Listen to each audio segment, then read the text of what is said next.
Kent and Jesse, let me know if you want to do a sound check.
Good evening, everyone. The West Hollywood City Council meeting will begin momentarily.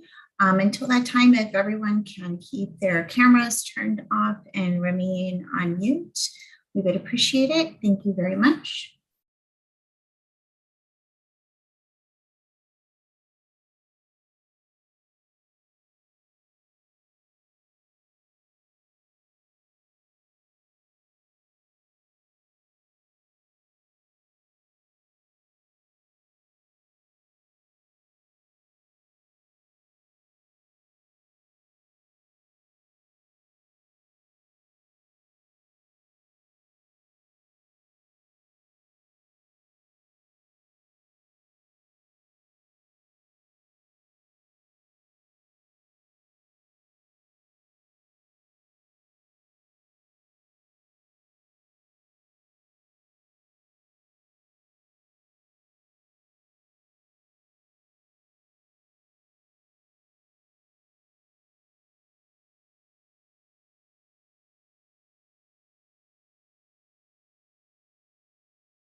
Good evening, everyone.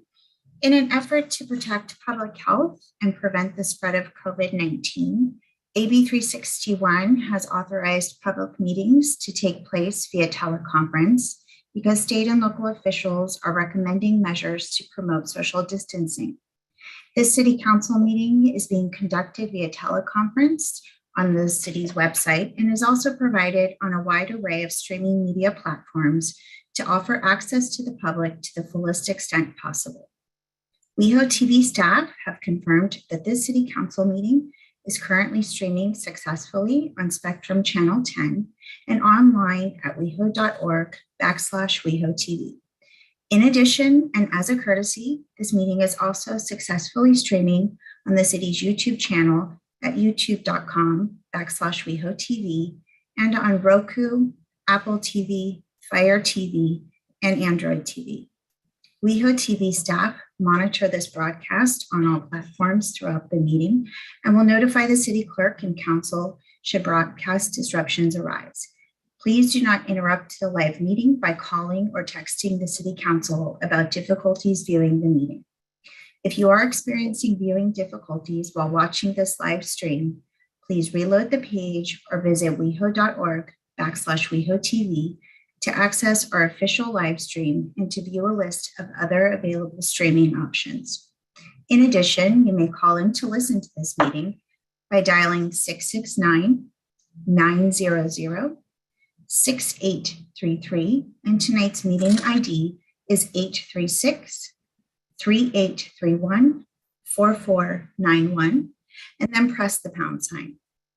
Please understand that internet speeds, device reliability, third-party platform reliability, and individual or personal technical issues are out of the scope of this broadcast. WehoTV staff has published a guide at weho.org/WehoTV to troubleshoot your connection.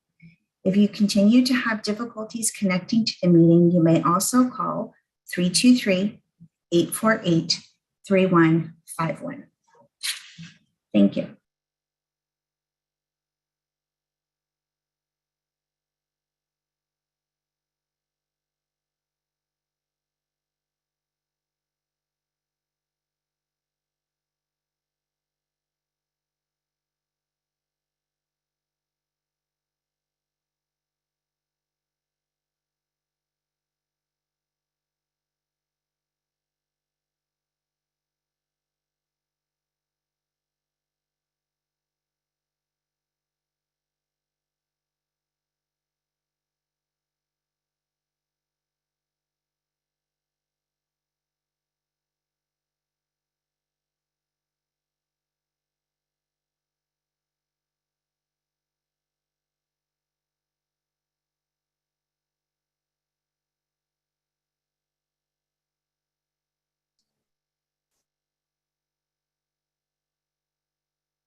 Is my logo right?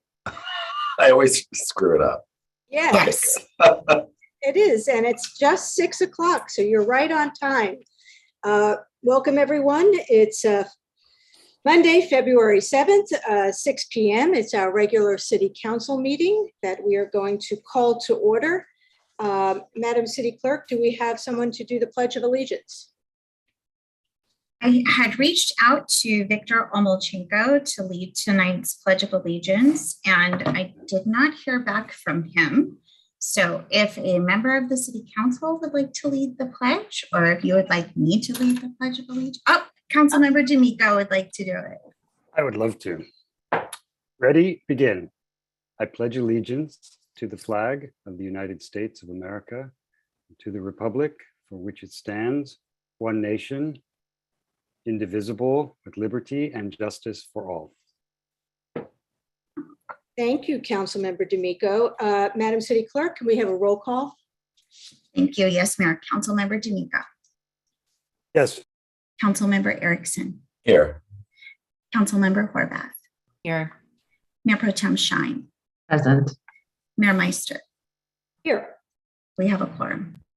Great. And now can I have any approval of agenda? So Madam City Clerk, are there any changes that staff would like to make?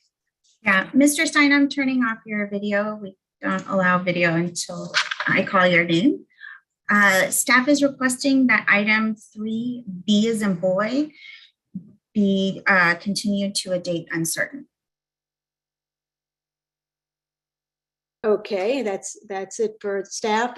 Do we have any other changes? Councilmember Horvath? Thank you, Mayor. I wanted to see if we might be able to move a couple of things to consent.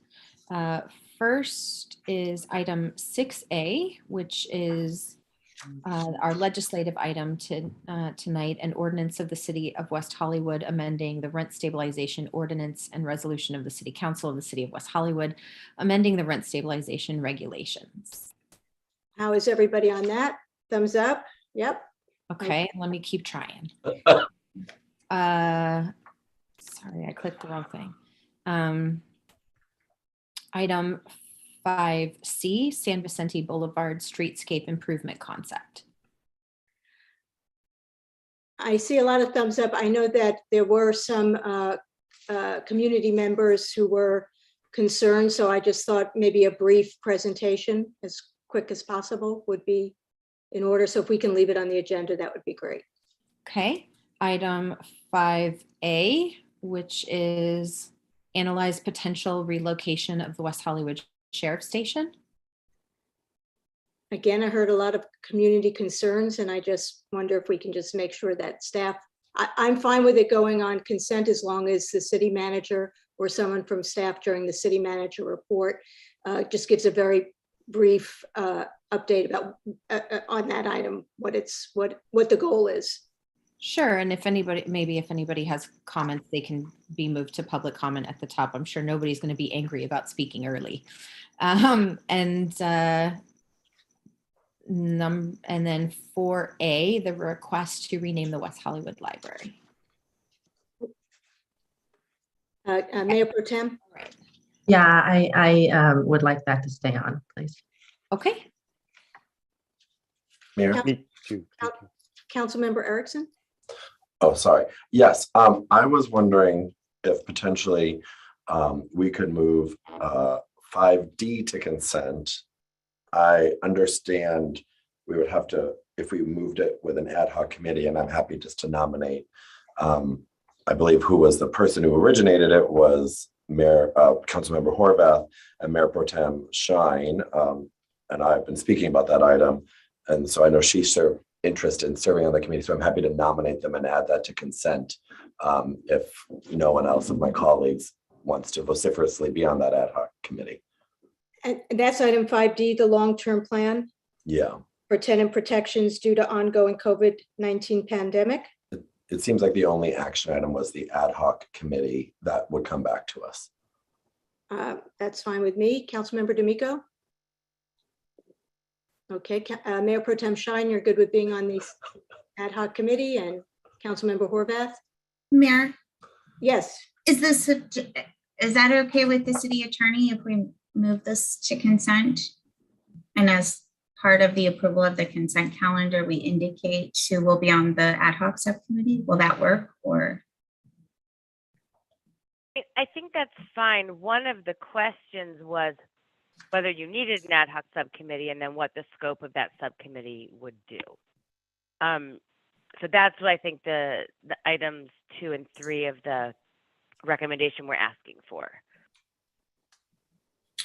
So during council member comments, could we get direction, or could the first meeting of the ad hoc subcommittee be to outline what the subcommittee would do? Maybe we should leave this on so we can just get that question out. So we know if we need an ad hoc subcommittee. Okay. Sure.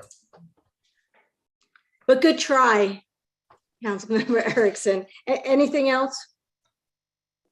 Are you okay, Mayor, with 5C having a brief presentation then under the city manager's report? If you wanted to move that to consent, I believe your comments were the same as the other one, or did you want to leave 5C, the San Vicente Streetscape one?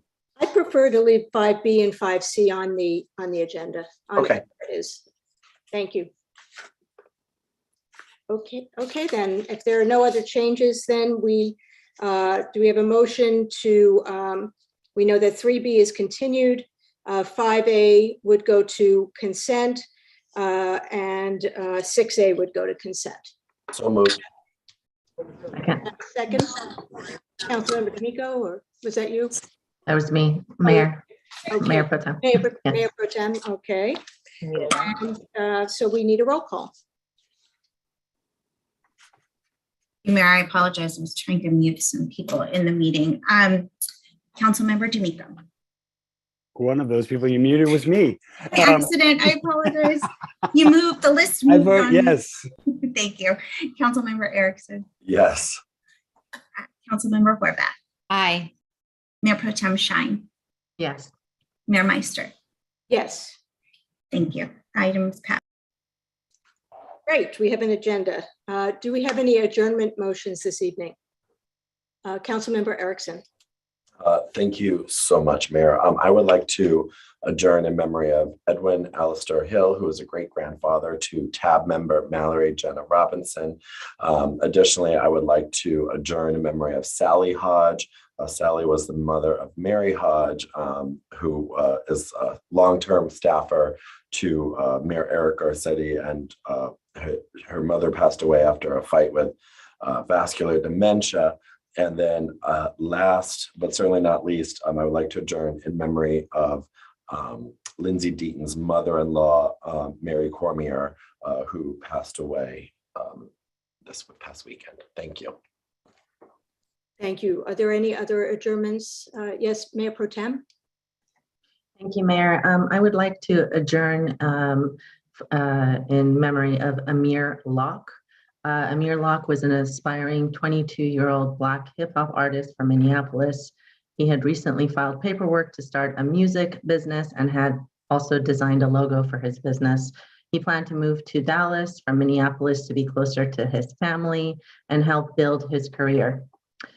This past week, he was shot and killed by Minneapolis police who used a no-knock warrant to rush into his apartment at night. Amir was not named on that warrant. He was fatally shot by the Minneapolis police officers in the apartment. Body camera footage released on Thursday showed officers executing a no-knock search warrant before coming across Locke, who had been sleeping under a blanket on the couch. He is seen holding a gun as he begins to sit up, still covered with the blanket, before he is shot less than 10 seconds after officers entered the room. The gun was legally permitted to him, and he had no criminal record. Thank you, Mayor Pro Tem. Any other adjournments this evening? Seeing none, of course, we will adjourn in memory of the people mentioned. And now we will go to presentations. And I believe that Councilmember Erickson, you have a presentation? Yes, thank you so much, Mayor. I have one presentation, but it goes to two people that are connected to the same organization. And the first one is going to be to the One Pulse Foundation. And then the next one will be to Barbara Poma, who I believe is on the call. So the One Pulse Foundation, I had the opportunity to give those to them yesterday at Rocco's, where they had a drag brunch honoring the One Pulse Foundation, as well as Barbara Poma, who is the owner of the Pulse Bar in Orlando. So the One Pulse Foundation, and I believe City Clerk, could we get Barbara's camera working? Yes. Thank you. Find her in the list.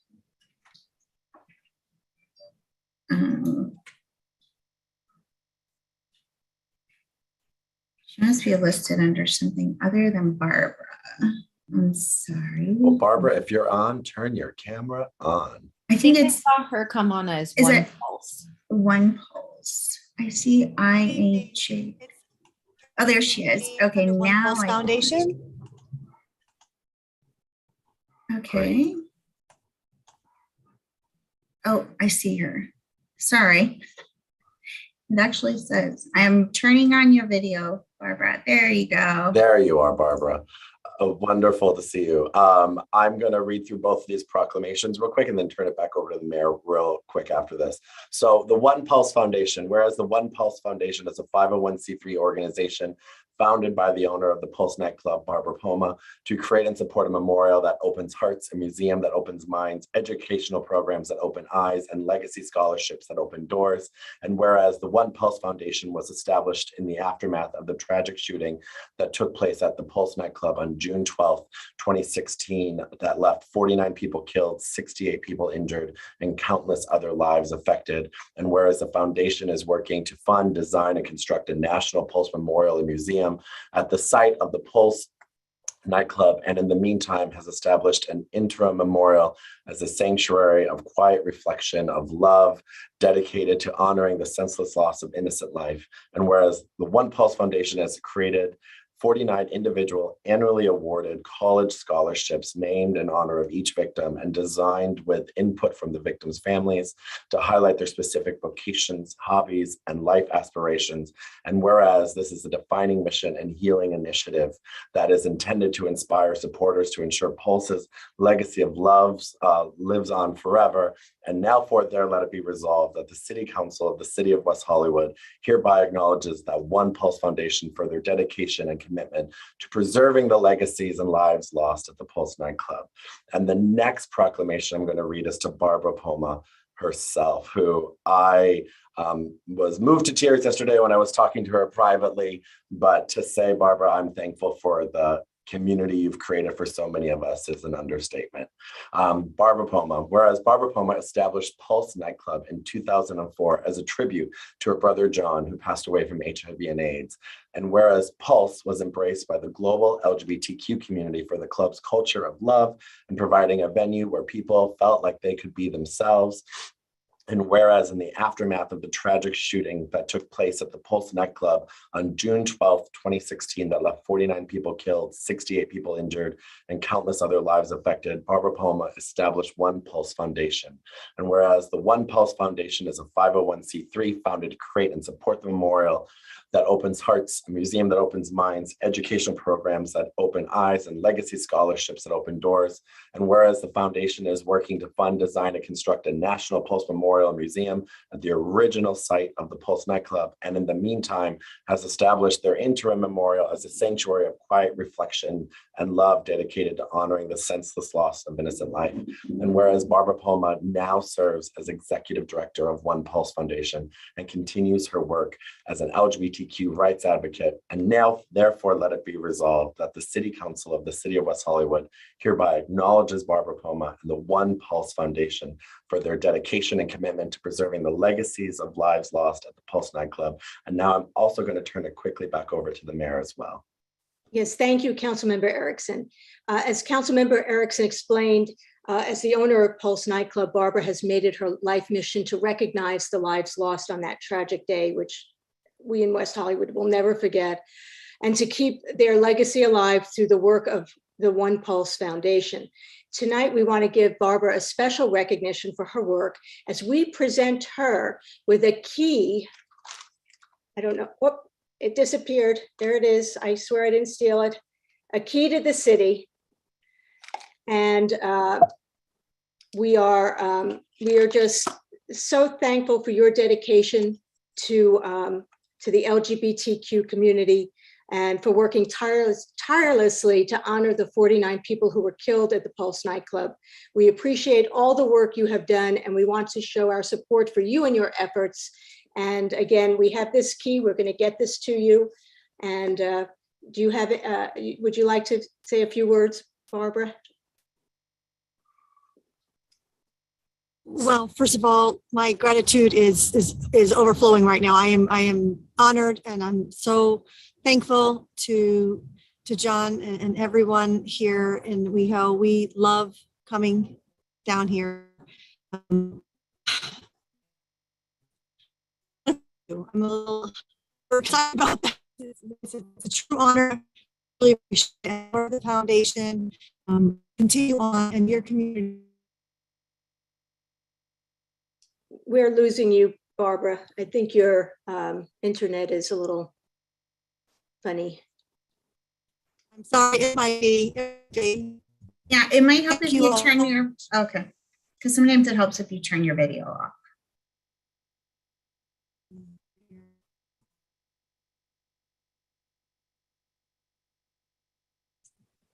I think Barbara's frozen. Yes. Can Barbara, you hear me now? Can you hear me now? Yes, yes, we can hear. I'm sorry about the Wi-Fi here at where I'm staying, but thank you so much. I'm overwhelmed with emotion, and I'm grateful for all of the hospitality of West Hollywood and the city and your councilmen, and it means the world to us. And we will continue to come back here. We appreciate all the support. Thank you so much. thank you, Barbara. And we look forward to getting you the key. And now we are going to go to public comments. The City Council values your comments. However, pursuant to the Brown Act, the council cannot take action on items not listed on the posted agenda. The public comment period is limited to 20 minutes with 2 minutes allotted for each speaker. This public comment period is to address the City Council on consent calendar items, other agenda items. If the member of the public cannot be present at the time the item is considered, or items of general interest within the jurisdiction of the City Council. Another period is also reserved for general comment later in the meeting for those of you who cannot be heard at this time. Public hearing testimony will only be taken at the time of the hearing. Madam City Clerk. Thank you, Mayor. Our first speaker this evening is Jessica Reisenberg. Jessica, you may turn on your camera and unmute yourself, and you will have 2 minutes to provide comment.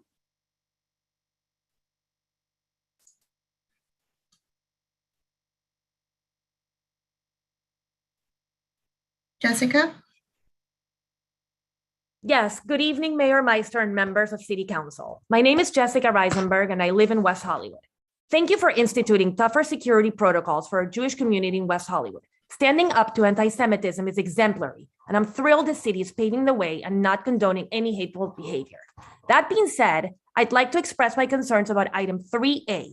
I urge you to reconsider adopting and certifying the latest— Jessica? Yeah? I'm sorry, but since that is a public hearing and we take testimony during that public hearing, I need you to keep your comments to consent calendar items. And if you wish, I'll add you to the speaker list for 3A as well. Okay. Okay. Thank you. Our next speaker is Adam Darvish. Adam, you may turn on your camera and unmute yourself, and you will have 2 minutes to provide comment.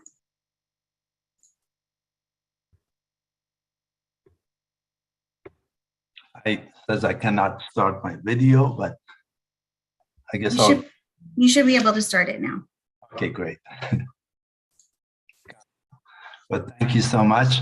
Good evening, Mayor Meister, Mayor Pro Tem Shine, and Council for this beautiful evening. I'm Adam Darvish, a resident. Just wanted to share with you all how important it is to continue to including public safety and quality for residents on the agenda. Just in the last 10 days, myself and my neighbors experienced 3 events at night or after midnight. One was 8 people that claimed that their cell phones were stolen at the bars after the bars closed. They ended up on my property. Deputy came, I helped them to search, and then they moved on to my neighbors claiming that their cell phones were neighbors' property. I couldn't figure out what was going on, but this event went on till 4 in the morning. Up on a call at the station, and deputy came and removed them from our properties.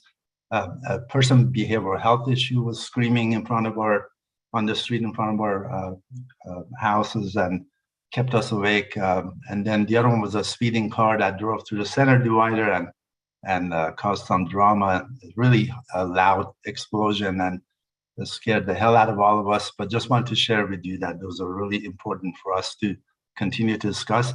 I wanted to thank Councilmember Horvath for item 2Q.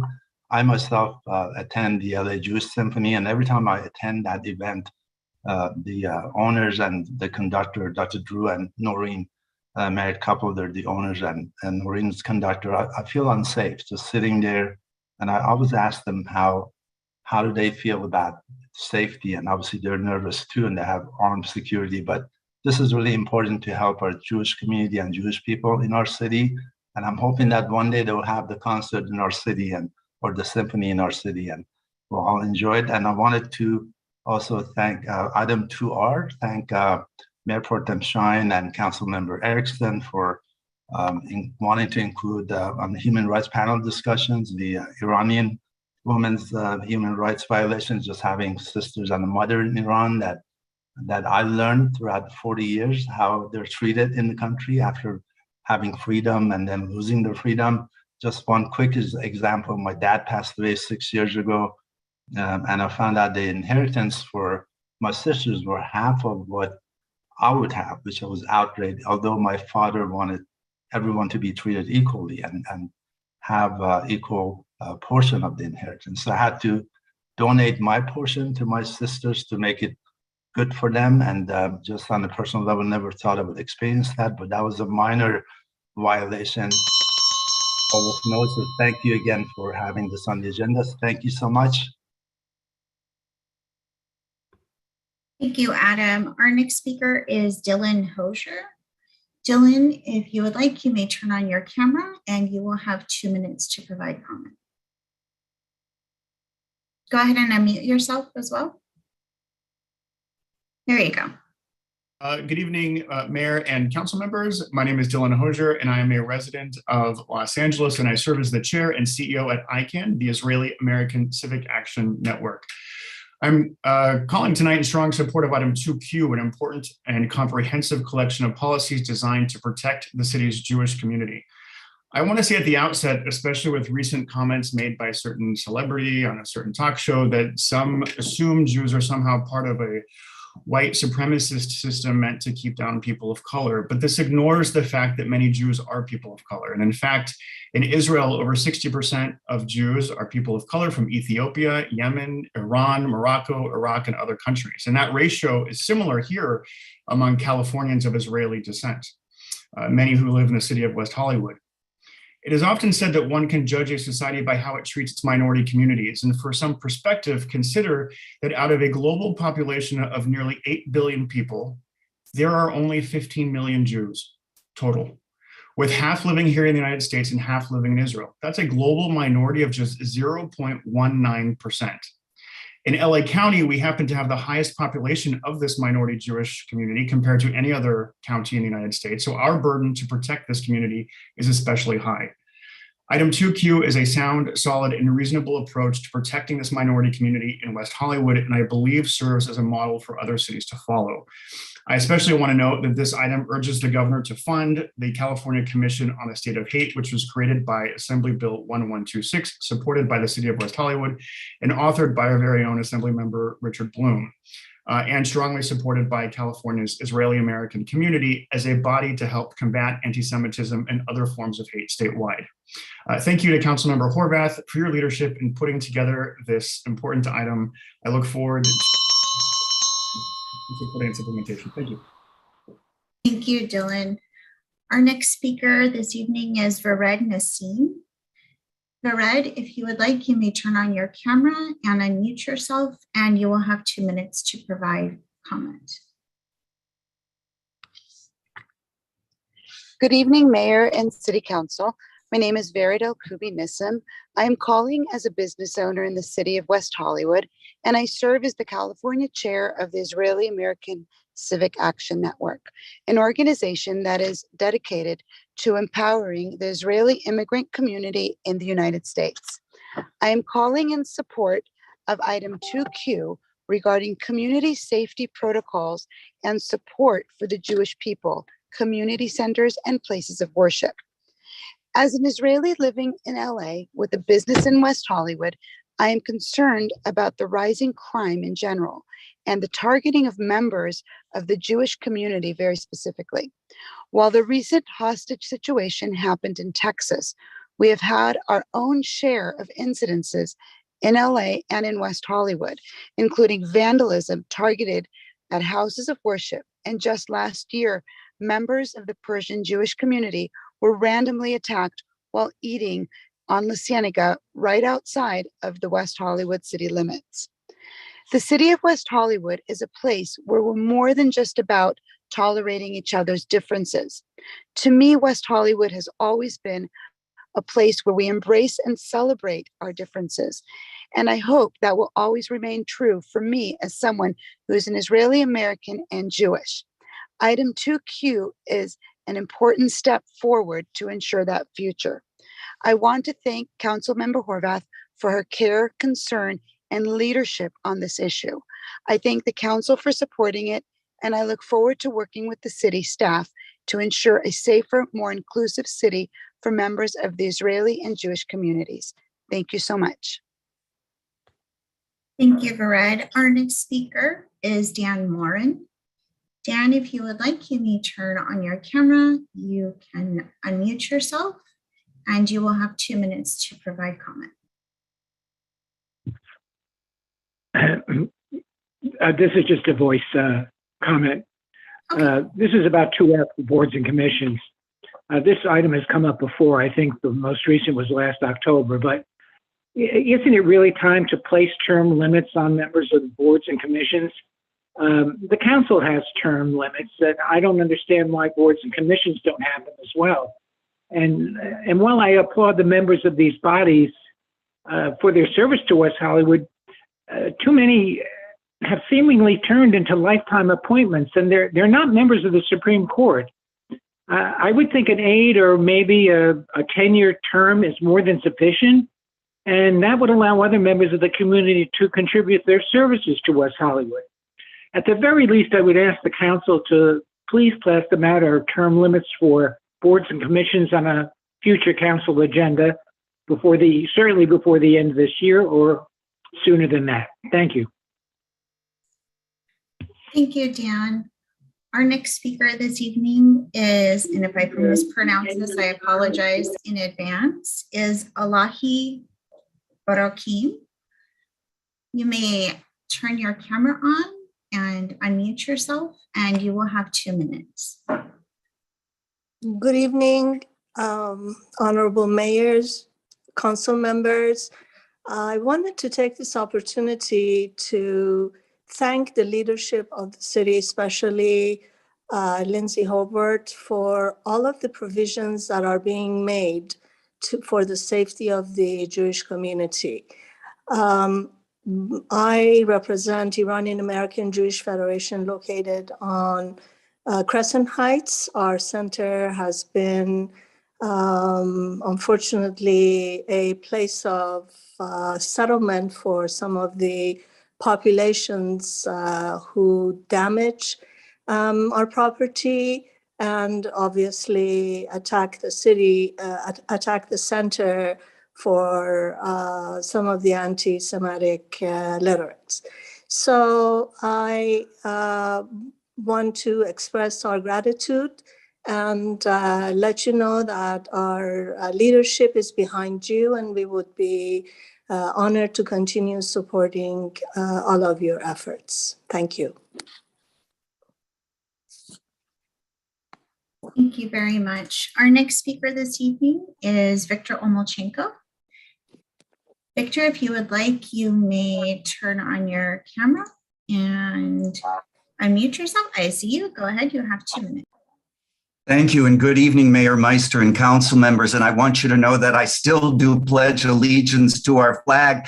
I was having technical difficulties, but I'm on now to say that I truly support your efforts. I'm so happy as a bicyclist, as a former member of the Bicycle Task Force and of the West Hollywood Bicycle Coalition, you're funding 2 feasibility studies to look at protected bike lanes on Fountain Avenue as well as on Santa Monica Boulevard. You know, a lot of people call Fountain Avenue the Fountain Freeway. It is basically a residential pass-through street, and whatever we can do to protect the people who are using alternative modes of transportation, especially bicycles, is very, very important to protect public safety and public health. I've used Fountain Avenue's sharrows maybe just a handful of times in my 20 years here living in West Hollywood, and And I look forward to the results of both feasibility studies. Thank you, Councilmember Horvath, for your item about protections and community safety protocols for the Jewish community. This is very, very important in a time of these uprisings of hate and everything, and of potential war. And I heard Dan Morin talking about commissions. And as a Ukrainian American, if I could segue into this, there may be a war brewing with the Russians attacking Putin, attacking Ukraine, which is a sovereign nation. It would be very interesting to see if maybe the Russian Advisory Board has an opinion on that matter. And I know you've done resolutions in the past about foreign issues, so I encourage you to look into that possible conflagration. And thank you for continuing item 3B to allow for more community input regarding the value of our single family neighborhoods and the potential upzoning. Thank you so much. Thank you, Victor. Our next speaker this evening is Andrew Solomon. Andrew, if you would like, there you go. Go ahead, you'll have 2 minutes. Thank you, Melissa, and good evening to council members, Mayor Pro Tem, Mayor Meister. I'm a public facilities commissioner, but here tonight, I'm just here as an avid pickleballer. And I wanted to give thanks to the city leaders and city staff for the growth and the support that you've had for this sport in our city. If you don't know about pickleball yet, it's an incredibly accessible and addictive sport. We play it on our tennis courts at Plummer Park. We have an amazing community that is open and welcoming to everyone that comes, of all ages, of all skill levels. It is the great equalizer of sports, and it's incredibly fun to play. And I wanted to give the council kind of a state of pickleball and WeHo. It's the fastest growing sport in America, but it's also the fastest growing sport in West Hollywood. We first got courts at Plummer Park on December 1st. They painted 4 courts for us there. And since December 1st, in 2 months, we've had over 200 people join our group chat messaging app that we all use to communicate games. And on any given night, we'll have 40 or 50 people there, all enjoying the park, all enjoying pickleball. If you haven't played with us yet, this weekend is the perfect opportunity. We have a city-sponsored, thanks to you all here on the council, we have a city-sponsored free pickleball clinic Saturday at Plummer Park at 11 a.m. It's the perfect event to come to if you've never played before, if you want to hear and learn what this sport is all about. So I just want to let everyone here at the meeting tonight know about it. We hope to see you this weekend. And thanks to all of you for the continued support that we've enjoyed from you council members, from city staff, from Tenacity. And we'll see you this weekend. Thanks. Thank you, Andrew. Quickly, I wanted to inquire if Steve Martin is in the meeting. Steve, if you're in the meeting, please unmute yourself so that you can provide comment on item 5A.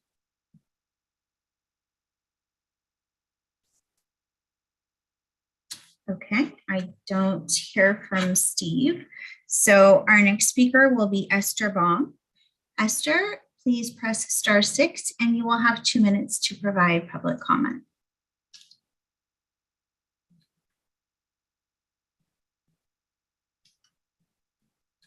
Okay, I'm not hearing from Esther. Abby Land, I see you in the meeting. If you would like, you may turn on your video. There you go, and you will have 2 minutes. Thank you. Thank you very much. And good evening, Mayor Meister and Mayor Pro Tem Shine and Council Members D'Amico, Erickson, and Horvath.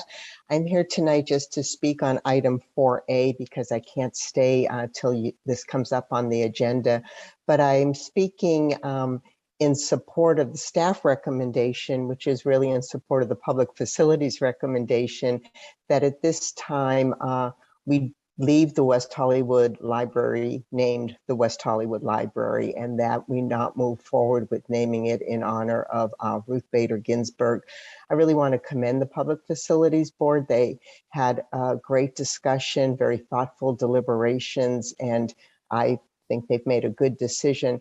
But I also just want to say that There was also some discussion of thinking about how to recognize Supreme Court Justice Bader Ginsburg, and perhaps in your deliberation, as I know the majority of you would like to recognize that, and she certainly deserves recognition, perhaps there's a way of finding a place in the library, maybe one of the collections or an area where you could still honor her and the amazing work that she did that impacted not only all of us in the city, but throughout the country, but still let our library remain West Hollywood Library. And after maybe post-pandemic and after we've gotten through some big issues, we can look at what would be a proper process to determine if and when we want to put a name on our library. So I thank you so much for your consideration this evening, and have a really good evening. Thank you. Thank you, Abby. Our next speaker this evening is Wes Siegmiller. West, you may press *6 to unmute yourself and or turn on your video. I see you, and you will have 2 minutes. Hey, so this is a message for the citizens of West Hollywood. I wanted to invite everybody out to a very special Valentine's Day themed picnic that's happening this next Sunday, February 13th in Plummer Park at the West Lawn. It's going to be happening from 12 p.m. to 4 p.m. We're just going to be setting up there. We're going to be providing some light snacks, some pastries that were donated by a local business, and beverages will also be provided. So this is a space that we're really trying to send a message of love in this time of fear and division. This is a space that's safe for you to, bring an unvaccinated date, come and make new friends, maybe even, meet someone new to date. I mean, I'm single, I'm just putting that out there. But really, this is just a space for people that are so over the stigma and the division that's been going on in our community. We believe in tolerance, not mandates.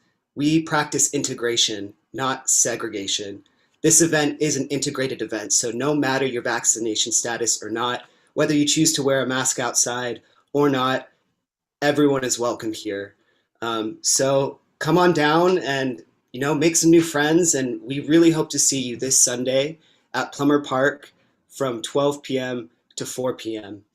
If you want more information, you can check us out at tinyurl.com/freedompicnic. Again, it's tinyurl.com/freedompicnic. Thank you all so much. And last, I just also want to mention, I'm so happy to see the city take realistic, actionable protections for our Jewish community, which is so treasured here in West Hollywood. My mentor and my employer is and we get the health freedom community does not stand for anti-Semitism, and we do not accept that in our movement. So thank you for what the city of West Hollywood is doing to protect our Jewish friends and neighbors. Thank you, Wes. Our next and final speaker this evening, and those of you who signed up to speak under this first general public comment period, will be moved to the second public comment period at the end of the meeting. So our final speaker will be Van Nguyen. Van, if you are in the meeting, please unmute yourself or turn on your camera. Hi, my name is Go ahead, Van. Hi, City Council members. I'm actually at the Plummer Pickleball Court right now. Sorry if it's going to sound a little bit makeshifty, but my gender reserved pronouns are she, they, them. And I just wanted to just say thank you for all the activities you guys brought to Plummer Park, including pickleball, the new park, all the new great facilities, but mainly pickleball. What else do I want to say? Also, the main thing I really want to say is accessibility is key. Some of the main things during the pandemic that happened was that we created a massive boom in tennis players, pickleball players, skateboarders, roller skaters, and we can see there's this demand for space. And what you guys have done to create this space has been really, really great. And I just wanted to say thank you. And pretty much that's it.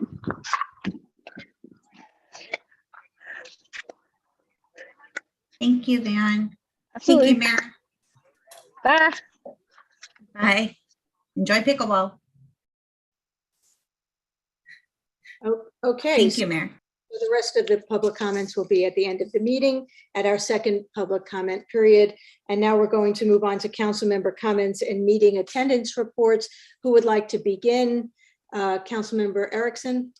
Thanks so much, Mayor. I'll just get the business pieces out of the way on items on tonight's agenda, specifically on the consent calendar. I want to thank staff for the agreements regarding 2H for the in-road warning lights at the various locations.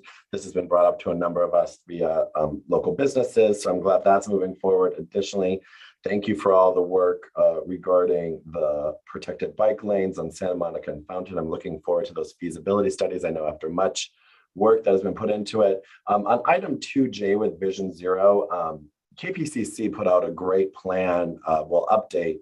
Well, it wasn't great because it said the city of LA is essentially failing their Vision Zero plan. And so I want to make sure the city of West Hollywood avoids any of those third rails. So it would be great for staff to make sure they reach out to the city of LA or examine what went wrong in their vision, because we don't want that to happen here. We want that to succeed. And I know my colleagues, as well as the council who put forward this motion, wanted to succeed as well. We don't want to be a KPPC story on not a good Vision Zero plan. In addition, if the city manager during his comments could talk about what the mask mandate means that the governor just put out, that would be helpful, so public clarity could go around there. I also want to thank staff for providing the other streetlight concerns ability for members of the community, that if you feel your streetlights or overlit or underlit throughout the city, you can actually go on our website now and submit a ticket, and city staff will come out there and do it. This has been a number of things people have talked to me about privately. So it's great to see the staff do that, and maybe our communications department could put out something about that so people know that this tool is available to them. Additionally, on meetings I have attended, I'm going to scare Councilmember D'Amico with this list again, so I apologize. I attended the CCA Ledge Committee call, the Senior Advisory Board meeting call. They're a rambunctious group, if I do say so myself. The NCJW LA Row Anniversary, the WeHo Reads event, the WeHo Elementary Kindness Challenge kickoff, as well as the door judging contest. And yes, it was quite difficult. I attended an Athens tour of their facility in Sun Valley on a Saturday morning with Mayor Pro Tem Shine. Couldn't think of a better way to spend my Saturday morning, but hey, there was a donut involved, so I'm okay with that. I attended the National League of Cities event on homelessness for how cities can continue to deal with that. The French Market groundbreaking, I wasn't able to be there, but congratulations to everyone involved. The SCAG Joint Policy Meeting and Regional Council Meeting, Mayor, great comment and question that you asked during that meeting. The West Hollywood Chamber of Commerce all business call. Saturdays in Plummer Park with John was a wonderful success this past weekend. Thank you. The K24 ribbon cutting, and then I was able to present the proclamation to One Pulse Foundation and Barbara Poma. And I just want to say thank you to the mayor for letting me convince you and all of your great virtues to give Barbara the key to the city. It's such an exclusive honor. I was working for the city when Pulse happened, and I remember you were mayor, and I remember I had to go to City Hall because I was actually stuck in the LA Pride campground and I wasn't able to leave because of all the safety concerns that we knew were occurring and coming our way. I actually went there to City Hall, printed out a whole zillion amounts of flyers that said, "We are Pulse." Many of you on the council probably remember that. That was me, and in different languages, but out there. But Barbara's story is, you know, so unique to so many of us and what we do. And to have her in this world and the world that we are trying to create is just such an amazing part. So thank you, Mayor, for doing that. I greatly appreciate your partnership. And I also want to make sure that if you, like me, are up way too late and eating way too much sugar, we have a local Girl Scout troop here in West Hollywood that you can actually order cookies from. Eric, whose daughter, I ordered way too many tag-alongs from, but that's another story. But Ava is selling Girl Scout cookies. I'll be putting it out on my social media if people want to follow and get their tag-alongs, Thin Mints, whatever you choose. But we want to make sure we're supporting our local troops here in West Hollywood. So look for more information as I send that out. And I hope everyone will join us next week for the Polly Murray HRSS event. Thanks, Mayor. Thank you. Yes, Mayor Pro Tem. Thank you, Mayor. So I just wanted to address Dan Moran, who made a public comment about term limits. Councilmember Erickson and I brought forward an item on term limits that have passed, which is 8 years, so for boards and commissions. So just to let the public know in case there's any confusion out there, we did that. Since our last meeting, I attended the NCJW Row 2022 annual commemorative event. As Councilmember Erickson said, we attended the West Hollywood Elementary Grade Kindness Challenge, and we had a lot of fun holding signs encouraging kindness and met with parents and kids. I would also encourage not just kids, but adults in the community to remember that the single most powerful yet forgotten act in this world is kindness. So please remember to be kind in every moment. I attended and provided comments at our WeHo Reads event, which was so beautiful. The poetry was just really inspiring and blew me away. I participated in our homelessness subcommittee meeting with the mayor and also participated in our city council finance and budget subcommittee meeting with the mayor. I was so excited to learn that our anticipated revenue projected deficit will be almost half of what was projected due to the businesses including our hotels, doing so much better last summer towards the end, towards the end of the year with a record TOT level. I remain positive and hopeful that our tourism will continue to grow and our business recovery will continue to increase.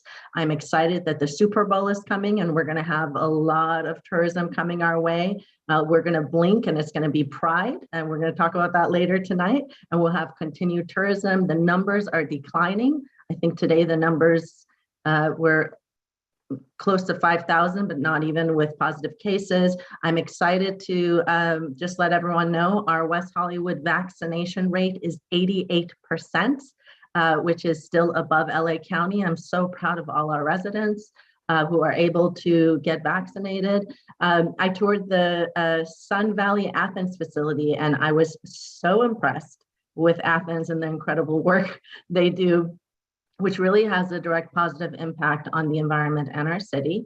I attended the French Market groundbreaking, and I was happy to see that the facade of the historic French Market will be preserved.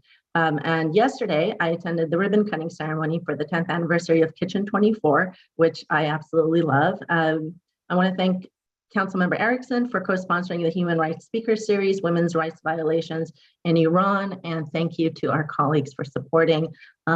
We've reached out to 4 diverse, dynamic women that are going to, once this passes, speak on this panel. I encourage attendance at this panel, and I want to thank Councilmember Horvath. 2Q is so crucial and comprehensive and very much needed in what we're going to do as a city to protect our Jewish community.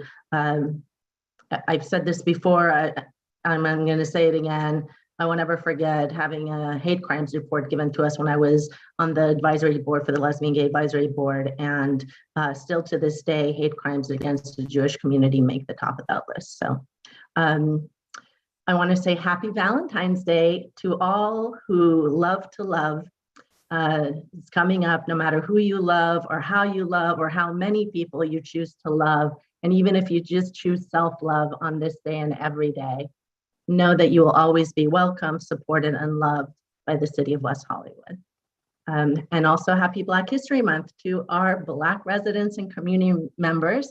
I want to remind you all to sign up to attend Still Bisexual's virtual Sacred Space event, which is a Black LGBTQ wellness event open to all. It is this Wednesday at 7:30 p.m. Dr. Falami will be providing a guided meditation, followed by a motivational yoga by Samora. I also encourage you all to attend the Black Women Leads Black Market pop-up at Plummer Park on February 19th. I am looking forward to spending my birthday there. You can learn more about both of these events at weho.org. Additionally, we will be having a community update on the city's homelessness initiative on February 16th from 6 to 8. We get a lot of commenters.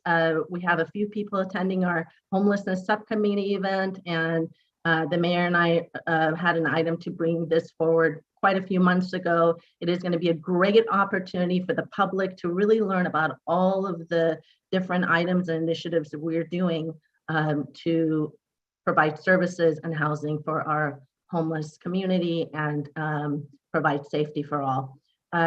Join us at this virtual forum and learn about all the work. And that's it for me. Thank you. Thank you, Mayor Pro Tem. Councilmember D'Amico, you're unmuted, so would you like to speak? Sure. So good evening, everyone. I just want to be 100% sure we talked about moving 5A and 5C to the consent calendar, and then there was going to be some kind of presentation, but we didn't move them, right? So I shouldn't make any comments now about either of those items. 5A was moved. We did move 5A. 5A was moved to the consent calendar. So I would like to say that I do support the discussion of 5A, but I think the sheriff's station should stay on or near that corner, and that a make-ready project in which a new station is built and the old station abandoned for the potential entrance to the subway, if I understand the sort of headline of what the purpose of really looking at that is for. I don't support moving the station to any other location in the city, not 1 block north, not 1 block south, not 1 block east, not 1 block west. I think that is an appropriate location. It is a county site, it is a county property. And I think more to the point, I think the county needs to pay for that. If there is some idea that the city of West Hollywood should be on the hook for a county building that provides county services that the city pays for, I can't support that either, and I don't think my colleagues should. So I do believe that it is an excellent idea to modernize our sheriff station and look very closely at ways to make a sustainable, newly configured sheriff station that does not rely so much on surface parking and is more open to the public and has a front door to our community.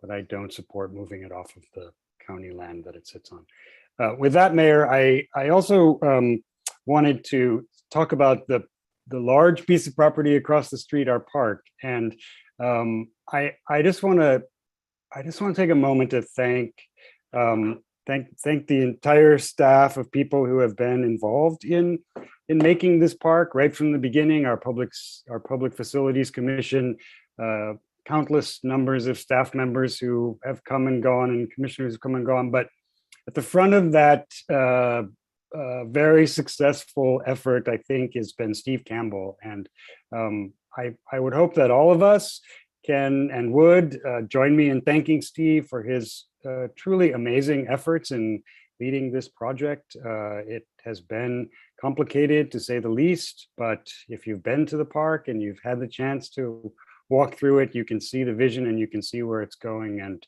I've pressed Steve quite a bit in the last couple of years about where this project is going and when it will be done. And I want to thank him for his constant professionalism and commitment to giving our city the amazing park we're getting. So thank you very much, Steve, and to all of the staff who worked on that.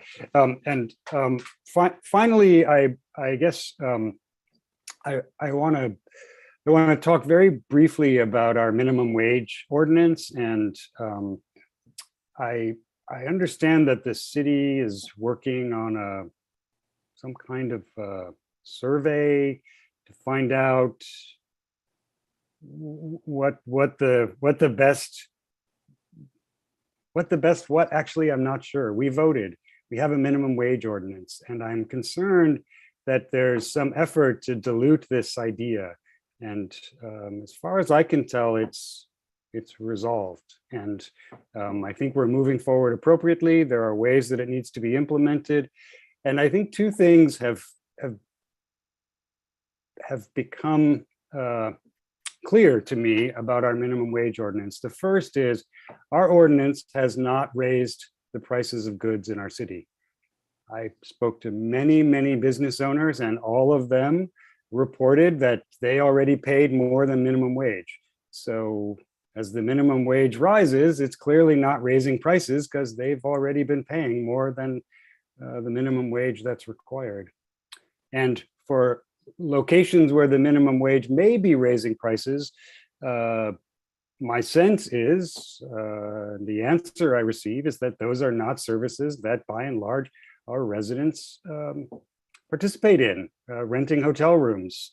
I just don't really see that that is something our residents are affected by. So I think a narrative in which we are trying to include our residents and scare them about the very important and I think dynamic and future looking decision we made about minimum wage has been, in my mind, only a good thing for our residents because it shows we as a city care enough about the workers in our city to pay them a living wage.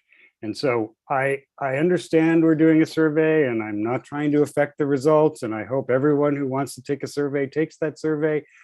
But I also want to say that we've made this decision, and I think we made a very wise decision that ranks up there with our decision to become the first city that is pro-choice, and ranks up there with our decision to become a city that offers domestic partnerships to gay and lesbian and other relationships to city residents way back in the 80s.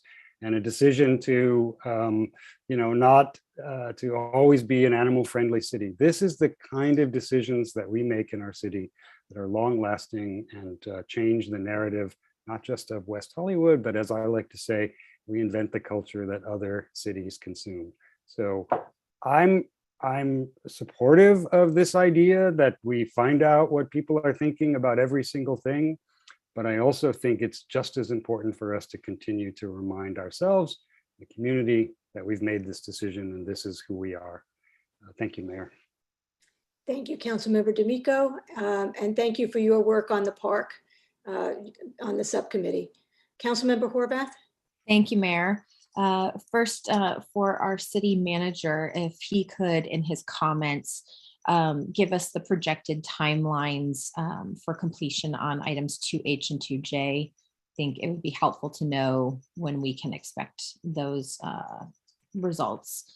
As far as meeting attendance, I attended the California Contract Cities Executive Board meeting. I participated in the Liability Trust Fund Claims Board and Oversight Committee.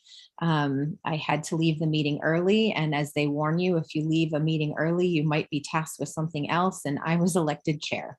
So now I am chairing that, that board, and while we go into a time of discussion of our insurance carriers and how we actually pay for the liability costs that are related to contracting for service with the county, particularly with the Sheriff's Department. And so any questions, feel free to refer them my way.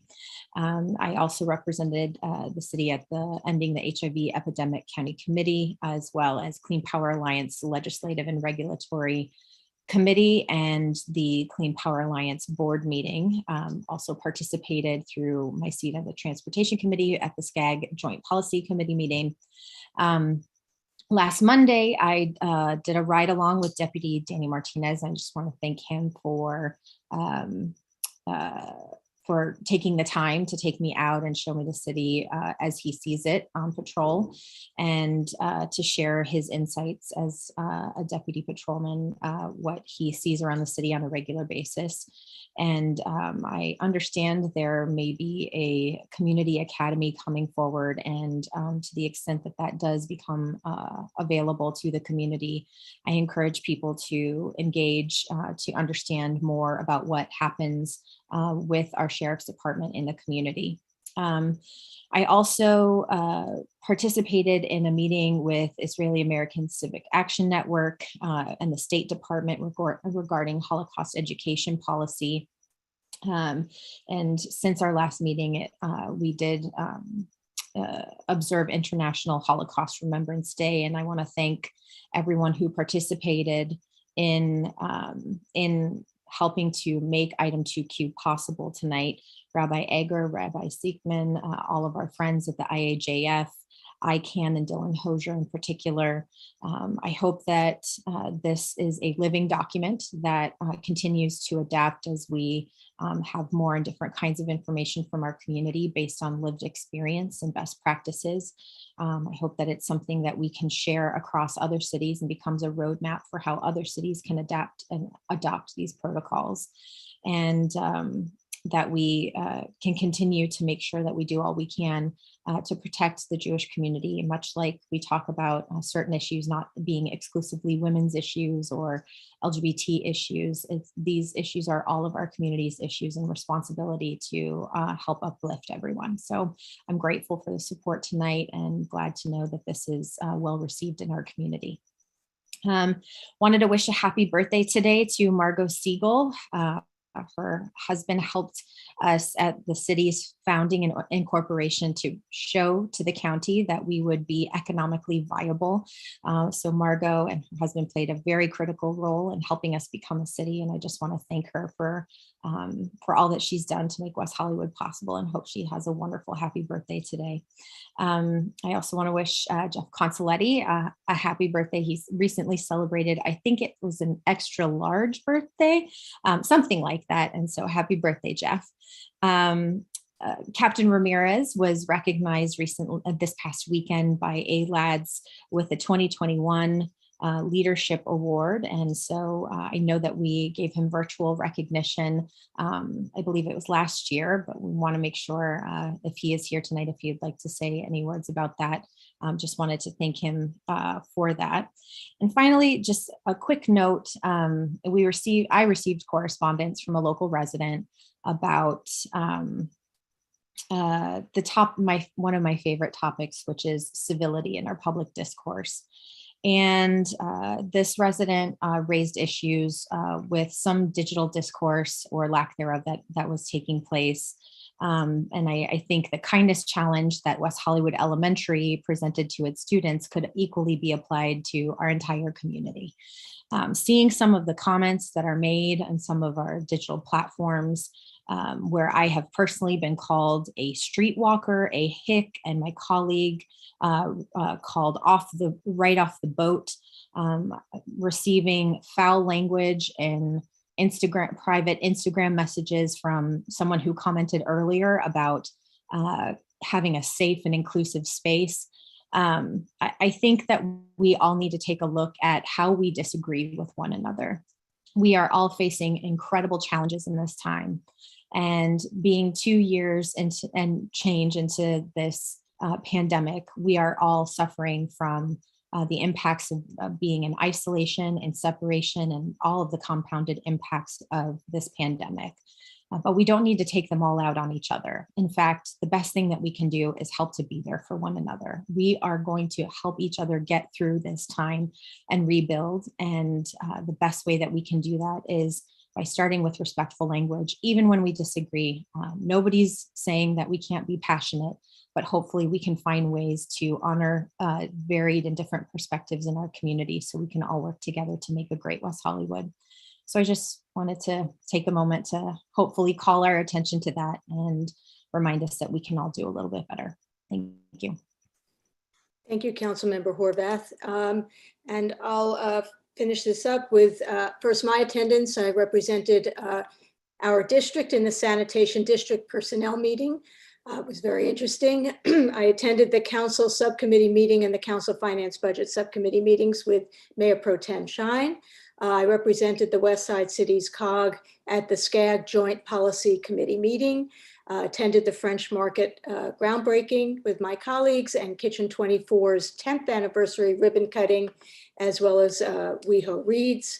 Regarding the consent calendar, on item 2H, the in-roadway warning signs, We've had over the years concerns about the intersections at Lexington and Gardner and Lexington and Vista. And I'm wondering if we could maybe with this item also at least get some estimates on what it would cost to get in-road warning signs in those locations as well.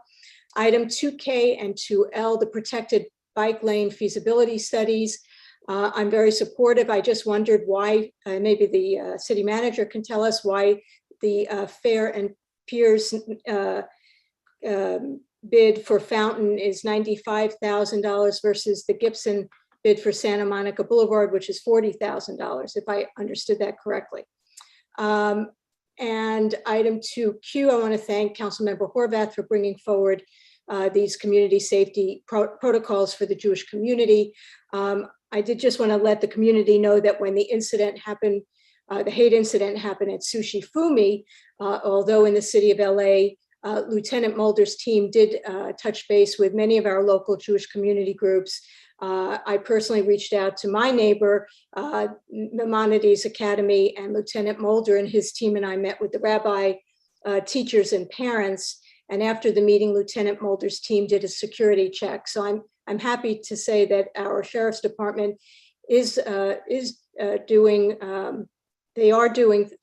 these types of community safety checks, and I think it's great to have something more formalized for future. Also, I know that you, Councilmember Horvath, you have a lot of organizations listed to receive this item, and I wondered if we could please add LA County District Attorney so that he's aware of our concerns as well, because I think it would be helpful since they're the ones who prosecute. Item 5A, analyzing the potential relocation of the WeHo Sheriff Station. I have to agree with all of Councilmember D'Amico's comments. One of our residents brought up the impacts.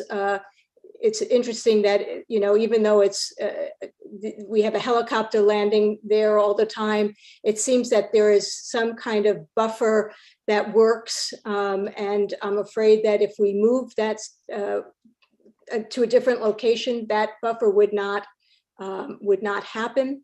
I also agree that I believe that the county should pay for anything that has to do with the sheriff's station. I'm concerned about access. They have decent access because San Vicente is not overly utilized, whereas Crescent Heights and Santa Monica Boulevard could end up being a nightmare if that was one of the locations that that staff was considering.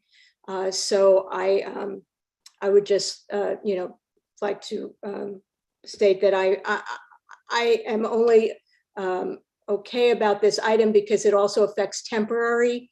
If that site gets redeveloped, the sheriffs will not be able to stay there during that redevelopment, even if they're coming back to that location. So I understand that this item also includes a temporary solution if that were to happen.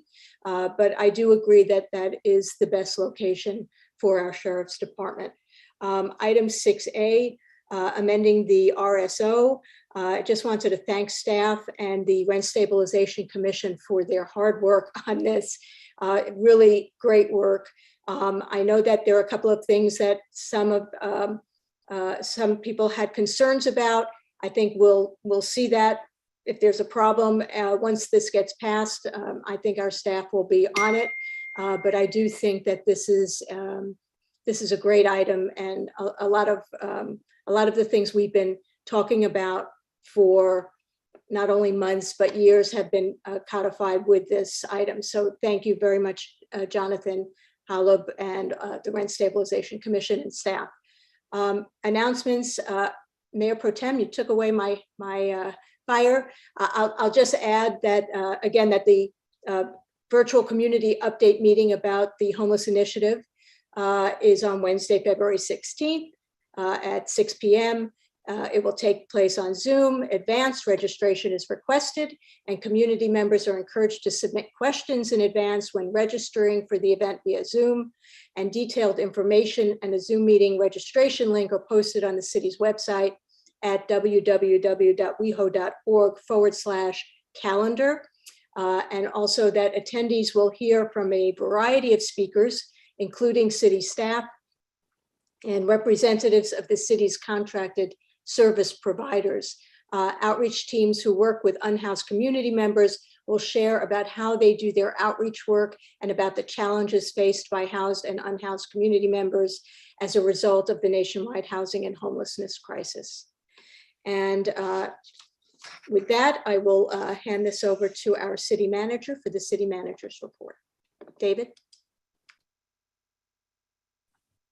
Great, thank you, Mayor.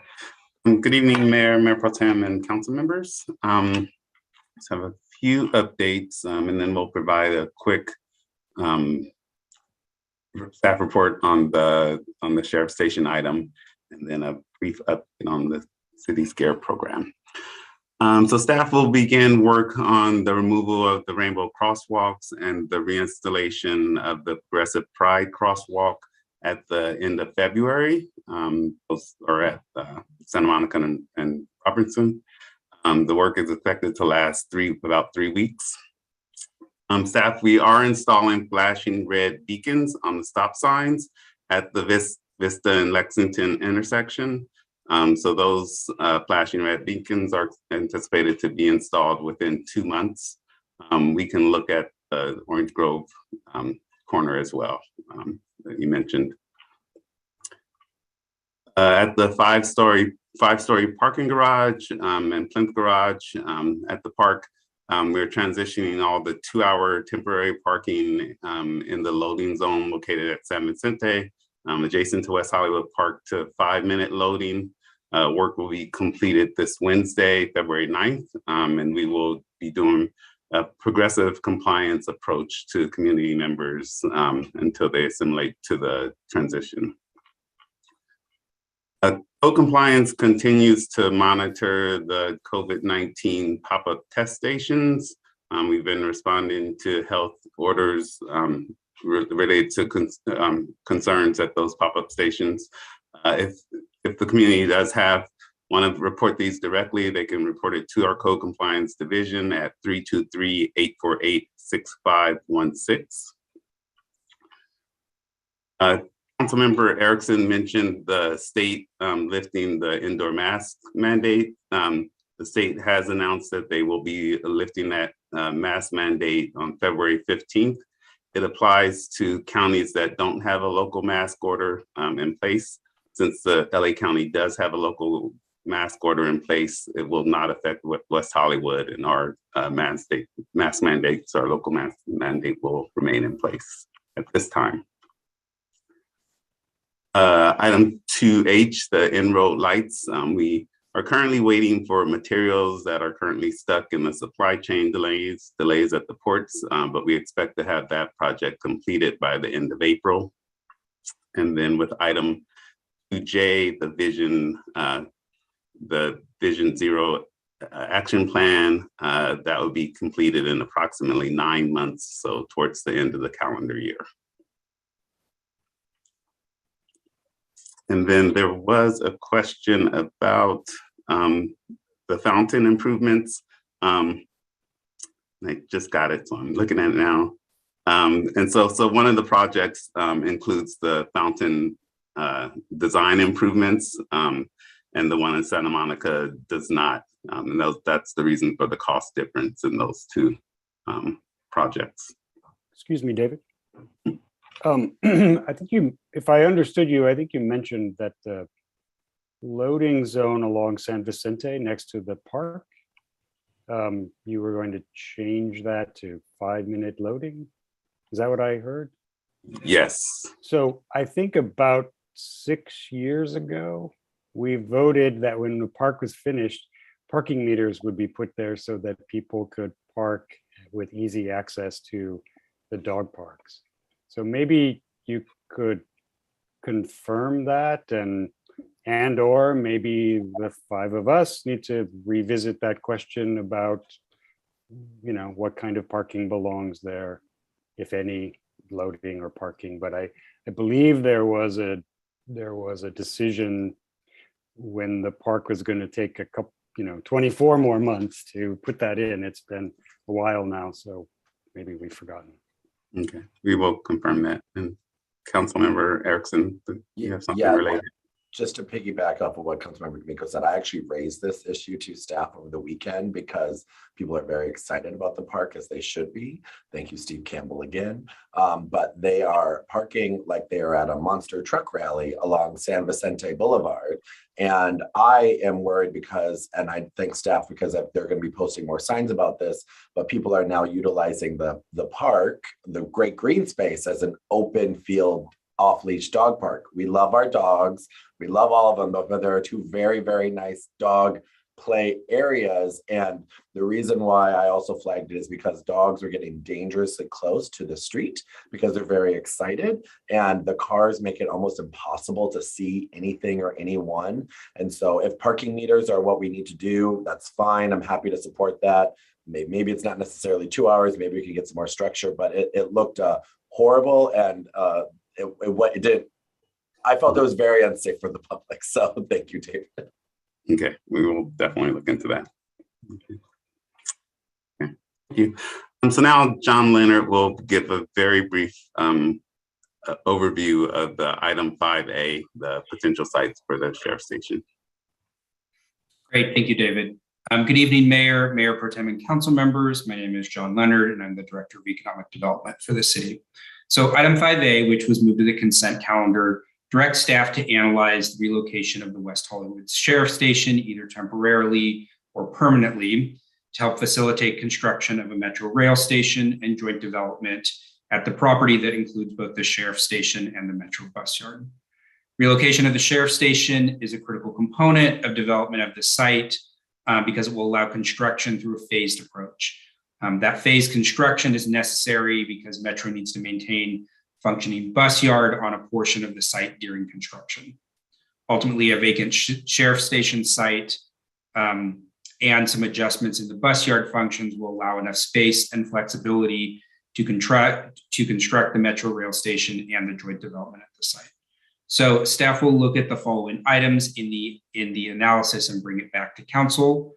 Identification of some of the physical development envelope that we will need, square footage and components and amenities to be in a new station or temporary station, identification of potential sites, the development and ownership structures, and then the identification of costs and financing structures. So I'm open to any questions if there are some.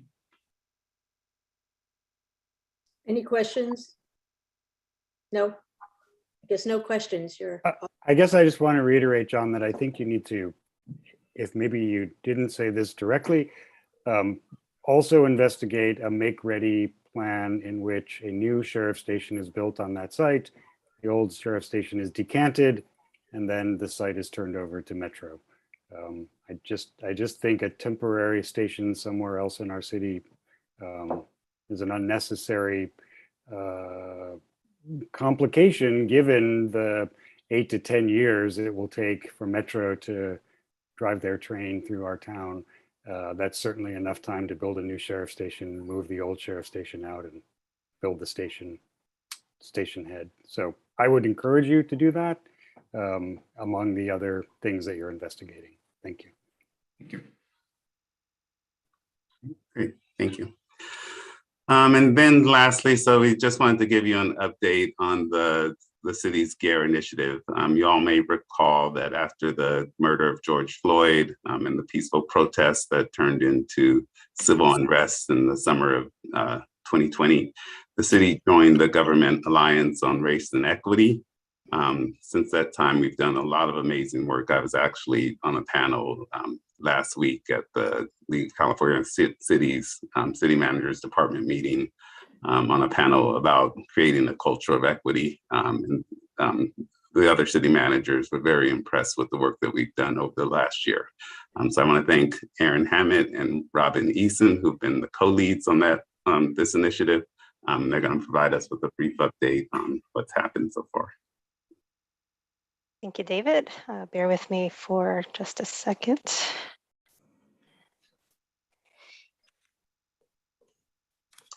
Okay. Good evening, Mayor Pro Tem, members of City Council and the public. My name is Robin Eason. I'm the city's long-range planning and sustainability manager. I go by she, her pronouns, and I want to recognize that West Hollywood sits on unceded Tambakish territory. I'm joined today, as David said, by Erin Hammett, Senior Administrative Analyst in our Facilities Division. And we both want to thank you for having us tonight. And we want to acknowledge and honor that February is Black History Month 2022. So as David said, since summer of 2020, Erin and I have been co-leading efforts associated with GARE. Again, it's the Government Alliance on Race and Equity.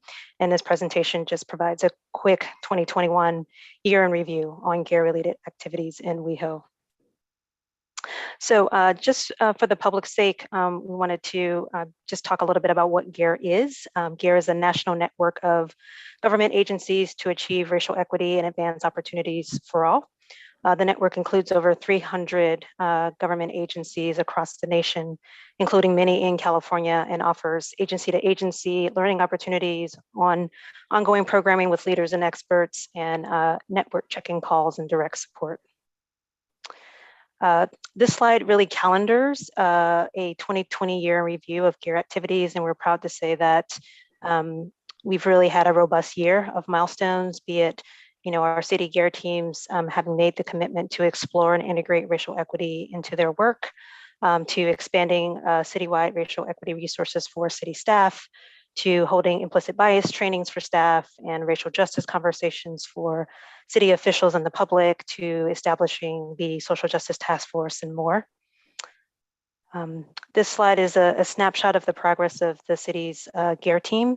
We've seen a constellation of momentum and commitment from our GARE teams to really center racial equity in their work. So you can see there, we have a number of initiatives that we either undertook or completed in 2021 that we're really proud of. And several of these, as you know, were directed by City Council, while some of the others were initiated and curated by city staff. We also work closely with the city's Diversity, Equity, and Inclusion Subcommittee to formalize and eventually have the city adopt citywide definitions of diversity, equity, and inclusion and racial equity. This was an important exercise to begin to normalize the language around these terms, to establish a foundation to apply this work to various initiatives and to consider with intention the outcomes we want to see from the work performed. And with that, I will turn it over to Erin. Thanks, Robin. So you just heard an update on the impactful activities we've completed in 2021. And a lot of it was grounded in 2 internal staff assessments that were also completed. The first was an employee baseline assessment. It was conducted by Race Forward, so it was administered by a third party to all of our staff. And the purpose was to evaluate employee readiness and willingness to engage in racial equity work. I wanted to share the top 3 recommendations that were delivered from that assessment. So the first is to centralize perspectives shared among BIPOC respondents for how we inform our subsequent efforts to advance racial equity. The second recommendation was to investigate and increase our internal infrastructure to guide racial equity efforts. Examples of this could be just continually reminding staff that there are GARE tools and resources as we're evaluating our work plans or new work comes to us, and building capacity, and then more cross-departmental collaboration.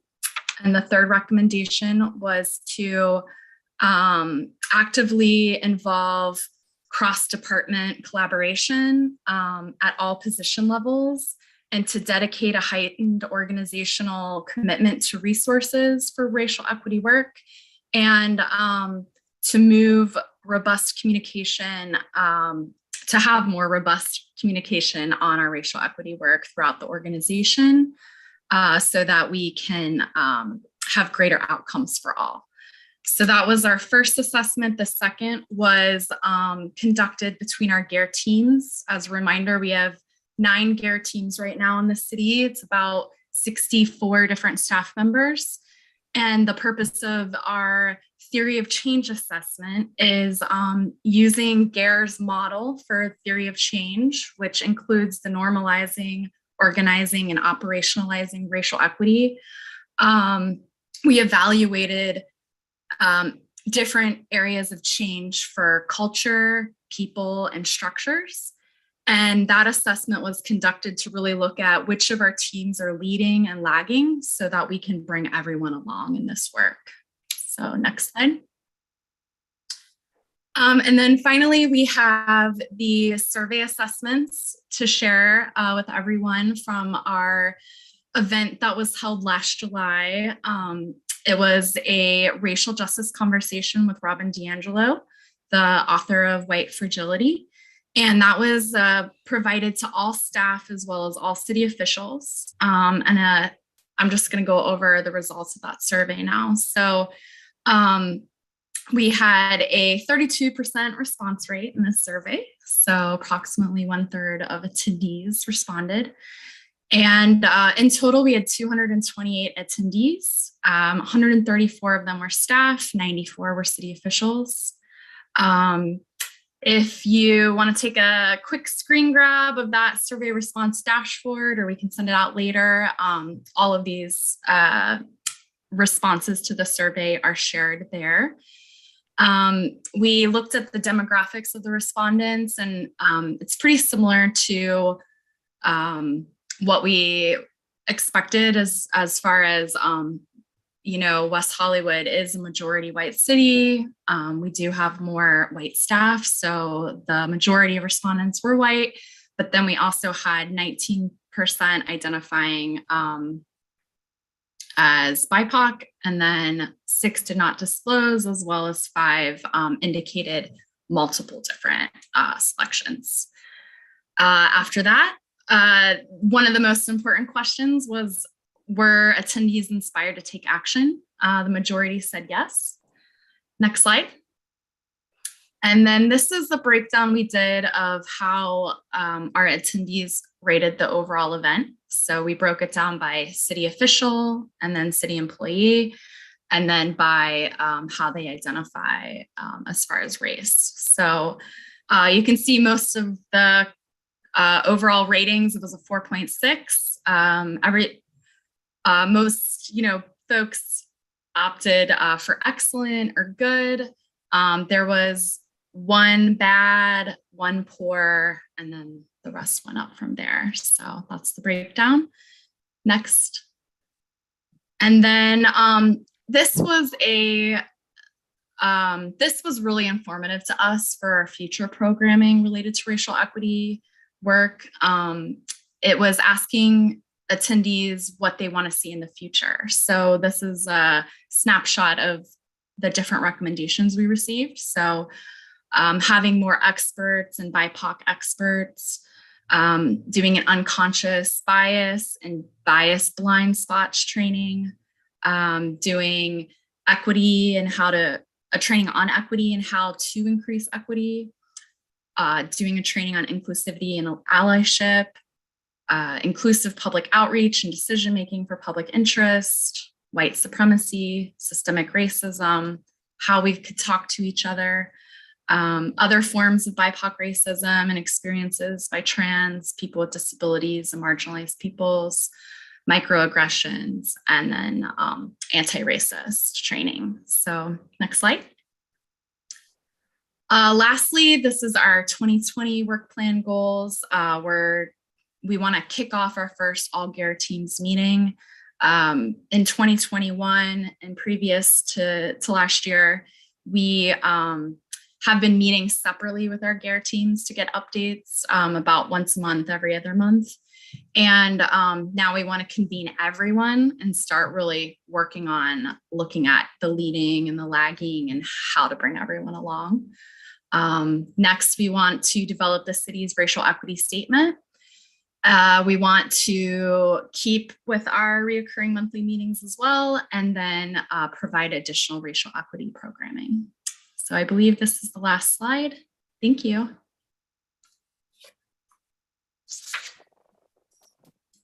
Thank you. Thank you, Robin and Aaron. So that concludes the city manager's comments, unless there are questions or comments. Oh. David, I have a quick question about that, or maybe it's a suggestion, and I guess I would say that it seems like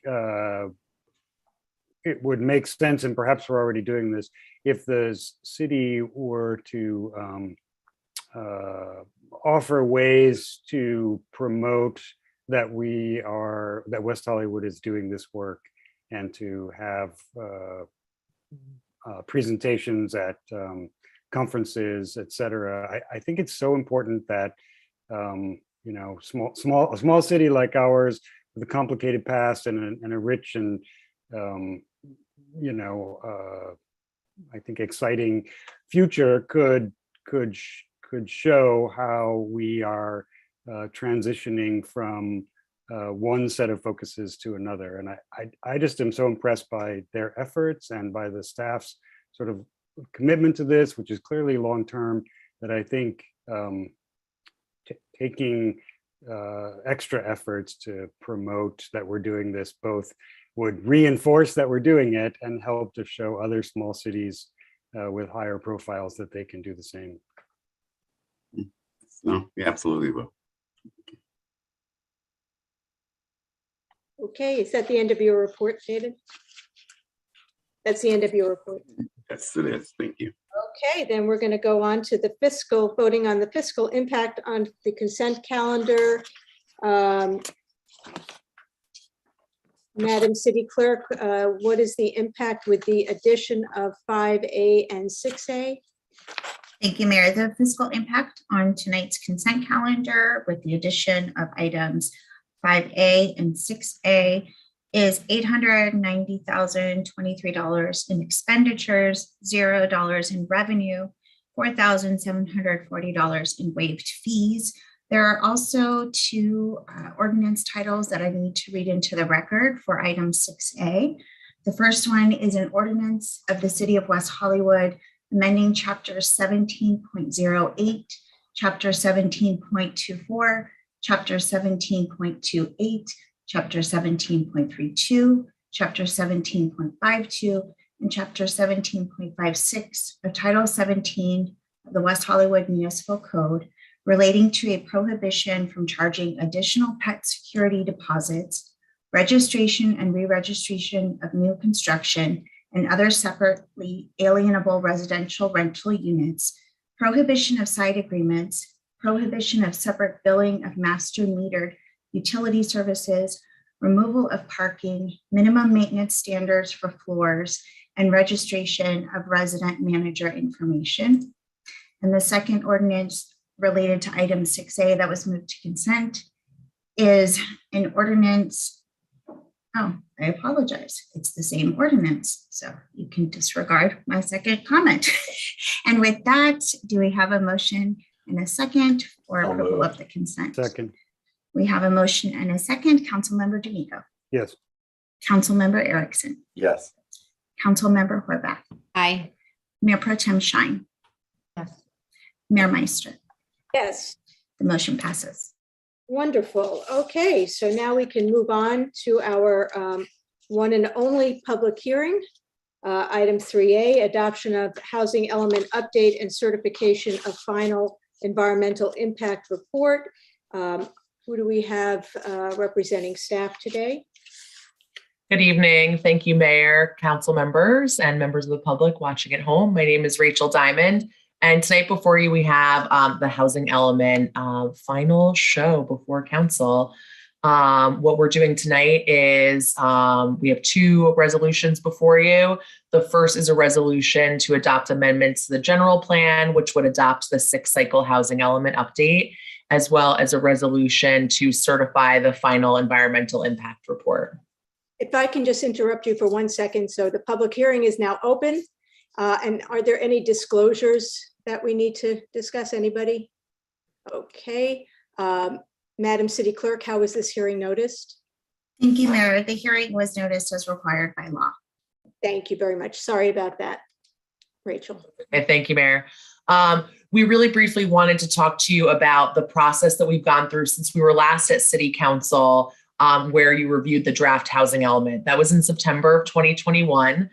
Since then, the city submitted that draft to HCD for a legally required 60-day review that happened in October of 2021. And soon after, the draft environmental impact report was released, and the comment period went through December 2021. We received a comment letter from HCD, as they're required to do within 60 days in December of 2021, with a list of required changes that we needed to make in order for them to ultimately certify the housing element. And we'll speak briefly about those changes in just a moment. So basically, the city staff and our consultants have been working tirelessly since that December letter was received in order to amend the housing element in response to those comments. We went back to the Planning Commission for a recommendation to the City Council. They recommended that the City Council adopt the housing element as well as certify the final environmental impact report. We also went to the Historic Preservation Commission for a recommendation to the City Council on the final environmental impact report, since there are significant and unavoidable impacts to cultural resources, and I'll speak on that in just a moment. And the City Council at this point would adopt the housing element and certify the FEIR just in time for our February 12th deadline. So we will, should the City Council choose to adopt the housing element as is, we would then submit that housing element to HCD, and they have 90 days to complete their review of our adopted housing element and determine if they're going to certify it or not. I do want to be honest and say that a number of cities in the area, when they have submitted their housing elements to HCD, have had additional rounds of comments. So it is possible that they may have additional comments. If there are more changes required by HCD, if there are any substantial changes, we would come back to the Planning Commission and the City Council. If they're minor in nature, we would just make those changes and inform you in a memo to the City Council, and also post on our website, which is weho.org/housing element. I wanted to touch really briefly on the final environmental impact report. We do have our consultants from Rincon available as well for any detailed questions, but effectively, as required, we conducted an environmental impact report, and there were significant and unavoidable impacts for air quality, construction noise, and historical resources. As I stated earlier, we went to the Historic Preservation Commission to discuss their recommendation to the City Council. They did recommend that the City Council certify the final environmental impact report, but they did recommend changes to one specific mitigation measure. Specifically, they had requested that rather than require individual developers of projects with housing to do their own assessment of archaeological resources, that the city conduct our own citywide archaeological resource assessment. The issue with that is that would only give us one snapshot in time, and that assessment also includes evaluation of sacred lands, which could be updated at any time. So at this point, we're still recommending that CUL 2A remains as is. And if the city were to do any survey, that could help give us a snapshot of one period of time, but we would continue to have developers provide us with that information in the future to ensure that there aren't any impacts to sacred lands or any known archaeological resources in the area. We do want to really touch upon the HCD findings letter that they provided to us. So I am going to turn it over to Veronica Tam, our primary consultant on this project, to go over the changes that were made since you last saw the draft in September. Thank you. Thank you, Rachel. The overall process of HCD review is really an iterative process. And as Rachel mentioned, a lot of times when we submit the housing element to the state for review, they do have comments. And based on the discussion I had with HCD this morning, in fact, they said only 10% of the jurisdictions in the Southern California area, including San Diego region, so far have certified housing element. The standard, the bars are very high this round. When we get the letter from HCD, there are some key comments on the housing element. One regarding the affirmatively furthering fair housing. It wants the city to provide more local kind of framework on context about the city's enforcement and outreach about fair housing, and also provide some regional comparison. So we have since updated the AFFH section to reflect that. In terms of the sites inventory, there are some comments about how the sites should be distributed throughout the city, which the city does show that. In terms of progress in meeting the RHNA, HCD wants to get a little bit more information about the income distribution of the pending projects. We confirmed that, and because we submitted the housing element a couple of months ago, and also when we prepared the housing element, that was even longer. And so we have updated comprehensively the whole list of pending and projects and also pipeline projects. In doing that, we have to drop two properties because the project applications have been withdrawn, and we added 2 additional sites to replenish the sites inventory from that. The HCD also wanted to have a little bit more information about city-owned properties and what the disposition schedule would be. We have clarified that the city has no intention to actually dispose of the city-owned properties. Most likely the city would be partnering with a nonprofit and do a land lease to do affordable housing projects on those sites. It asks us about questions about realistic capacity of the sites. We've made sure that when we did the calculation of estimate the potential, we use it based on the historical trend of the city's development in the last few years. And that's the same way with the suitability of non-vacant sites. One thing we do want to emphasize is that I think everybody knows the city of West Hollywood doesn't have a lot of vacant sites. So all of the RHNA is primarily going to be fulfilled on non-vacant sites. What we have done is to provide additional information on recent projects and pipeline projects and how this existing uses are being, what type of existing uses are being recycled into residential development or mixed use development in West Hollywood, and how the sites inventory that we have provided, the existing uses are similar in character as those that are being recycled right now. So there's no reason to expect that would not continue, that trend would not continue. We also verified our ADU trend and also provide more information on smaller sites and lot consolidation trend in the city to substantiate the sites inventory. Next slide. The other set of the comments relates to constraints, and wanted to have a little bit more information on the city's land use control and how the overlay zones works, and also particularly relating to the city's whole processing and procedures relating to approving and developing housing. And I think constraints on housing is primarily related to residential care facilities for 7 or more people. So we have seen, again, expanded discussions on all these topics in the technical background report. And we also emphasize the city's intention and the housing program specifically talked about how the city has been working on streamlining development process. There's been a lot of different actions to look at ways to streamline development in the city. Regarding the housing programs, the emphasis is to make sure that when we have actions that or we have specific programs to look at, to study certain things, that there are follow-up actions. So for example, if we say we're going to explore something, HCD wants us to say, well, then when are you going to explore it? How long it's going to take?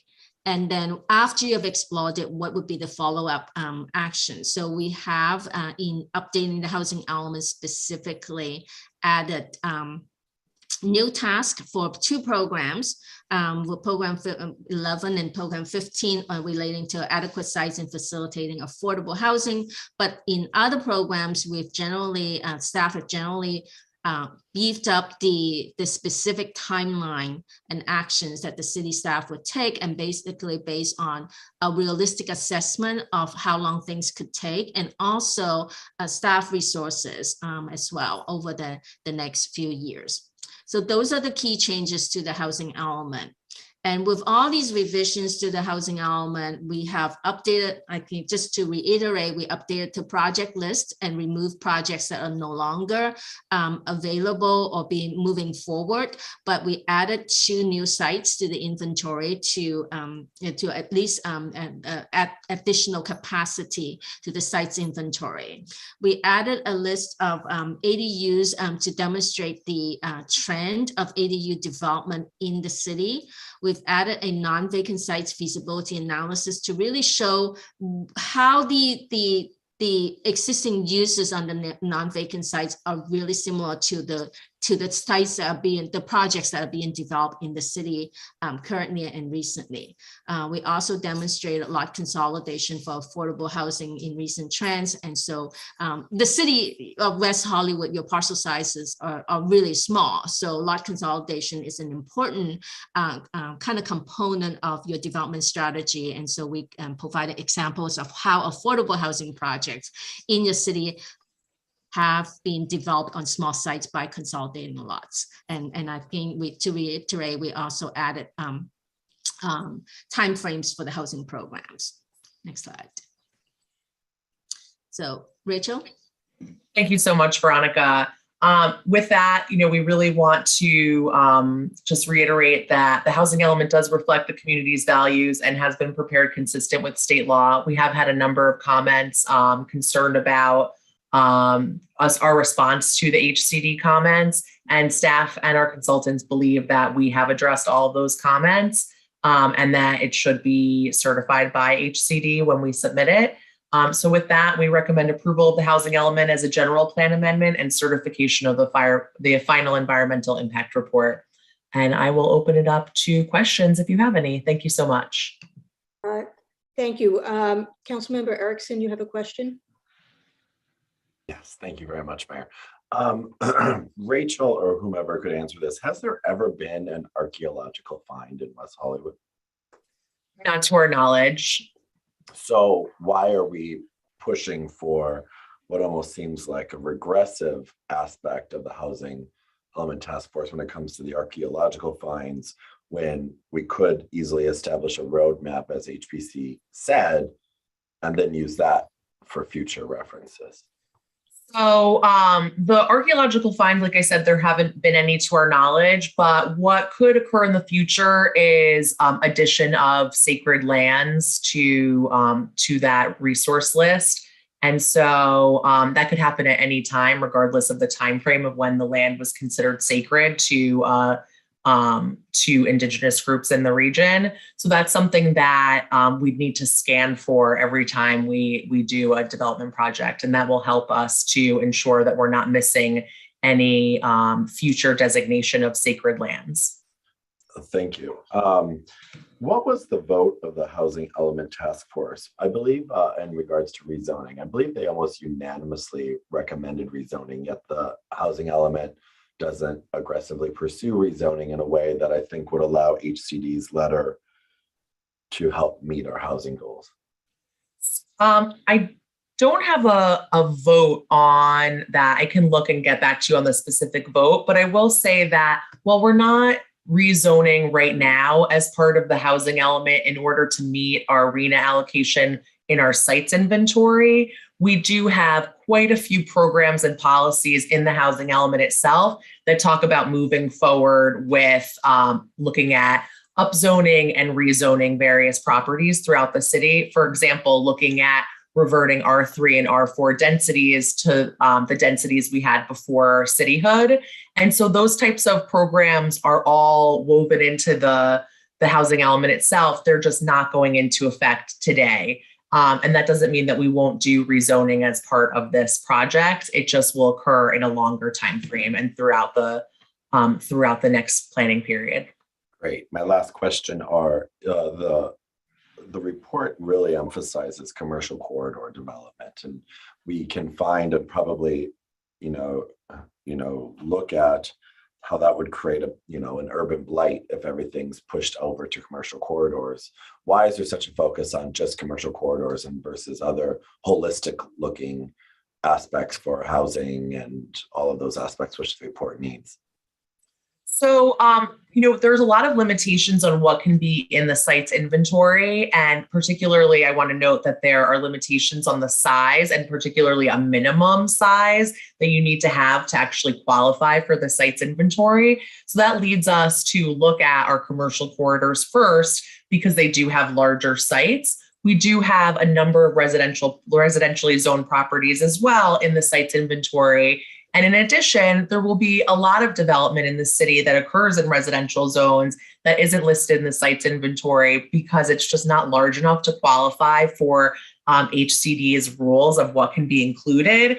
And so, for example, we have a number of single family homes left on R3 and R4 lots. Those single family homes will be, potentially demolished, and a 7 to 20 unit building could potentially be built, for example.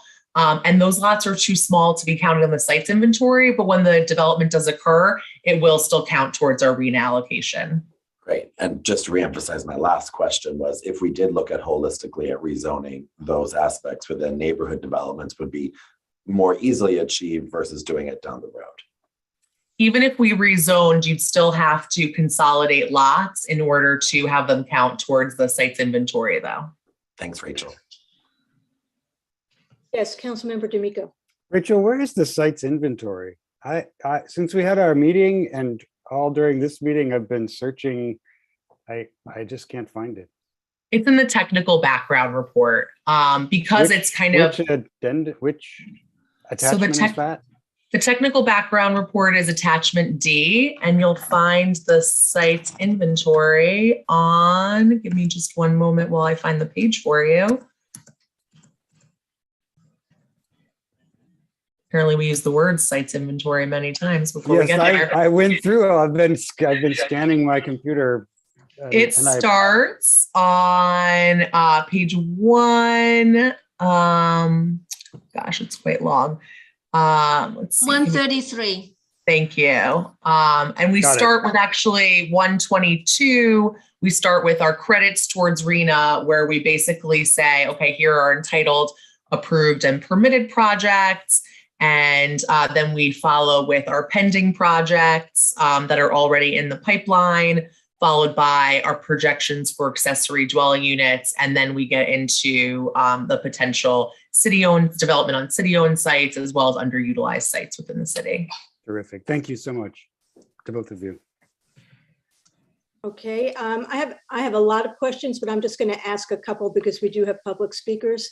So on page 3 of the staff report, it talks about state housing grants and funds, which is why we have to, submit this, or it needs to be accepted. Can you tell me about how much money that amounts to? That is a great question, and I'll defer to Veronica and Allison. I don't think that we can actually quantify a specific number for you, because it's not necessarily money that's yours. It's competitive grants that you may not be eligible to apply for. But with the PLH, PLHA, I don't think the city gets a lot because you're part of LA County. Rachel, you may know what's the PLH permanent affordable housing, permanent local allocation for affordable housing, one of those acronyms. But that one, I believe, is just maybe a couple $100,000 a year for the city. But if you do participate in more competitive grants, that can range from anything from $500,000 to a couple of $1 million.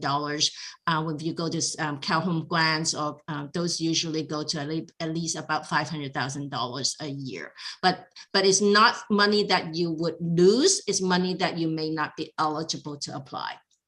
Yeah, and Mayor, I'll just add that really the trend that we're seeing from HCD is going forward, all of their competitive money, the baseline requirement is, do you have a current and approved certified housing element? And if you don't, you're not eligible to apply. So one of the biggest ones that we've been consistently applying for is a housing trust fund match. And this past cycle we applied for $5 million.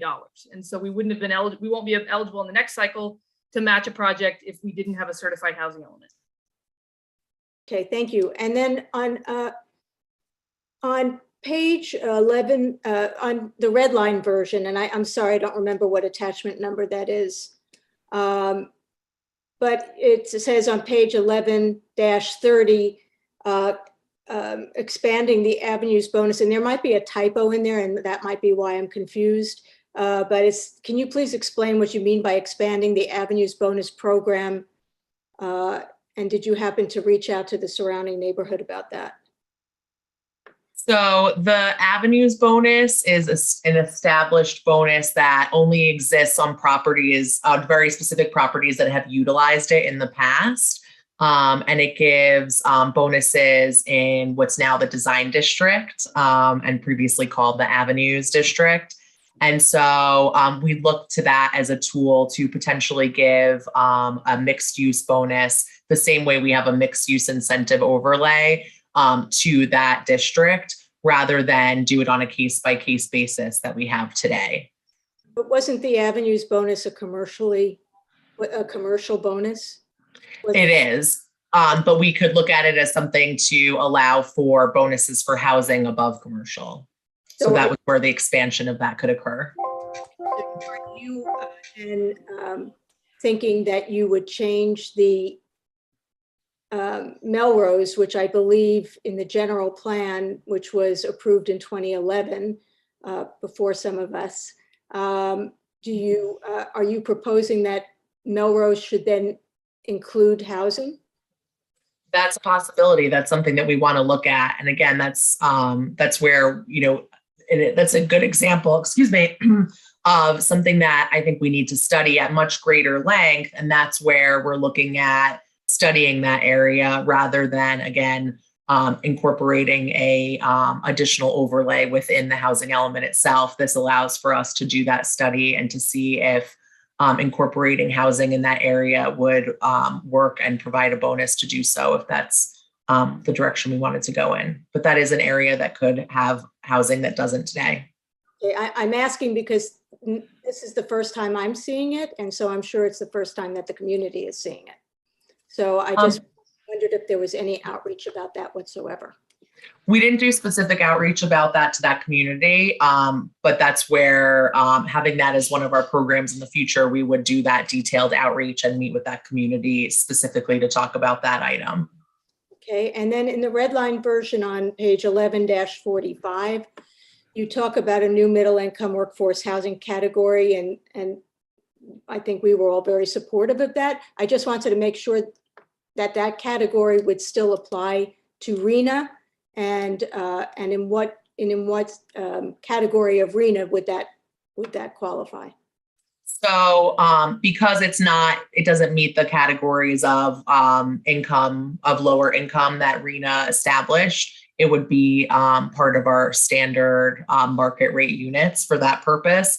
We've, I think it's something that we would look to the state to hopefully change their rules to have a moderate plus category in the future. But right now that workforce, moderate plus housing wouldn't meet any of the lower income categories.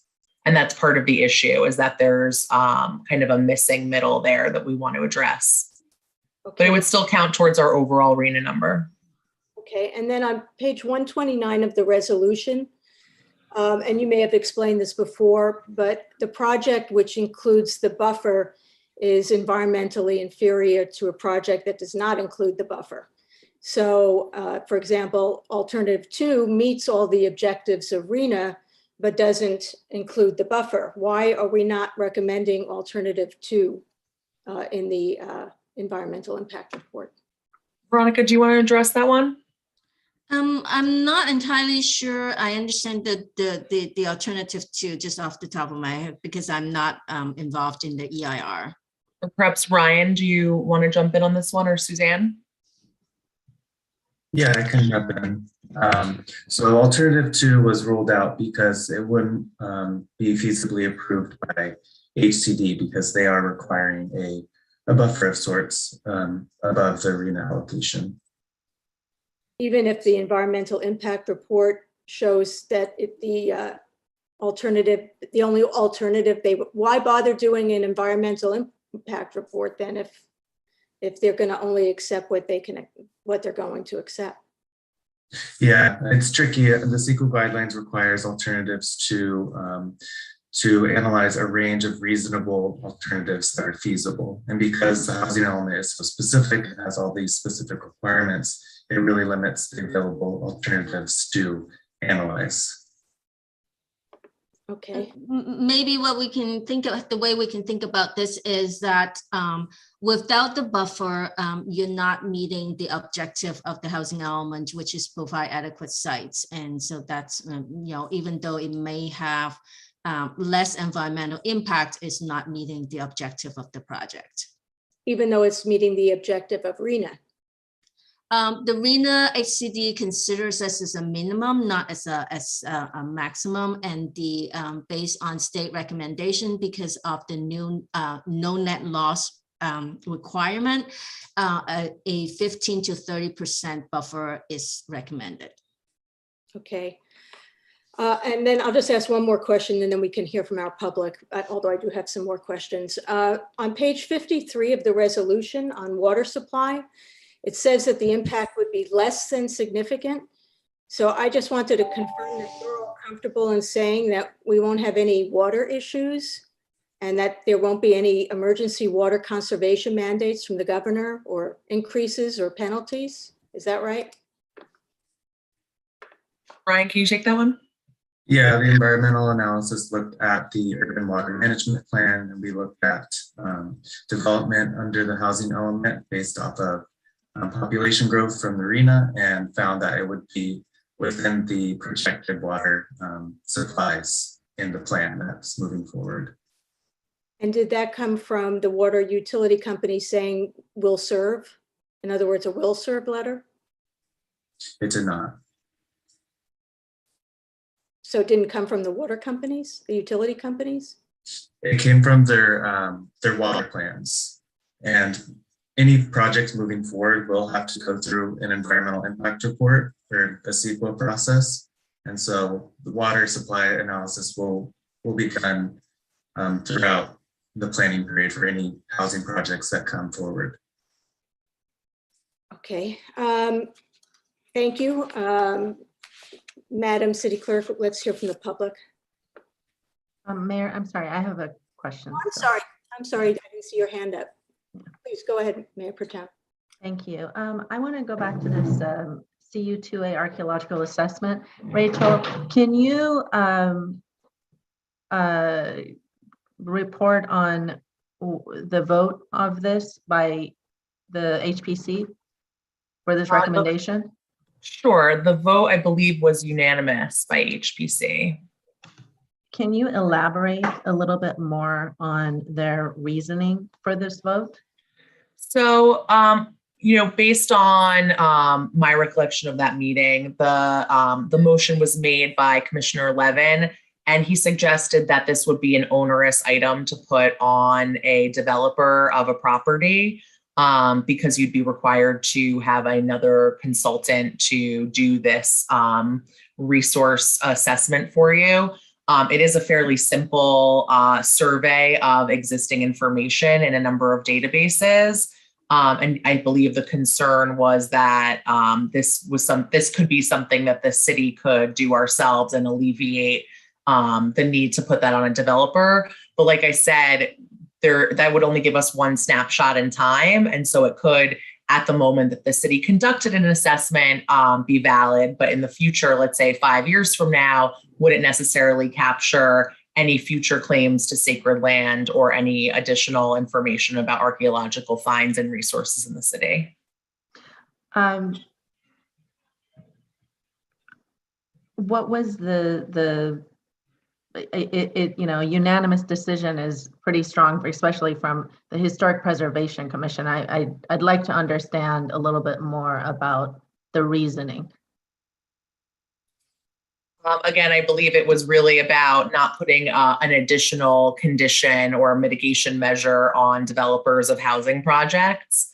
And so this would be one way to alleviate that, that of the developers. For example, each developer of a project that's impacting a property with a building 40 years old or more would also have to do a much more complex cultural resource assessment. That's something we require today and is also one of the mitigation measures as part of this housing element FEIR.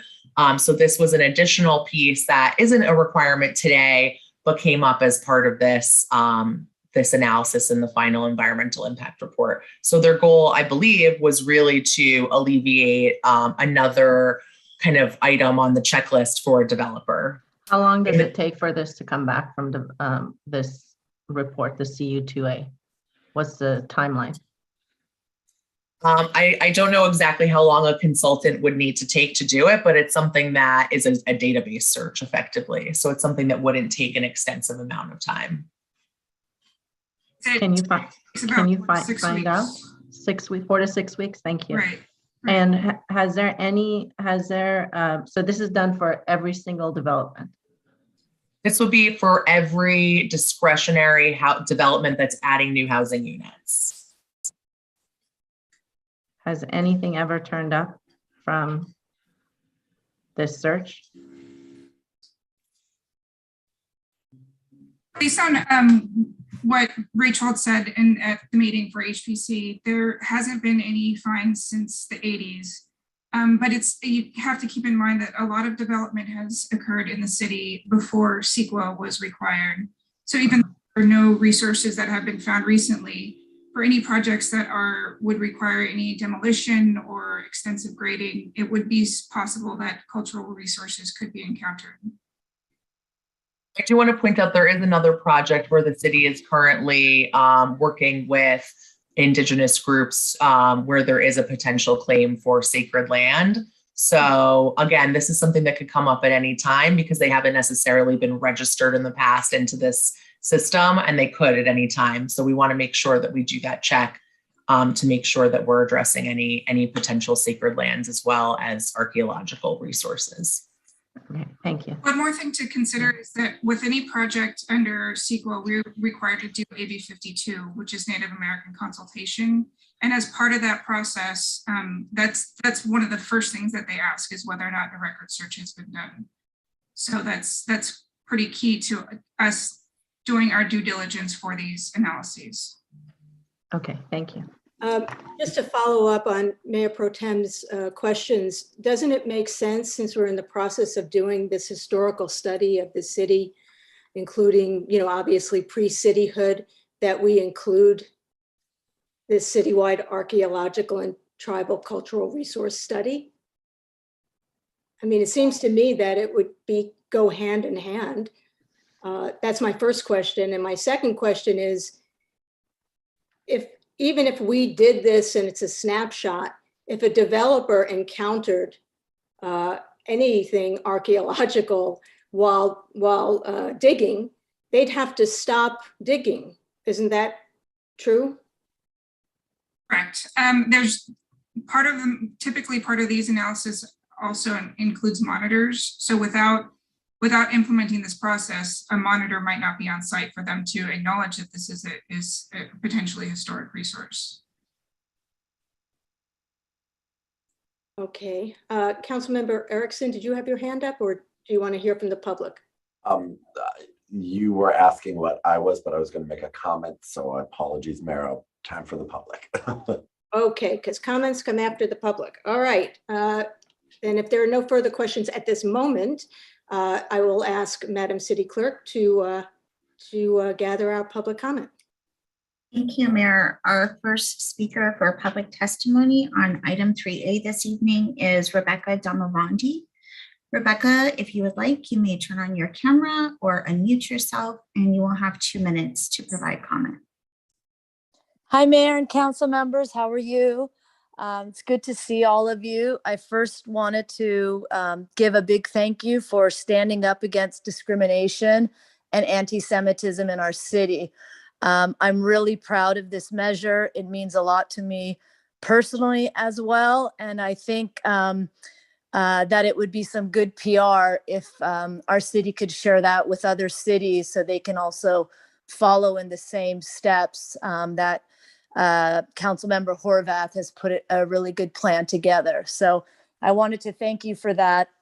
Regarding 5A, I know I've spoken with some council members to better understand this process. And while I understand we need a plan, we need to present and identify a roadmap to the state in order to get funding and also to meet our goals, that's understandable. I think the team has done a good job in thinking out of the box and considering infill units.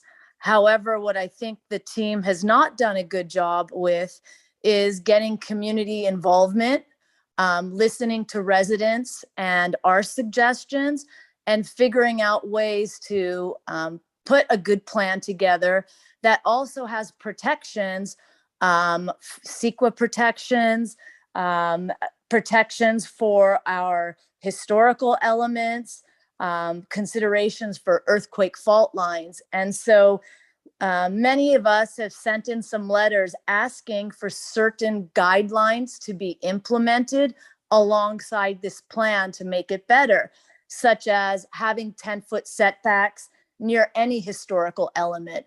I know Seppi Shine had made a statement before about perhaps having green space. Why can't we demand green space near elements?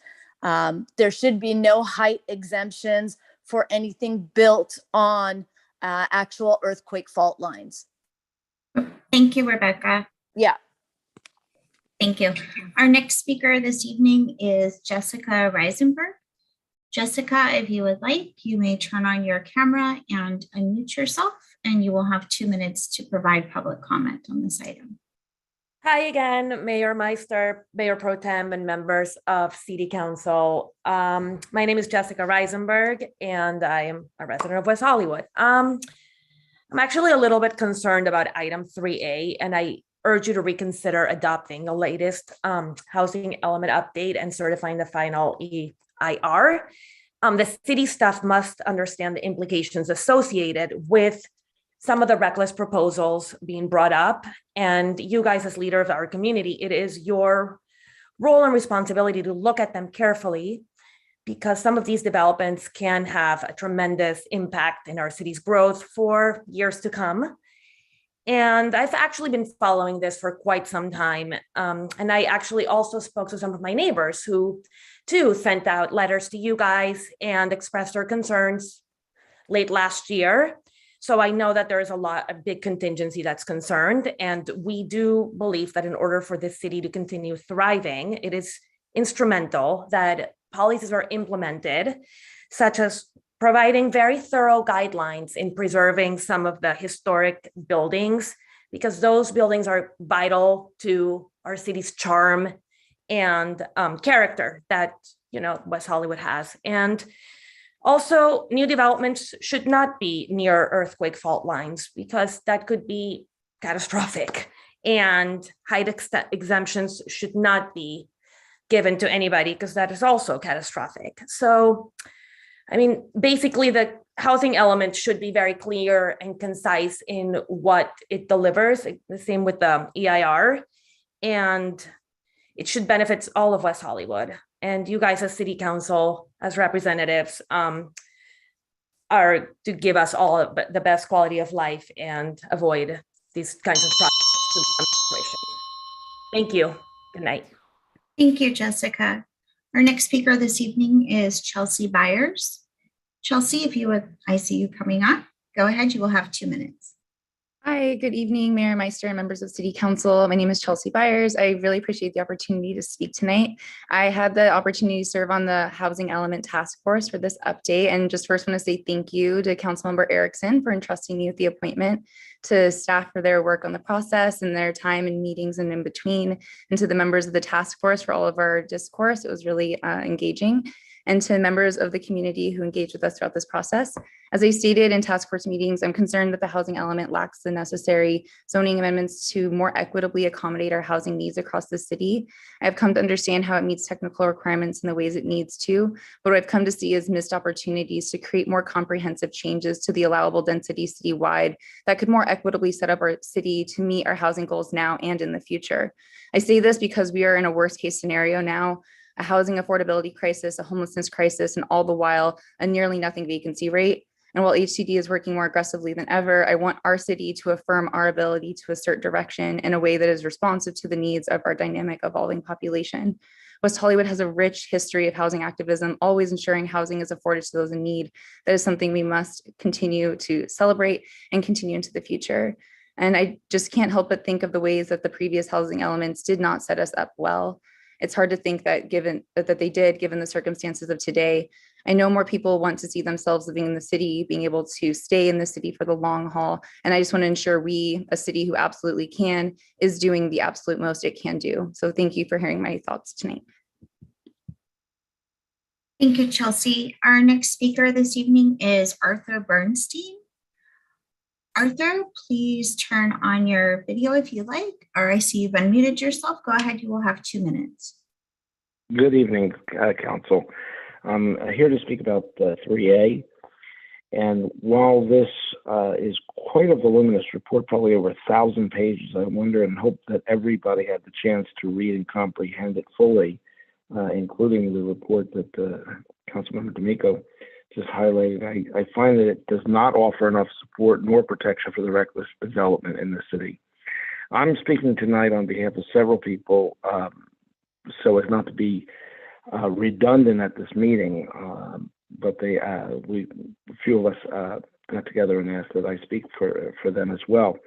I'd like to read from a letter that was submitted to the Planning Commission in December of 2021. The letter was also sent by Martha Orellana and Susan Rosenbluth and others, but it was not included in the report. And it said, "Dear Planning Commission, many of our neighbors have raised concerns regarding the notice which was mailed out regarding the draft EIR. Significant impact to air quality, toxins, noise, historical elements are very concerning, especially since it's listed as unavoidable in the community notice.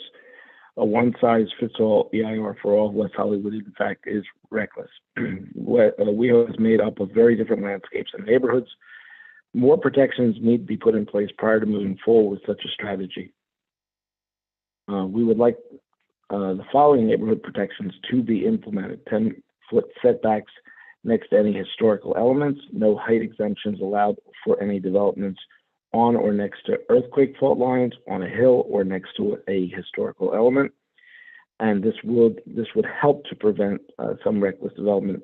This proposal is very one-sided and an approach to building at any cost, regardless of the negative impacts on current West Hollywood residents or the city long-term.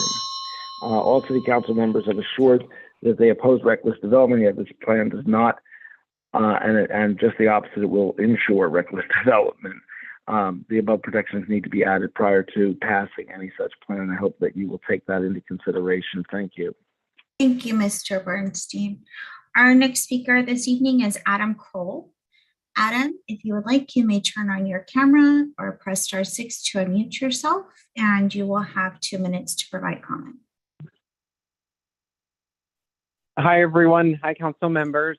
This is Adam Kroll, resident of West Hollywood. First of all, I just want to say Rachel is just so incredibly impressive. I can't fathom how you have all of this information in your head. We are so lucky to have you working on this. I was also serving on the Housing Element Update Task Force, and I just want to make a couple comments here. I think one, whether it has to do with how the state prescribes we do this process or how we actually do it, it's deeply concerning to me that we fundamentally do not plan for the housing that we need in our community. In the previous cycle, we, as Chelsea mentioned previously, like we really didn't plan for much, and now we're kind of planning for sites to be utilized that we really don't think will be. I really don't want to sort of call people out, but staff told us at the task force that this is essentially how it works. Cities put up sites that they know probably won't get developed because they're counting on other sites within the city getting redeveloped. That doesn't make sense to me. That's not a real plan. And I think even though, yes, we have led this state, it's a very low bar right now. It's really important that we continue to build up our city in an equitable manner. And I think that includes not just carving out these sections of the city like Norma Triangle, right? Where I know people are calling in from tonight, areas where people, and I'll remind folks, a lot of folks that call in about these issues, so concerned about development, these are overwhelmingly wealthy white homeowners of single family homes who just want to quote unquote protect their neighborhood, meaning be excluded from sharing in the growth that our city has to do for us to continue to become a more and more equitable place. So I really encourage the council, and I encourage staff, I encourage our community to think about how we can all share in growth, in growing and accommodating for more people. Thank you. Thank you, Adam. Our next speaker this evening is Victor Omolchenko. Victor, if you would like to turn on your camera, you will have 2 minutes to provide comment. Good evening, Victor Omolchenko, 20-year resident of West Hollywood. I've been an owner and I'm now currently a renter. Vote no on both of these resolutions. The housing element and the final impact report should be returned to the drawing board and adjusted so that no statement of overriding considerations is required. Let's hear city staff and the city consultant talk about what, if you approve this statement of overriding considerations is a get out of jail card that, if adopted, will result in significant and unavoidable impacts to our air quality from construction emissions and toxic air contaminants. In addition, adopting it will result in significant and unavoidable impacts to historic properties with potential demolitions citywide. I know you discussed this supposed carve-out that initiated in the Historic Preservation Commission to not do archaeological studies. That's just one tiny issue. What about the significant and unavoidable impacts on so many of our potential historic properties in this city? To achieve unrealistic housing goals while poisoning the air we all breathe and destroying historic resources we cherish is unacceptable and detrimental not only to the public safety and health, but also to the cultural legacy of our already densely populated small city. West Hollywood has always done a fine job of meeting housing goals over the years. It is continuing to do so. Send this back to the drawing boards. I've seen too many of these statement of overriding considerations passed with nary any public discussions. Let's hear about them from Rachel Diamond and Veronica Tam. Make them less impactful and avoidable. Thank you, Victor. Our next speaker this evening is Jamie Francis. Mr. Francis, if you would like, please press *6 to unmute yourself. I see that you've unmuted. Go ahead, you'll have 2 minutes. Thank you. Sorry, I believe the previous speaker was a little too eccentric and ostentatious and really, very verbose. But I wanted to say this in particular.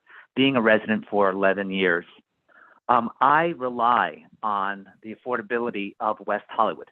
It has shown it has not become that. It's become very gentrified and actually very expensive. It's one of the few cities that doesn't have a housing authority. You did, and then you relinquished it. This could have been averted had you kept it or implemented it many decades ago.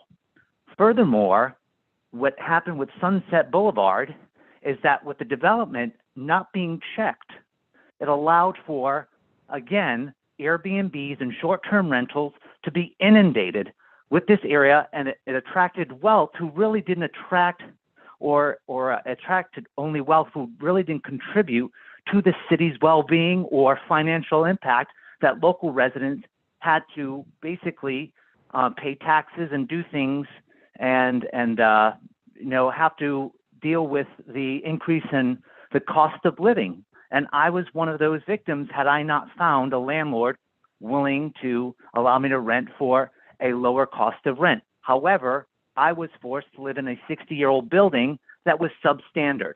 I shouldn't have to be exposed to chemicals that California deems dangerous or cancerous. With the developments, they should be under check. I understand with the emissions and toxicity rates, we have to look at asbestos. However, what are we going to do? You can't refurbish buildings that are 70 years old. You can only retrofit so many buildings. However, if you put this in perspective, there are people who are single-family homeowners who moved here, who paid for a house maybe $75,000, $100,000, and now they're close to $1 million. This is unacceptable. We have to find resolutions for us who want to afford and want to live in more up to current or more current buildings. We should have that choice, but we're not given that option. Thank So you, please Mr. Francis. find a way. Thank you.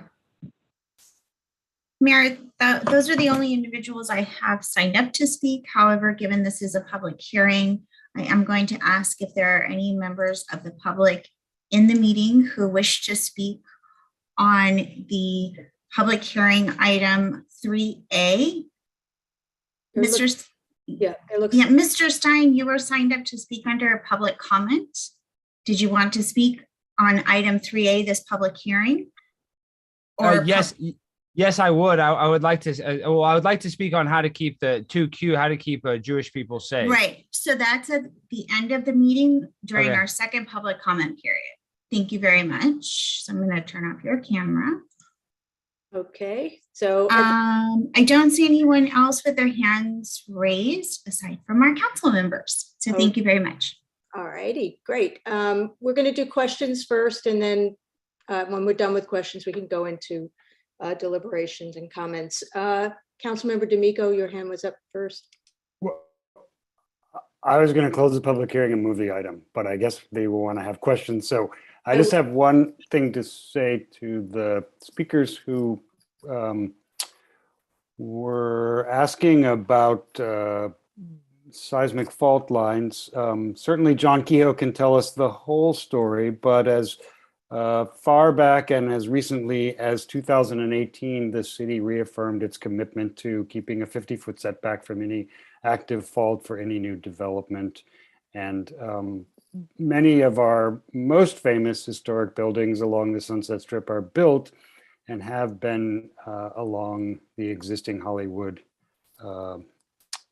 fault. So I hear what you're saying, but those provisions are already part of our existing ordinances regarding setbacks from faults and investigation of historic structures for any new building built near or on the site of a potentially historic structure. Thank you, Mayor. Thank you, Councilmember D'Amico. Councilmember Horvath? I just wanted to address in questions a couple of the speakers' comments, and thank you to everyone who came out tonight. First, are we proposing to remove any historic buildings through this housing element? No. Okay. There's a great passion around the idea of us using a statement of overriding considerations. Can you please speak to why staff is recommending that a statement of overriding considerations be used to adopt this housing element?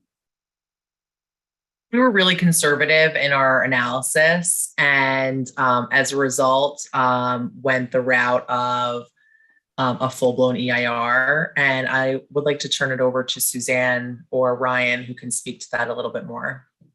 Sure. So we did a programmatic EIR, which is looking at the development under the housing element as a whole. We didn't look at each individual project that might come up, because we're anticipating that in the future, these projects will likely have their own CEQA analysis associated with them. So when you're doing a emissions calculations for a project of this size with this many housing units associated with it, it's, cumulatively, it's going to come up as a significant impact, for instance. And also when you're looking at noise impacts during construction. So we're looking at everything as cumulative impact, really.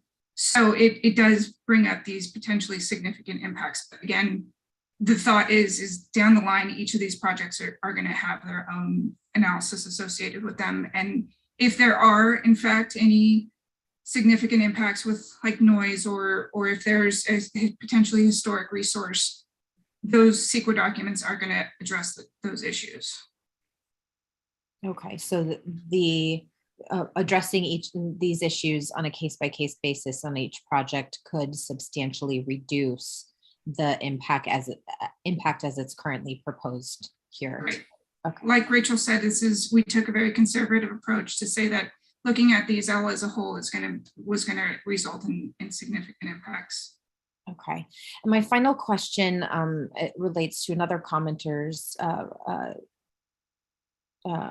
thoughts about affordability, and I'm wondering how you would characterize the relationship between this housing element that we're being asked to adopt and our commitment to creating more affordable housing, especially given the many people who are on waiting lists trying to get into housing that they can afford in this city. Just to give you an idea, more than half of the required RENA allocation is for affordable units, and the city is heavily committed to furthering our development of affordable units within the city and ensuring that they're built into the fabric of the city overall.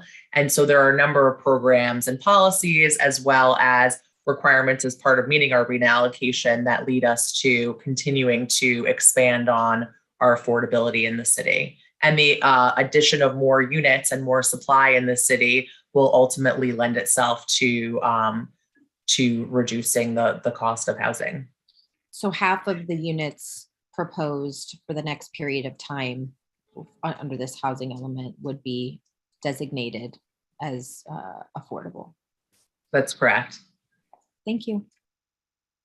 Okay, Councilmember Erickson. Thanks, Mayor. Before I make my comment, was there a second to Councilmember D'Amico's motion? I just want to respect process. Well, I haven't finished asking my questions yet, Councilmember Erickson, or making comments. Well, if a motion's on the table, it either has to get a second or it has to go back for us to continue it. So I just want I to withdrew it so that we could have all of our conversation, and then apologies if I didn't. Either I will or somebody else will, I assume, make a motion. Great, thanks. I'm going to be voting no on this item tonight, specifically because I believe that, like some of the public commenters have described, our city, especially with an item on the agenda to create a pro-housing city aspect to us, is not going far enough to actually address the actual needs here. I want to thank all the members of the public who have called in, the neighborhood's concerns. I hear that. But I actually think that we are missing an opportunity to push ourselves further, to look at issues such as rezoning in a more comprehensive way, as I talked in my questions. I actually think we're placing more burdens on certain productions of housing when we haven't had any type of archaeological find. I understand the back and forth with our Indigenous community assessment, and I do concur with the mayor that it would be great to add that to what we would be doing with our study of our history. I think that's an important item to do. However, there are too many questions and not enough answers left unsaid in what's being proposed.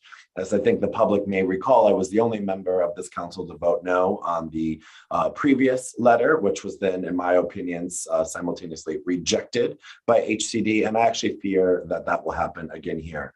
While I think and I understand where the staff is going, and I thank them for their due time and process here, I think that there's too many questions left on the table. And ultimately, we're not getting to the place where I think this council as a whole with creating more housing, opportunities for housing, and looking at it holistically want to go. And I think we're just trying to do what the state wants so we can check off this box versus challenging ourselves to actually create more housing and do it more productively in a great way for this cycle. So those are my comments. I have no other questions. I will be voting no on this item tonight. I hope I am wrong with HCD rejecting what we did before. But from what I am reading and from what I have been seeing from other cities as I actively follow this, I have a feeling we'll be getting another stern letter from HCD in the future. Okay. Before I start with all my questions, Mayor Pro Tem, do you have any additional questions? I was going to ask about the fault line issue, but Councilmember D'Amico gave information, so I'm good on that. Thank you. Okay, great. So if we can look at the page 85 of the resolution, AQMP's growth forecasts, SCAG forecasted the population of the city to be 41,800 residents by 2040, and that was based on our general plan. The housing element update forecasts WeHo's population at 42,679 by 2029, which exceeds SCAG's 2040 forecast. First, I want to know how you reconcile that difference. And second, how do you reconcile it knowing that SCAG has reported a decrease in migration into California and an increase in migration out of California, and a trend showing a decrease in birth rate more so than ever in the recent past, and more people living longer. So it seems to me that we should be focusing on allowing seniors to age in place rather than creating more housing than what was predicted by SCAG. And I guess I just can't make, it doesn't make sense to me. And I just wondered if you can reconcile that. Veronica, do you want to speak on? Oh, go ahead, Ryan. Yeah, so the SCAG forecasts were based off of the 2016 Air Quality Management Plan, and the growth forecast that we were comparing that to, we're using the RENA numbers that HCD in the state and the SCAG region provided to the city. And so because the RENA numbers were so high for this round, it showed that the city's population would go above the 2016 Air Quality Management Plan projections. When SCAG redoes their air quality management plan in the future, they will reconcile the RENA numbers and it should balance out. But for the current plan, we show that it will exceed the numbers. And if I may ask, that discrepancy was brought up by members of SCAG when appealing the number to the state. Unfortunately, because of the timing of these are not necessarily aligning, there are recognized discrepancy, but there's nothing, unfortunately, that we can do about that. Yeah, I mean, that was one of the reasons I voted to appeal the the RENA numbers that were allocated to our city. So that's unfortunate. And I also will just reiterate something that Councilmember D'Amico has said many times. We have plenty of housing. We don't have housing that's affordable.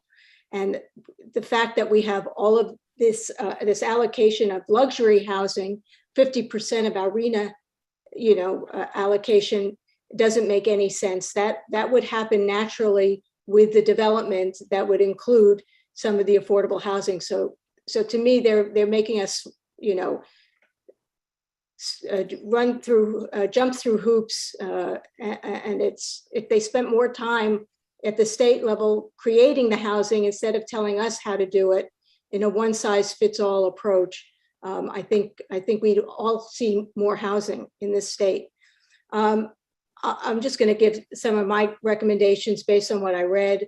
On attachment L, the red line version, page 11-26 on the residential referral list, it needs to include if it's pet friendly or not. Also roommate situations so that older adults could keep their housing and age in place by having being able to get roommates. On the red line version, page 11-29, registration of all rental properties will help in the goals listed in 1129-29.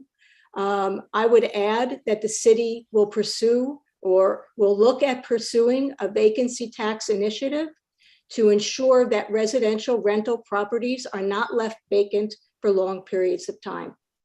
On the red line version, page 11-31, I know that Councilmember D'Amico raised this issue, and I'd like to offer an alternative. He had raised the issue about looking at the county maps and doing an overlay to see how things have changed in terms of the zoning from the time that we were a county versus cityhood. I would suggest that we don't look backwards, that we look forward. One of the reasons that we became a city is because people did not like what the county was doing with development in the city. So I would suggest that we look at our different areas and our zones in a way, as Councilmember Erickson said, in a more holistic way, and look at it going forward. Say what makes sense, what doesn't. Does it make sense for an R1 neighborhood to be next to an R4A neighborhood, literally on the same street, just across the street? Does it make sense that that certain areas maybe some should be downzone, maybe some should be upzone? But I think that we should look at it from a fresh perspective of moving forward rather than going back to what the county maps had. And again, that's because that's one of the reasons we became a city, was to get away from what the county maps had. On the red line version, page 11-34, number 12, the replacement housing. This item went to Planning Commission in 2019 or earlier. The Planning Commission voted on it. They had a recommendation. It never came back to us. This should have been expedited. This, to me, should have been an urgency item. This is about whether replacement units should be affordable units or rent stabilized units. And because we are a rent stabilized city, we are allowed to decide. So I would ask that our staff bring that back to us with the Planning Commission's recommendation sooner rather than later. On the red line version, page 11-45, it says that the maximum average unit size should be, that there should be a maximum average unit size on the residential projects. I would like to see that it be applied to mixed use projects as well. On the red line version, page 11-49, I know my colleagues and I have disagreed on this, but on unbundling parking, I'm opposed to this. And I do believe that what we just approved on the RSO addresses the parking issue and the unbundling issue. So I'm hoping that we can come to a better conclusion on that.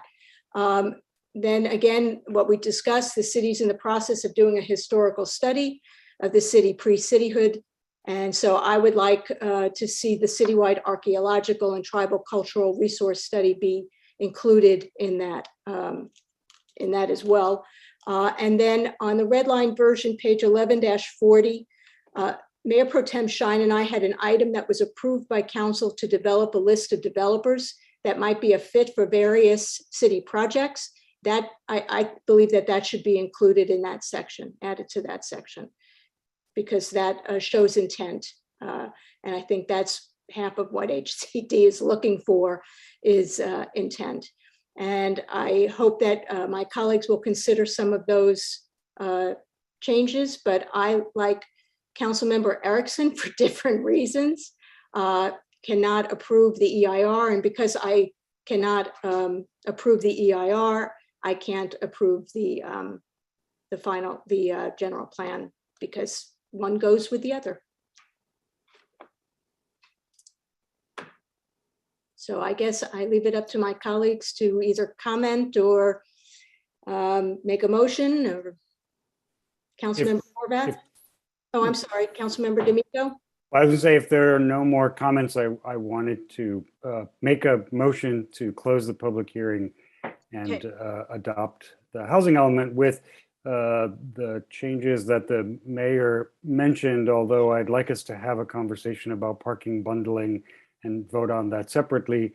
And I do I also have a question about the zoning. I think if I understand the intent of the housing element, there is no limit to the way in which zoning can be addressed. There is only the suggestion and the commitment to doing it. So I think better to leave direction mentioned, but not specific.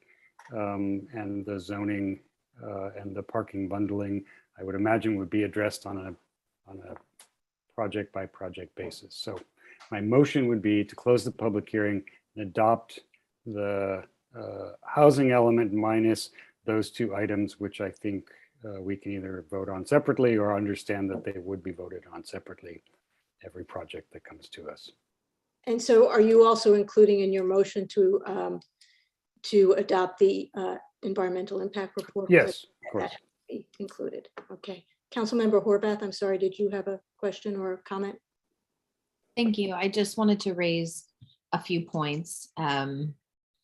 First, I would, based on comments from my colleagues and discussion from the Historic Preservation Commission, would like to see the city embark on an archaeological survey citywide. I hear staff's recommendation that it is a point in time and there may be new information that comes to light, but I think that initial survey can give us some context to understand where some of that new information might come from before we require that it be done on each individual basis. And unless I'm hearing it wrong from staff, that's something that we're choosing to do. It's not something that is required by law, and it's it was very much opposed by our Historic Preservation Commission. And so perhaps that first step with the citywide survey can help get us there if that's what we ultimately determine we need on a case-by-case basis. The second thing I'd like to propose is more of a focus on affordable housing when we see new housing developments. And I had previously discussed with our city attorney and would like to give as direction to staff to explore the possibility of optional zoning that allows for the encouragement of development of the kind of housing that we actually want. So whereas baseline zoning and density would exist at one level for a project that is developed at market rate, there could be an optional concurrent baseline zoning and density for projects on the same site that would then be 100% affordable, for example.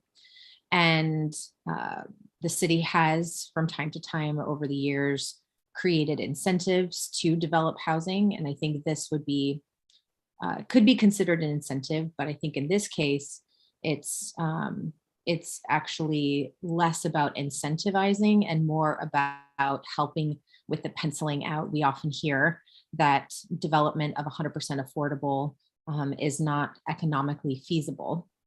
And while we can have a debate about that, this idea would allow us to explore and give us another tool to create housing in a way that is innovative and perhaps allows us to create certainly a mix of housing, but allows us to prioritize the kind of housing that we need most without costs being an issue. I think this is something staff might have some ideas about, but given that they'd have to spend time on it, I wanted to make sure it was part of formal direction from us as council. Those were two items that I'd really like to see move forward. Third item is education about what SB 9 and 10 will do and what is required, what isn't required. I think there is a lot of misunderstanding around what SB 9 and 10, particularly 9, does and doesn't do as it relates to our community. And I think helping people to understand what could happen and engaging people in that dialogue and giving people concrete examples will help people understand what impacts are. As state law continues to change, we see that it is a continuing trend that state law will continue to address local land use issues until the housing crisis that we are in is averted, reversed, however you want to characterize it. And so I think we need to be mindful of that and find the ways that we're going to be creative and meet the, not just bare minimums of what we're expected to do, but how can we be innovative and how we're achieving and setting goals for ourselves. And so it sounds like there are a couple different ideas about what is being proposed tonight. So I'm going to wait till I hear all of my colleagues' comments before I indicate sort of where I'm going to be, so I understand a motion, because I think there was a motion, but I didn't hear a second. Councilmember Erickson. There was not a second, so I thought we were ready to do that, but I guess we're not, so I will withdraw that again. Councilmember Erickson. Thank you so much, Mayor, and sorry for the do-si-do, Councilmember D'Amico. I just want to take a step back here and coalesce with my colleagues over, I think, the mayor's very crafted guidance for what this report is lacking, for Councilmember Horvath's push to holistically look at doing more, and to what is not being presented before us, but we are being asked to adopt. And I would like us to all pause and say, we are not doing enough. And I think we've all pointed out where, reasons, how we're not doing enough. So I think we all holistically as a city, we can't sit here and check this box. We have to say, staff, take back all of this information. You have not done enough here. You need to come back at the next meeting and you need to fix this. Because right now, what's before me is something that should be more in draft form versus what should be in a final form presented to a city council. We're going for a pro housing designation as a city, and to comment back on my colleague, Councilmember Horvath's very eloquent comments about trying to find housing that's affordable and focusing on it when we're looking at different zoning aspects should already be built into what we're trying to present. And right now, I feel like we're rushing this report to ultimately get us to a place where we're going to get another letter from HCD and we're going to be back here again. So let's not do that. Let's take a step back. Let's have staff go back to the drawing board, look at these items that the mayor, myself, Councilmember Horvath, even, I'm sorry, Mayor Pro Tem, you haven't spoken up yet, I apologize, and what Councilmember D'Amico has said, and come back to us. Because right now, I don't think we actually should be approving this, and we should actually table it until the next meeting. And maybe that's the appropriate thing to do. But I think that we all need to holistically think about what we've all said here, and what that triggers to me and points out to me is that we're all doing this to say, yes, we have to push this and the recommendation is to approve. But I actually think we're all in agreement, and maybe not, that we're not ready to approve this for the reasons that we've all outlined. I would urge my colleagues to table this, to push it to another meeting, for them to come back and holistically look at all the stuff going on, because my colleagues have given great comments and feedback that have built into this report. I think actually could get us, would not get us another HCD letter, but actually get us an acceptance of this housing element report with all these amazing additions. So that's all I have to say on this, but, and I'm prepared to make a motion to do somewhere if you need to. First, Mayor Pro Tem Shine. Thank you. Mayor, I appreciate all of your comments, and absolutely I think you and I have brought up the replacement issue quite a few times. So I agree with all of your comments, and I really, Councilmember Horvath, I think that is a very innovative approach that I would like to have staff look at. I do agree that there is not enough in here to create more affordable housing. There just needs to be more innovation, and I would like to see that. And so if it means coming back at the next city council meeting with all of the mayor's comments incorporated, as well as Councilmember Horvath's suggestions, with the accepting doing the citywide assessment, all of that, I think that's what I would like to see too. So that's where I am on this. Councilmember Erickson. Oh, Councilmember D'Amico. Are you going to make? I'm not making a motion this time, but I want to say that I think either John Kehoe or Rachel needs to jump in and provide additional context about the purpose of this housing element and then everything else that happens for the next 10 years. So I think all of the ideas that we have all had, and you know, I'm happy to speak mine as well.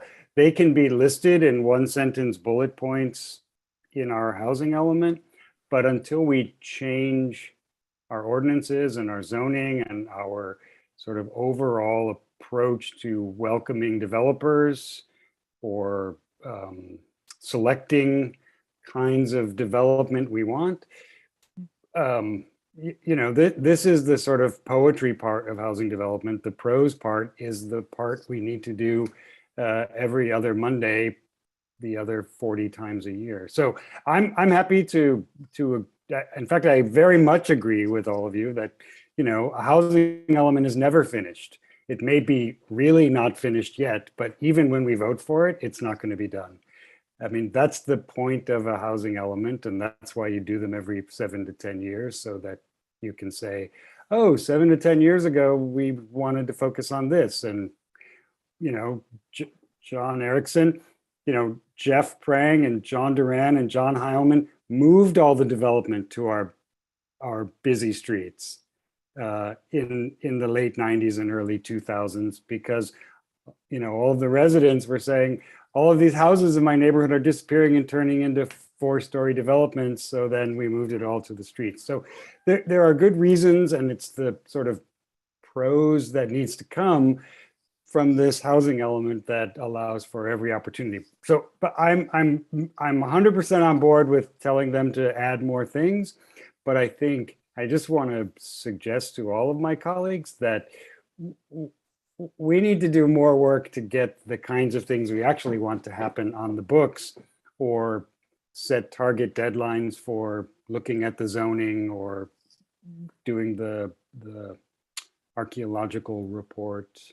Those are things that we can make a list with bullet points, but unless we put money to them and timelines, they won't happen. So I just sort of use that as an introduction, Rachel, for you to perhaps say more, knowing that most likely you're going to get this housing element back on your desk for at least the next couple, maybe 4 weeks. I do want to just jump in real quick and say that is right, council member, that we do have to think about the housing element as kind of our work program. So we're not necessarily doing everything right now, but we're trying to identify policies and goals that are broad enough that allow us as staff and the city council to discuss things in the future as they come up. And as we talked about, HCD wanted us to be more specific about timelines. And so this document does identify when we're supposed to do things. And so there are policies and goals that talk about how do we increase affordability. Well, we don't have the answers tonight.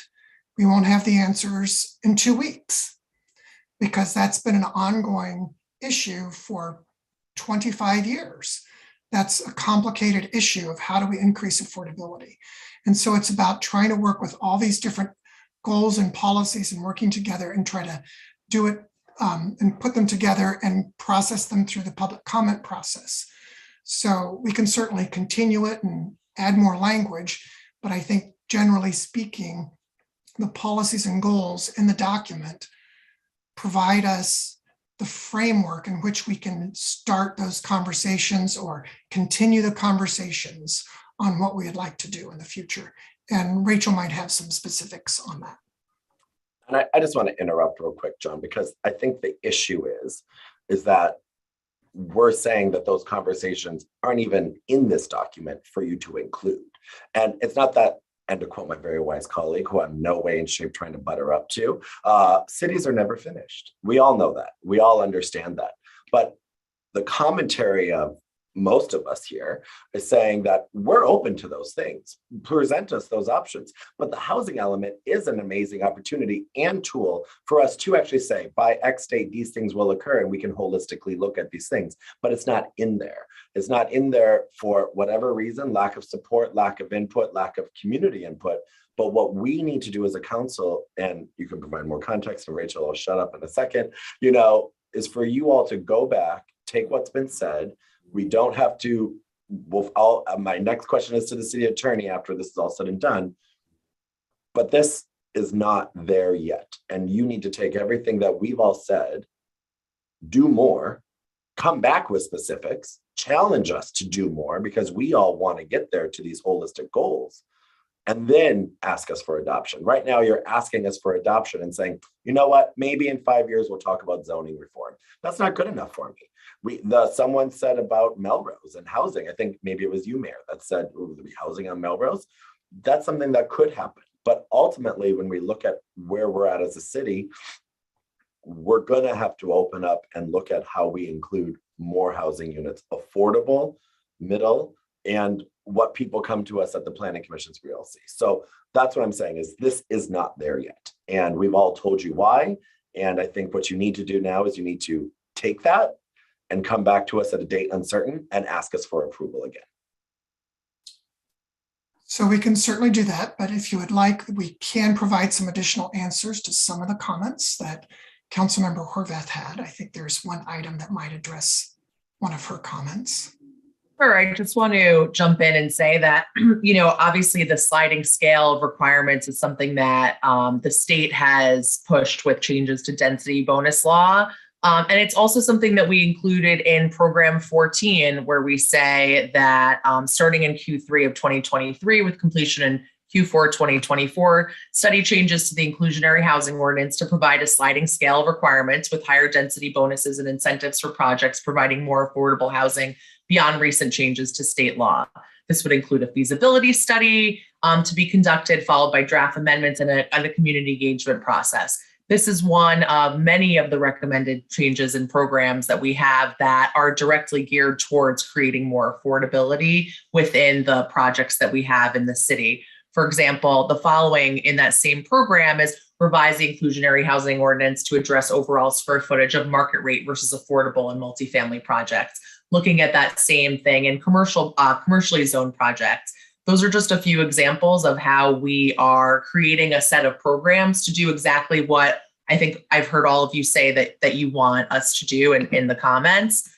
So it does require us to go back and spend the next, this entire housing period, the next 9 years, most of these items are in the next 2 to 3 years, to do a full-blown analysis of our inclusionary housing requirements and our base density requirements and looking at funding.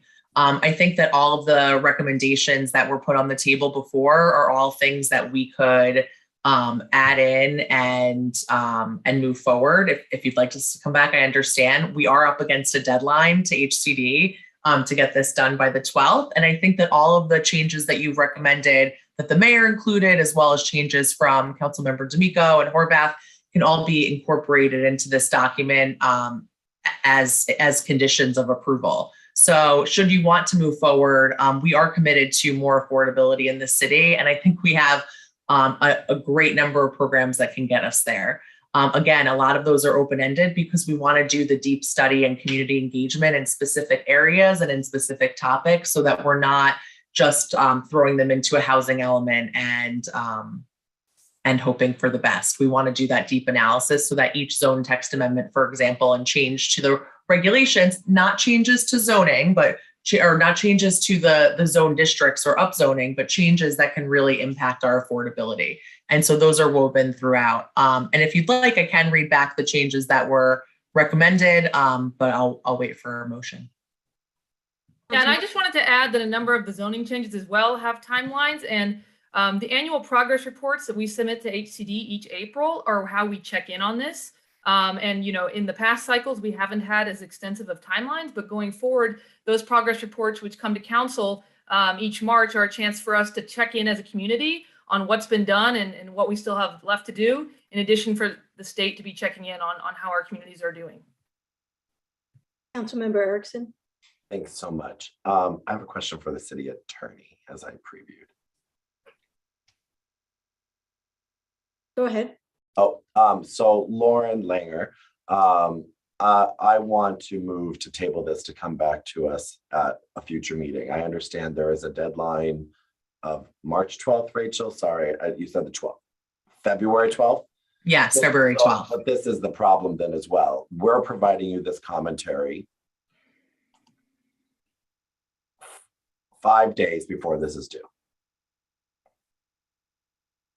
Do you see the issue?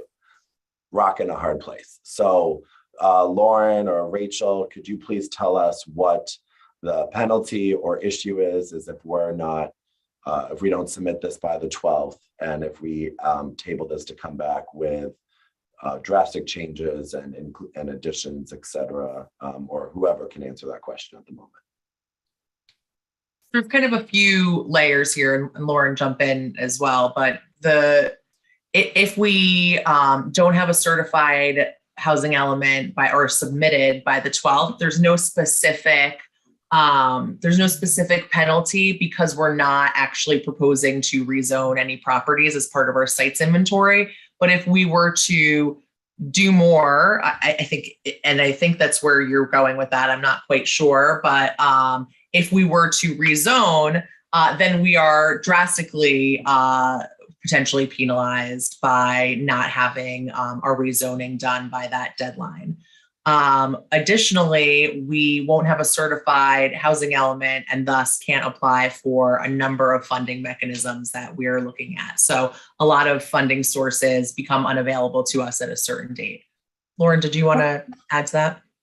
I was going to just jump in. Go on, John. I was just going to jump in, but I think the real penalty is not as severe as what it had been when we were going to start, because we're not having to upzone as part of the housing element. So that would have been the real penalty. But since we're not having to do that, there isn't a significant penalty if we continue it for, 2 weeks or a month. That's what I was going to say. I think the risk comes in how long you go. If you were pushing this out 6-8 months, I think that's a much different conversation than needing a few more weeks to get the document in a place where the council is comfortable at a programmatic or policy level, knowing that some of those zone changes and ordinance changes are going to come down the line. So I'll make a motion then to table this until the March 7th council meeting for you to come back. That gives you 3 weeks. I'm happy if my colleagues wanted to come back on the 21st. I don't know what that agenda looks like, so I apologize. Maybe the mayor does, because I know she looks ahead at those things, but I would move to table this to come back until the 7th and incorporate what we've said here. Do we have a second? I will second that. And I just want to say that I'm super impressed by all of our commitment to, crafting this so that it really does speak to the desire to make affordable housing more than housing for rich people. And it's really the first time our city has gone sort of as far as, I like, and maybe I wasn't reading the cards at 7:45 when we started this item, but I certainly think, it's very exciting for me to watch this happen and to have this be the direction we're taking.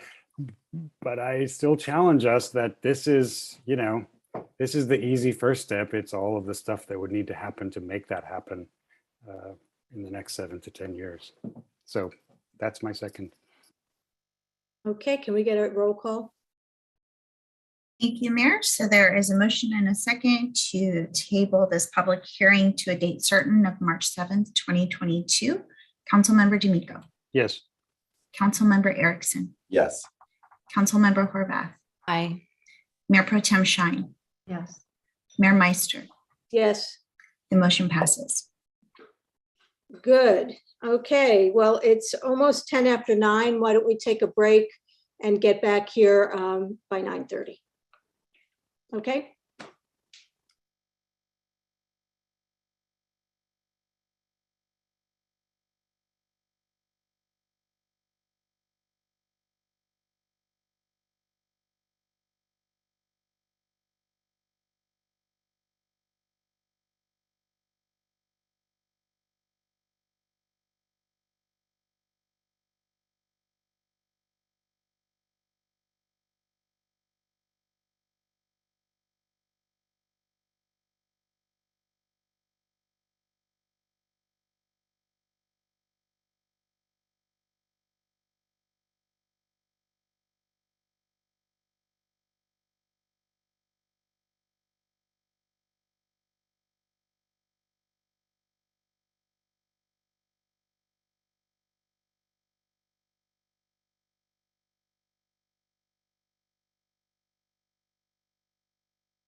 Let me see. Well, have you sent it to me? I'm sorry.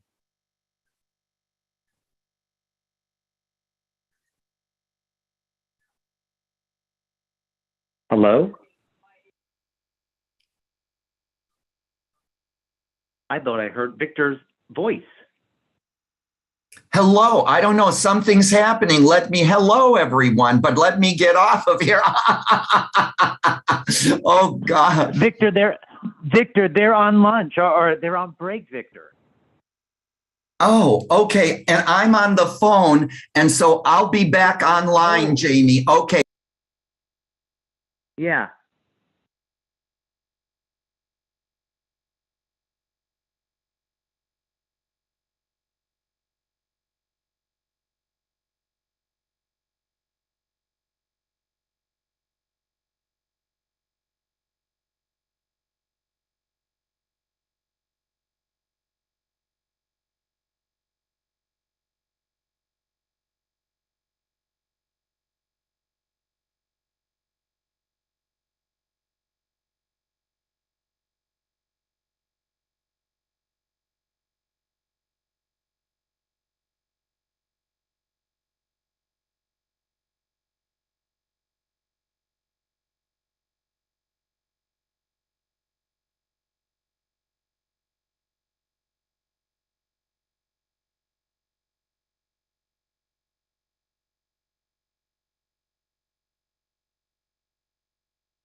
Okay, I believe we're just waiting for one more minute.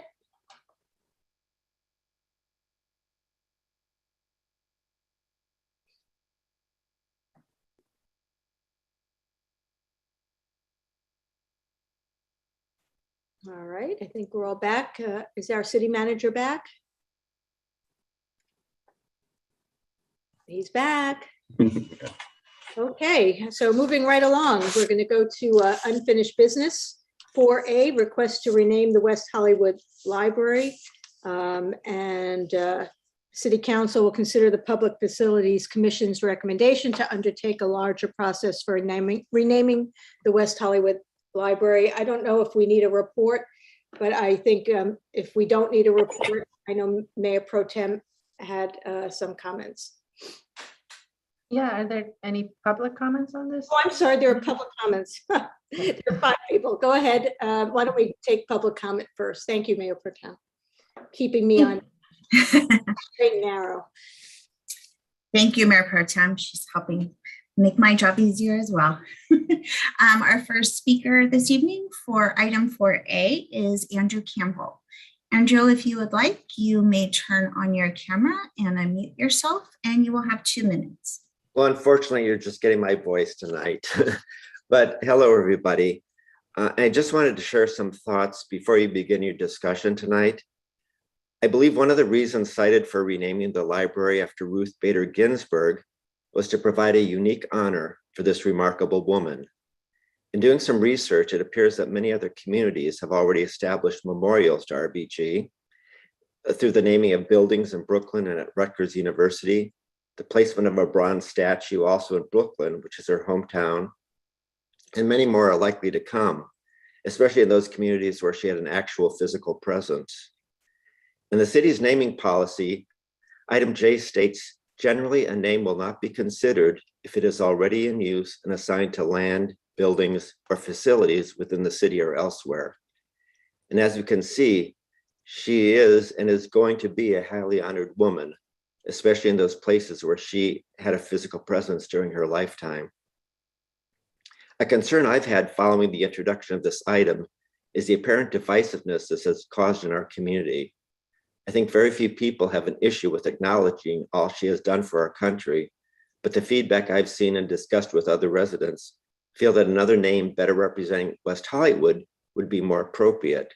And unfortunately, the various names being tossed out would likely create more divisiveness. I think the one name we should all agree on is the name it currently holds, the City of West Hollywood Library. This name celebrates our community, all of our residents, and the many people who helped bring this beautiful building into existence. It is a testament and honor to our city. With that thought in mind, I would like to encourage you to consider suspending a renaming process for the library, which is likely to create more division, and maintain its current name, which honors our small, remarkable, amazing city and all the people that have contributed to the library and made the city the remarkable community that it is. Thank you.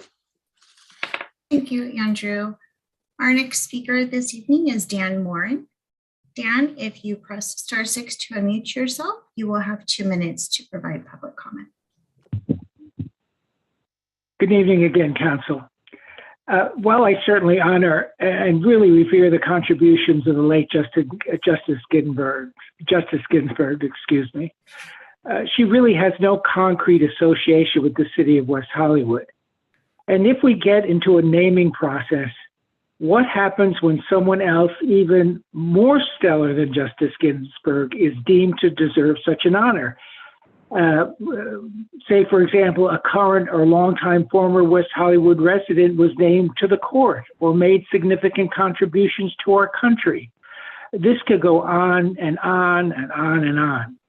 Therefore, in my humble opinion, the library should retain its current and most appropriate name. Leave it as it is. Thank you. Thank you, Dan. Our next speaker this evening is Adam Kroll. Adam, if you would like, you may press *6. I see you've unmuted yourself. Go ahead, you'll have 2 minutes. Hi, everyone. This is Adam Kroll again. I just saw this on the agenda and thought it was, I'm not really sure why folks are advocating to not name it after someone. I guess I can understand the points, but I think it's a super cool opportunity for us to name a public place after an LGBT person.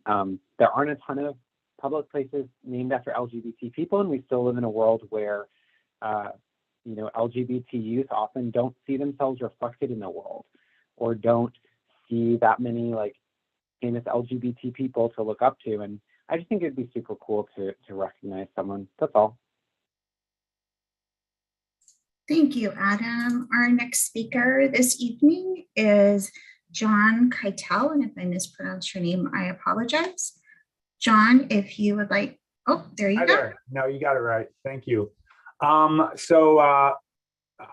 I've been sitting here listening to the rest of the meeting, I just started thinking about other libraries, like my hometown library, the LA Public Library, the New York Public Library, the Boston Public Library, the Beverly Hills Public Library. And I did a Google search. I could be wrong, but none of them have any sort of asterisk that then has a human name attached to it. Unless you get on a college campus, libraries in towns and cities typically aren't named for anyone. And I think there's a good reason why.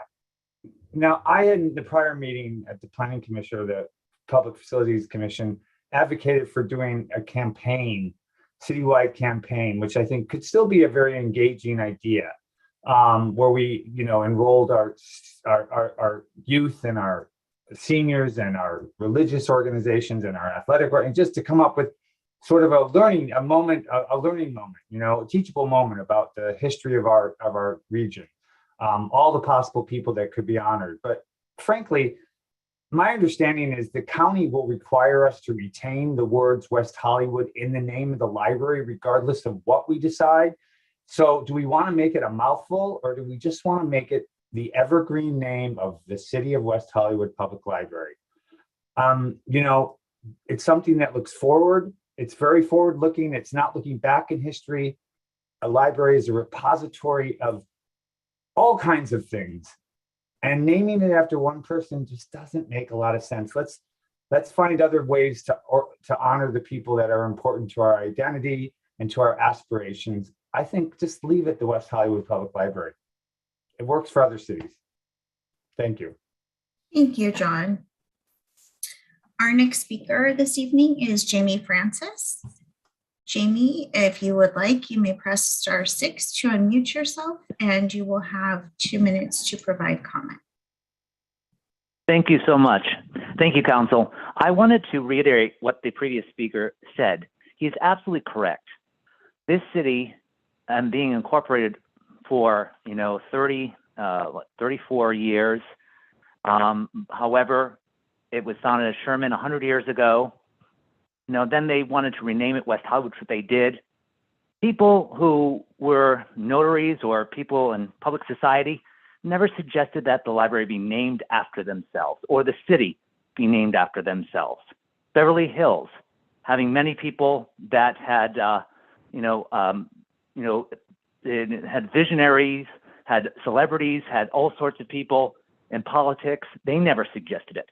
In Boston, John Singer Sargent, one of the master painters in the 20th century or the 19th century, never suggested, hey, name a library after me.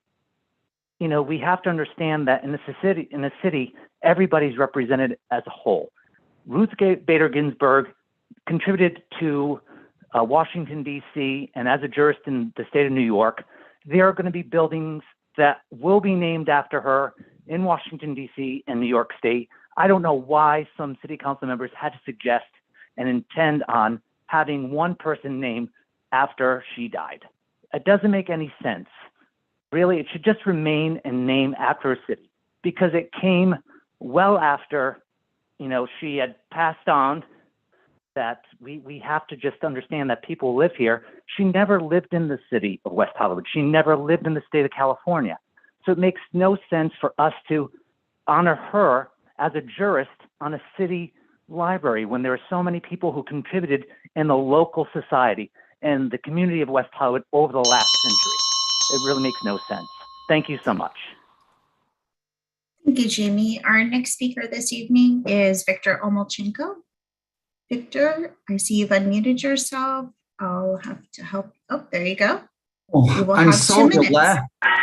Thank you. I'm so relaxed after that break. Well, folks, as a former federal employee and a former public facilities commissioner here, I'm very interested in process, and I want to thank the Public Facilities Commission for undertaking this task. And, you know, I like it when people take a stand. And, you know, when I look over the staff report, it's interesting. 2 of the groups, the LGAB, the Lesbian Gay Advisory Board, and the Transgender Advisory Board, voted no on renaming the library after the Supreme Court justice. 3 voted yes, the Women's Advisory Board, the Russian Advisory Board, and the Disabilities Advisory Board. And they were all told that they have the purview to do this. But you should have seen the HPC Commission with all this harumphing about, no, we're not going to vote. And neither did the Public Safety Commission, and neither did the Senior Advisory Board. And then you had the Human Services Commission, which took this kind of Switzerland stand of being neutral. I guess I just wanted to give you that background. I like it that some people voted yes and others voted no. And I guess everybody has the right to stay neutral. But those commissions that opted out, what were they scared about? Why don't they want to take a position? They've and over the years as a commissioner, I always heard people say, well, the council didn't include us in, the city staff didn't give us the information. Why didn't they tell us? And then they vote to opt out. But you know what? The new social justice task force wanted to, and it was determined that they should not have any say in this. So what gives? I, as an individual, I respect the wonderful Supreme Court Justice Ruth Bader Ginsburg. But really, folks, I think this library should remain now and in the future as the West Hollywood Library. Thank you. Thank you, Victor. That is the final speaker that I have on my list. If there are any members of the public in the meeting who wish to speak on item 4A, please use the right. Mr. Stein, you wish to speak on the renaming of the, okay, I see you lowered your hand. Okay, thank you. That's it. You, Mayor Pro Tem. Your hand. Thank you, Mayor. Well, first of all, Victor, you did some of my work for me. I really appreciate breaking down the votes of the boards and commissions.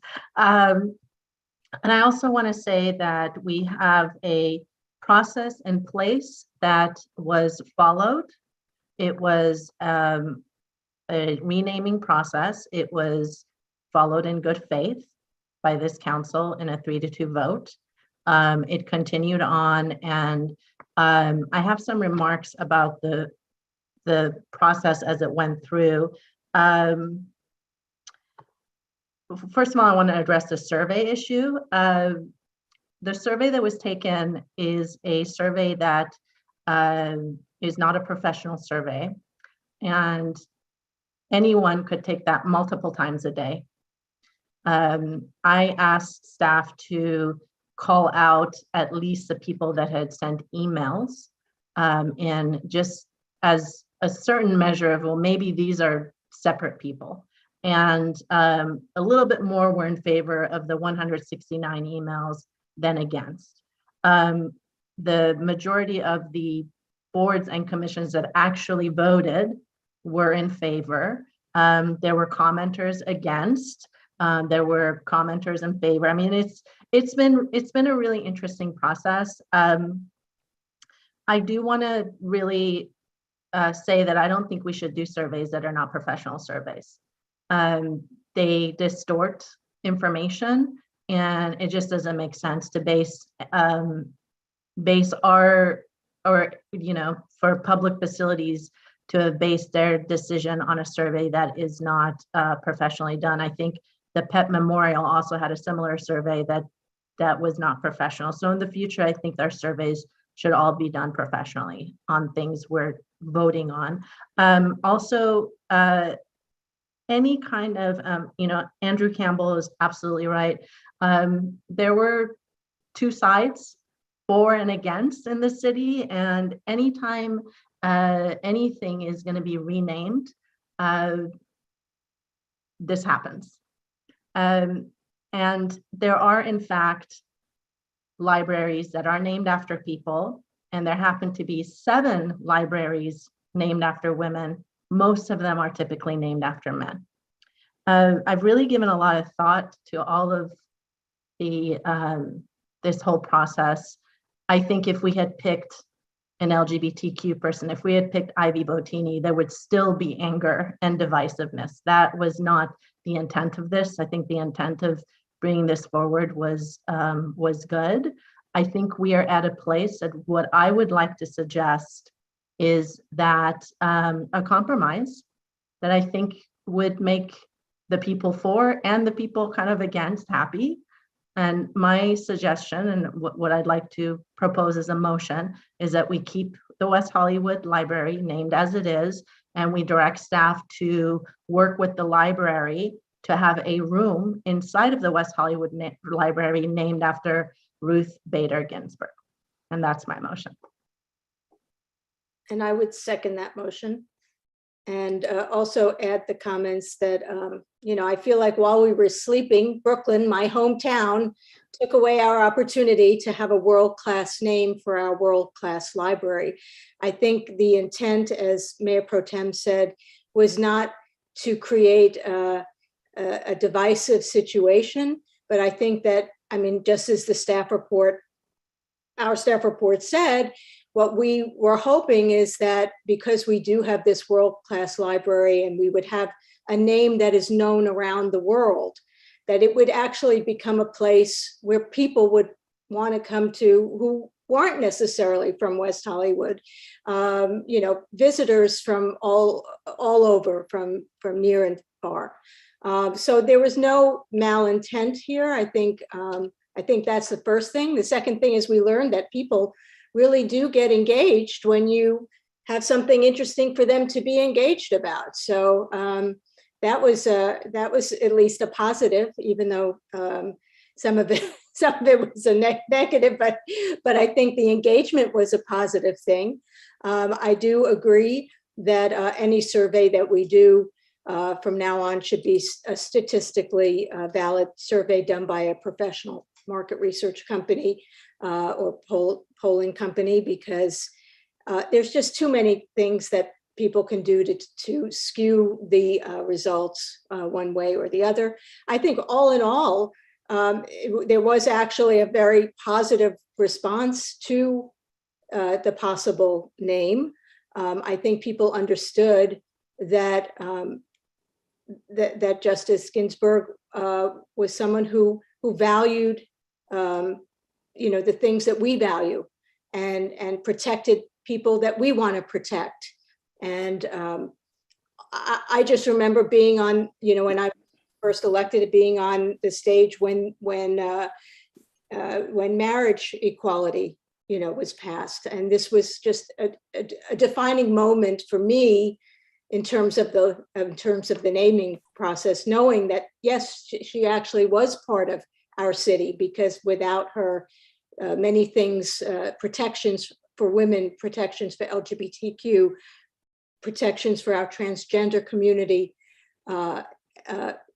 protections for men, it wouldn't have happened if it wasn't for her. So, I'm so glad that Andrew Campbell raised the issue about the naming having already been done, and that is part of our naming process. And as Mayor Pro Tem said, this is a process. I think we followed the process as best we could, and I'm ready to move on, and I hope everyone else is ready to move on too. Councilmember Erickson. Yeah, thank you very much, Mayor. We don't need to spend much more time on this. We have more things to talk about, I'm sure. Malintent is such a funny word when we use it because I saw Councilmember Horvath with her Project Angel Food Lead with Love mug.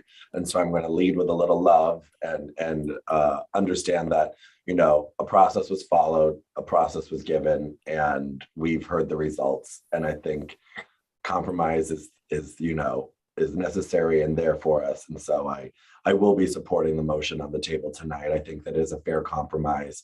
I also think it allows us to set a standard for that process to occur. And I agree with the survey aspects. Those are always fun to do. And I don't hold any malintent towards my colleagues on this. I think that, you know, look, I mean, I think Mayor Pro Tem Shine said it best. If we would have named it after anyone else, people would have been mad. And I do want to just urge more people to give a little bit more kindness and grace to many of us on this dais than making horrific comments. And I know Councilmember D'Amico might tell me to grow a thicker skin again, but I've grown that thicker skin much longer ago. But in you know, to assume what we want versus what we do is, I think, a really important standard bearer. And whatever said in whatever right-wing blog that goes on here in West Hollywood, to whatever happens in those comments, I know what's in your hearts and what's in your nature. And, you know, I never thought that. And so I'm prepared to support the motion on the table tonight. Thank you, Councilmember Horvath. Thank you, Mayor. I'm glad to hear a compromise proposed. I'm grateful that we're able to have that kind of a conversation on this topic. I know when we went through the process for naming the Veterans Memorial Fountain, there wasn't anywhere near the amount of divisiveness that this kind of brought up. And I think it's because we do have a world-class name. We love West Hollywood and everybody's passionate about it. And so I'm grateful that we're able to keep the library named in a way that brings people together and create a really important space in the library. Maybe we can even consider funding resources in that room for to talk about women's studies or gender studies or gender gender in the law, and any number of resources that can be made available in that room to continue to make it a destination, as the mayor suggested, but with the resources behind it to make it as special as is deserved to honor someone so special. So I'm glad to hear the compromise, and I'm prepared to support it as well. Thank you. Thank you, Councilmember D'Amico. I guess I have a slightly different point of view, and I can't support this. I think I'm just disappointed. It's kind of the sort of misogyny that sort of went through the community, and the sort of suggestion that her amazing work is not alive in each one of us in this city existing because of, her decades and decades of commitment. I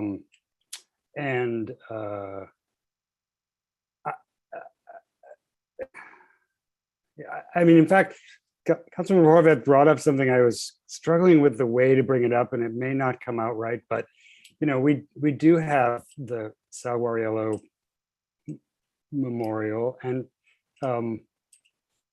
I would bet you 99 out of 100 people in West Hollywood have no idea who Sal is. And he was a good guy. He was a veteran, but I think naming local landmarks after local politicians is it's not worth the stone it's carved in some way, because that should just be, we should consider renaming that the Veterans Memorial. I mean, the Justice Ginsburg, I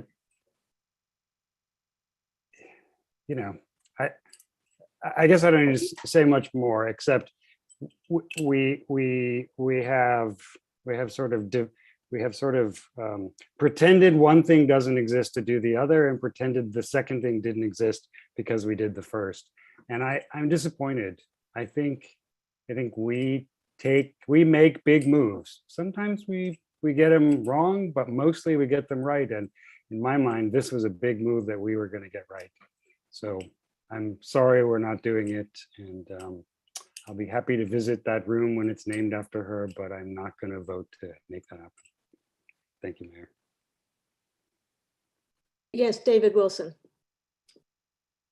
So I just wanted to clarify on the process. So the library, it's a county library, but it's still a city building, the facility itself. And the process to name the room is similar to the process of naming a building. And Steve maybe can talk about that a little more. I mean, certainly won't be as rigorous, but you may have this item coming back. So I don't want you all to leave with the expectation that we're just going to work with the county and rename it. There is part of our naming policy includes the naming of rooms and other things in city facilities. Okay, well, thank you for that clarification. And I'm sure that Steve Campbell and Helen Collins will come back to us and let us know where we go from here. But why don't you give us a month? give us a month off first. Okay, well, I guess we are ready then for a vote. We had a motion and a second. Yes, thank you, Mayor. So the motion on the floor is to keep the library name as it is, the City of West Hollywood Public Library, and to go through the naming process. Again, I'm going to amend it a little bit based on David's comments to have one of the rooms in the library named after Justice Ginsburg. Is that correct, Mayor Pro Tem? Great. Councilmember D'Amico. No. Councilmember Erickson. Yes. Councilmember Horvath. May I clarify that the motion includes the process that our city manager indicated? Yes. Yeah. Okay, then yes. Thank you. Mayor Pro Tem Shine. Yes. Mayor Meister. Aye. The motion passes, noting the no vote of Councilmember D'Amico. Okay. Now we're going to move on to item 4B, planning update regarding WeHo Pride 2022 and authorization for city manager to negotiate agreements for services with JJLA Inc. for event production services and for the co-sponsorship of Out Loud. And who will be giving the report? Is that you, Cleo? Megan? Hi, good evening, Mayor, Mayor Pro Tem, and council members. I'm Megan Reith, the Event Services Supervisor, and I'm joined by Yvonne Corker, Community Services Director, Kristen Cook, Public Safety Director, and Cleo Smith, Event Services Manager. Item 4B this evening is intended to provide council with an update regarding WeHo Pride based on its direction to staff at the December 20th meeting and to receive council's approval to finalize agreements with JJLA, as well as to move forward with an application process for affinity group participation in WeHo Pride, which includes an application process for such groups to host a parade in the city. Staff and JJLA are available to answer any questions related to the report that council may have. Thank you. Thank you. And Melissa, do we have any public comment on this item? No, Mayor, we do not have anyone signed up to speak on this item. I would have thought the library was more popular than conversation than Pride. Do we have questions? Councilmember Erickson? Thanks so much, Mayor.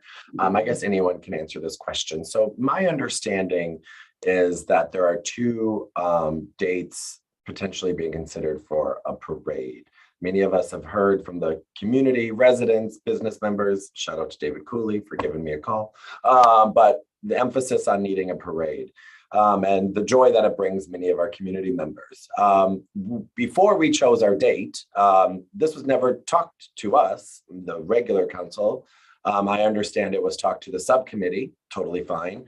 But we chose a date, the first weekend in June, without knowing this. And now I'm hearing that there is potentially a parade that CSW or LA Pride, I know they're the same entity, would do on the second weekend. This is coming to us at the last minute. The budgetary allocations have not been discussed or there, but we understand the importance of this meeting.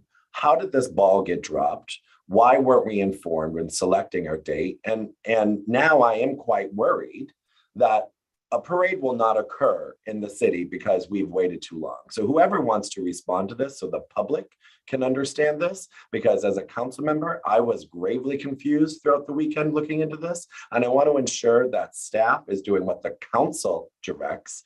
And we all made it very clear on very specific items, but now I think we're almost at an ability where we cannot go backwards now, because I understand, and Kristen talked to me about the fiscal impacts of what a second weekend public safety cost for a parade would be, for ultimately this to happen in West Hollywood. That's commentary and a whole jumble of questions, but I'm very upset about this because this should not have occurred.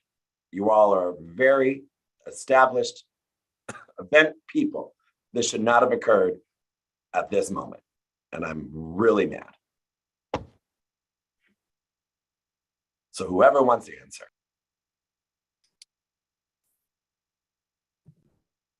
I think maybe Mayor, if you please let me, I think maybe from the subcommittee point of view, we can be a bridge to the staff discussing this. We, over the past year, had discussions about all of the possible items that the city could issue an RFP for. And they included everything but a parade. They could be a concert, it could be a festival, it could be a community festival, it could be anything but a parade. Because of the requirement that a parade needs to come from the community, and they need to make a request to us to get a permit, or then it's a protest and then they can just march down the street. So we had a discussion about what was brought to us: a women's festival, One City, One Pride, a music festival, and so on. And we never received any information. We had public meetings. CSW and LA Pride did not attend. There was never any discussion with the subcommittee about a parade. There was some discussion about what LA Pride was doing and what weekends they were doing it on.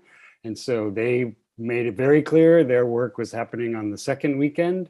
So we chose the first weekend, which I think we did in public during one of these meetings when we last talked about it. So, and as far as I know, there's still not a application for a permit to have a parade filed with the city. So we not only don't have a parade, we don't have an application for a parade. And so if I would say, we have 5 of us, we can all say whatever we want to say. If they want to do a parade, they should consider doing it on the first weekend, because that's when our street will be closed. But it's always been clear that the city could not produce this parade.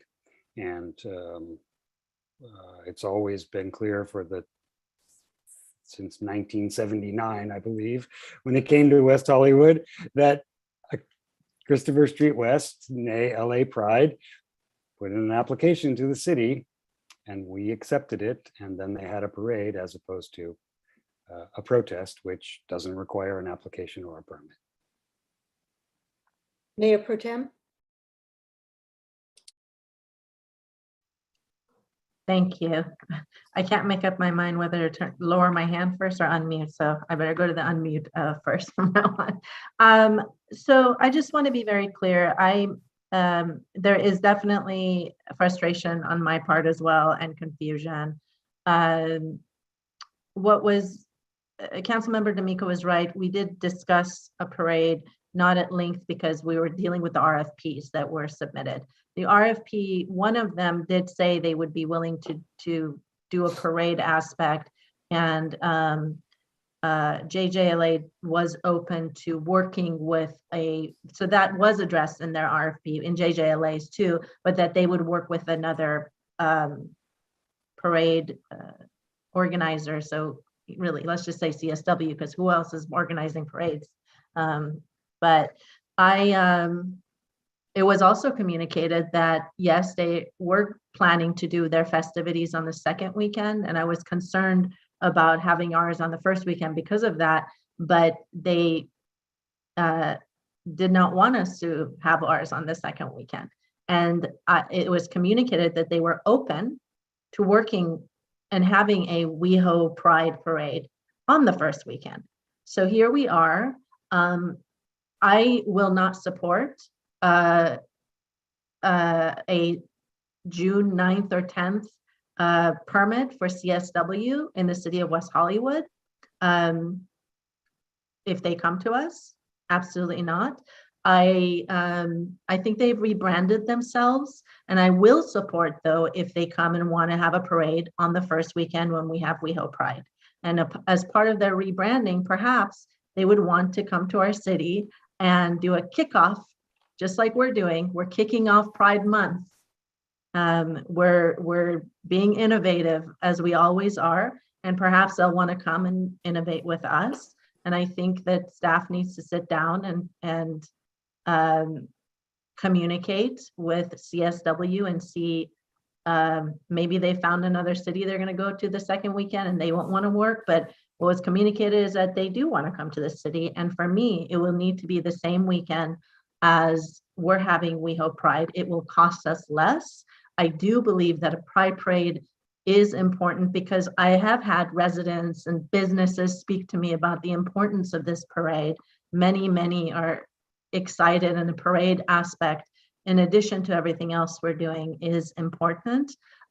What I would say, and what I want to say in addition, so that I finish everything, I didn't see anything in this WeHo Pride staff report about sponsorship revenue. I've talked about this extensively. It has been communicated to me, and I think Jeff's on here, so maybe Jeff can elaborate. But so if I get it wrong, Jeff, let me know. But he did communicate that he is open to, if there's new sponsorships for WeHo Pride or expanded sponsorships, that he would be willing to reduce that from his budget, so the city would get revenue, which is great. So instead of costing $500,000, it would cost less, however extra he makes. So that's something that I would like to direct the city attorney and city manager to negotiate and make sure it's in the contract with Jeff.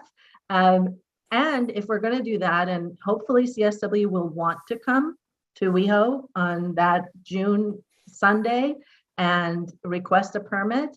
And if they do, I would like some kind of revenue to come back to us as well, to defray the cost of public safety.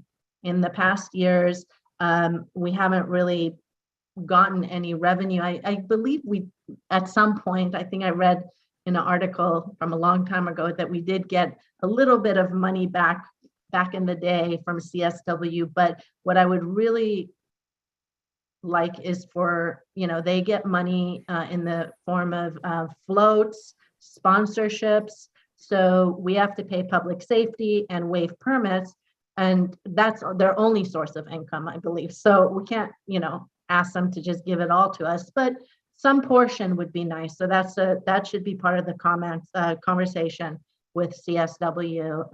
And I think it could be a beautiful inaugural WeHo Pride with a parade with CSW, a new relationship with them that will be positive and transparent and beneficial for all parties. And those are the comments that I have.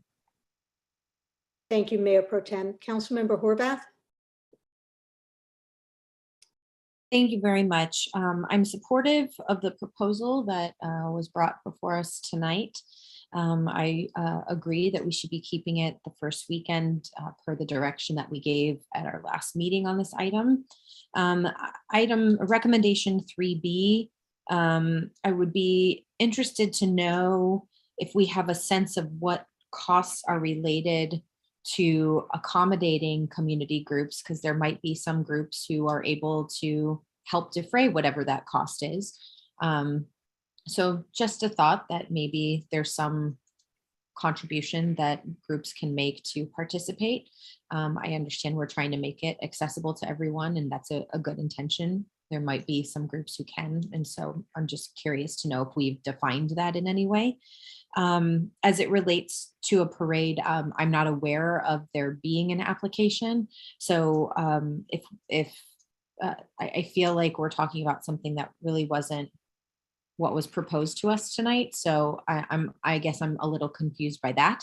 So maybe if staff can help us understand, is there an application to do a parade? Has there been discussion of a parade? And can you give us a sense of where we are on that part of the conversation? Because that's not really identified in the recommendations before us tonight.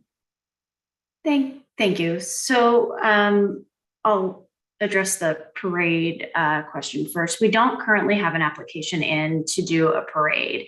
Following the council's direction at the 12/20 meeting that staff open an application process for affinity groups, of which a parade could be a part, we were contacted by an external organization who expressed interest in applying for a parade in the city through that application process. So that's where we are with that, but we don't currently have an application in hand.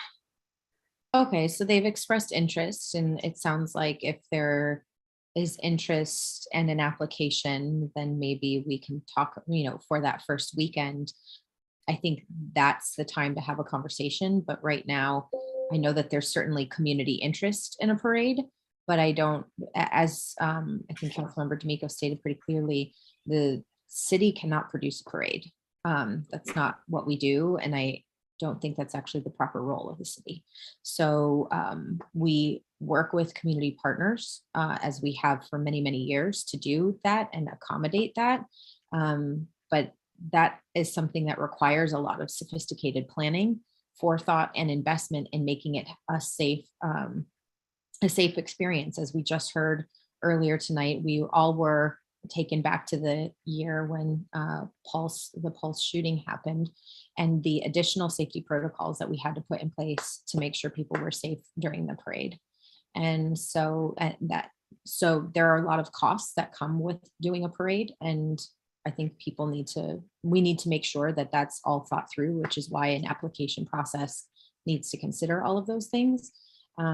So I'm hesitant to speculate as to what my position might be on something like that when I'm not really looking at an application, but I am supportive of what has been presented to us tonight. Thank you, Councilmember. I agree with Mayor Pro Tem that we should be receiving money from sponsorships that JJLA can put together to help defray some of our costs, our public safety costs. I agree that if there was going to be a parade, that it needs to be that same weekend as our Pride celebration. I also think that if we approve an organization to do that, that we should be receiving some funds to go towards public safety, because again, it's not a cheap thing. It's expensive, and I think that I don't. If CSW were interested, I'm wondering where they are tonight. I mean, why didn't they come to speak at public comment on this item? So I'm not convinced that that's actually a thing, and so. And if other groups are considering applying, you're cutting it pretty close here, because there's a lot of planning in public safety, on the public safety side, when it comes to the parade. And I have concerns about this if we're not going to have enough time for Kristen and her people to do what they need to do to make sure that, as Councilmember Horvath said, that we keep the community safe. So Councilmember Erickson?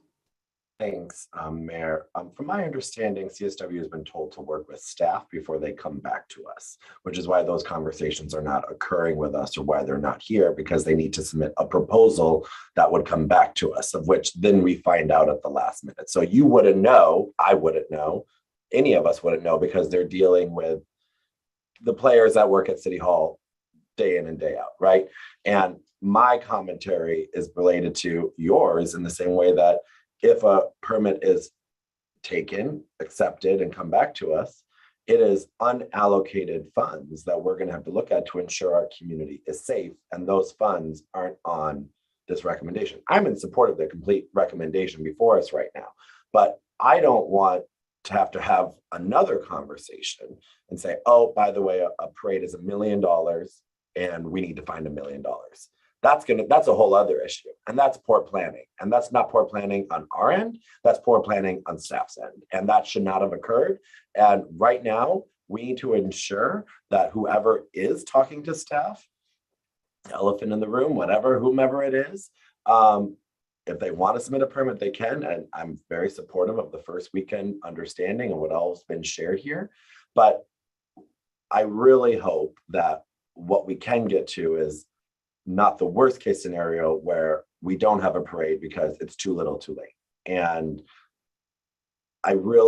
there are members of our LGBTQ community that only come out for the parade because there's so many people here because they don't feel safe and they're not out. I mean, the stories that we've all heard are critical. And so I would urge staff to go back and talk to whoever they're doing, get it in order, brief the council, and if that's what has to happen, come back at the next council meeting so we can address it. Because like you said, Mayor, the timeline is tight, and we want to make sure the public has a fair share of this, as well as we can look at the budgetary concerns that we've all addressed here, and that I know the subcommittee took into great consideration when they provided their recommendations to us. Thank you, Councilmember. Councilmember D'Amico. Yeah, I'd like to make a motion to approve the recommendations 1 through 10, including what Councilmember Horvath mentioned regarding participation by local nonprofits, and what Mayor Pro Tem and the mayor mentioned regarding JJLA working to help to offset the cost. And I'd like to add one more thing, which is that we not accept any applications for a parade after February 28th. That leaves us about 90 days to put it together. If we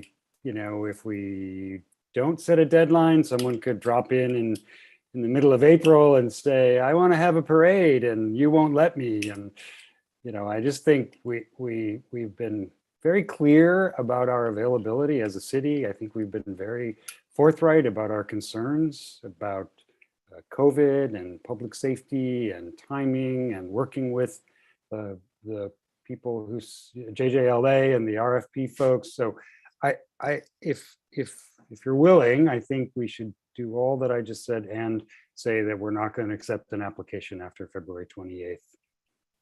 I would second that motion. Okay, any comments? Yeah, that means that if someone wanted to do a free speech march, they could take to our streets though, if they wanted to. Absolutely. Yeah, but they can do that, tomorrow. They don't need they don't need to come in. They can just go ahead and do it. And I know I made the motion, but I actually have a question for the city attorney regarding collecting fees. I think, do we have a permit fee for the parade? And can you collect fees beyond the fees for that? I mean, are we sort of suggesting something that actually can't happen, which is, give them a permit and say this permit costs this much? Looks like Megan was about to say something. Maybe she wants to say if there is a fee, and then I can respond to your other question. Thank you. So if a nonprofit organization was going to apply to host a parade, the base permit cost would be $1,250. Organizations have held walking events, marching events in the street separate from a free speech march in the past, which have required a special event permit. And those fees have been assessed as part of the standard fee schedule. And that would be if it was a nonprofit event. If it was a for-profit firm, it would be a $2,500 fee. Councilmember D'Amico. So the second half of my question is the $800,000 of public safety costs. You know, can we say, oh, we would like you to participate at 10% or 15%? Can the staff do that in its discussions with them, or is that just sort of something we're asking them to do, but they actually can't do that?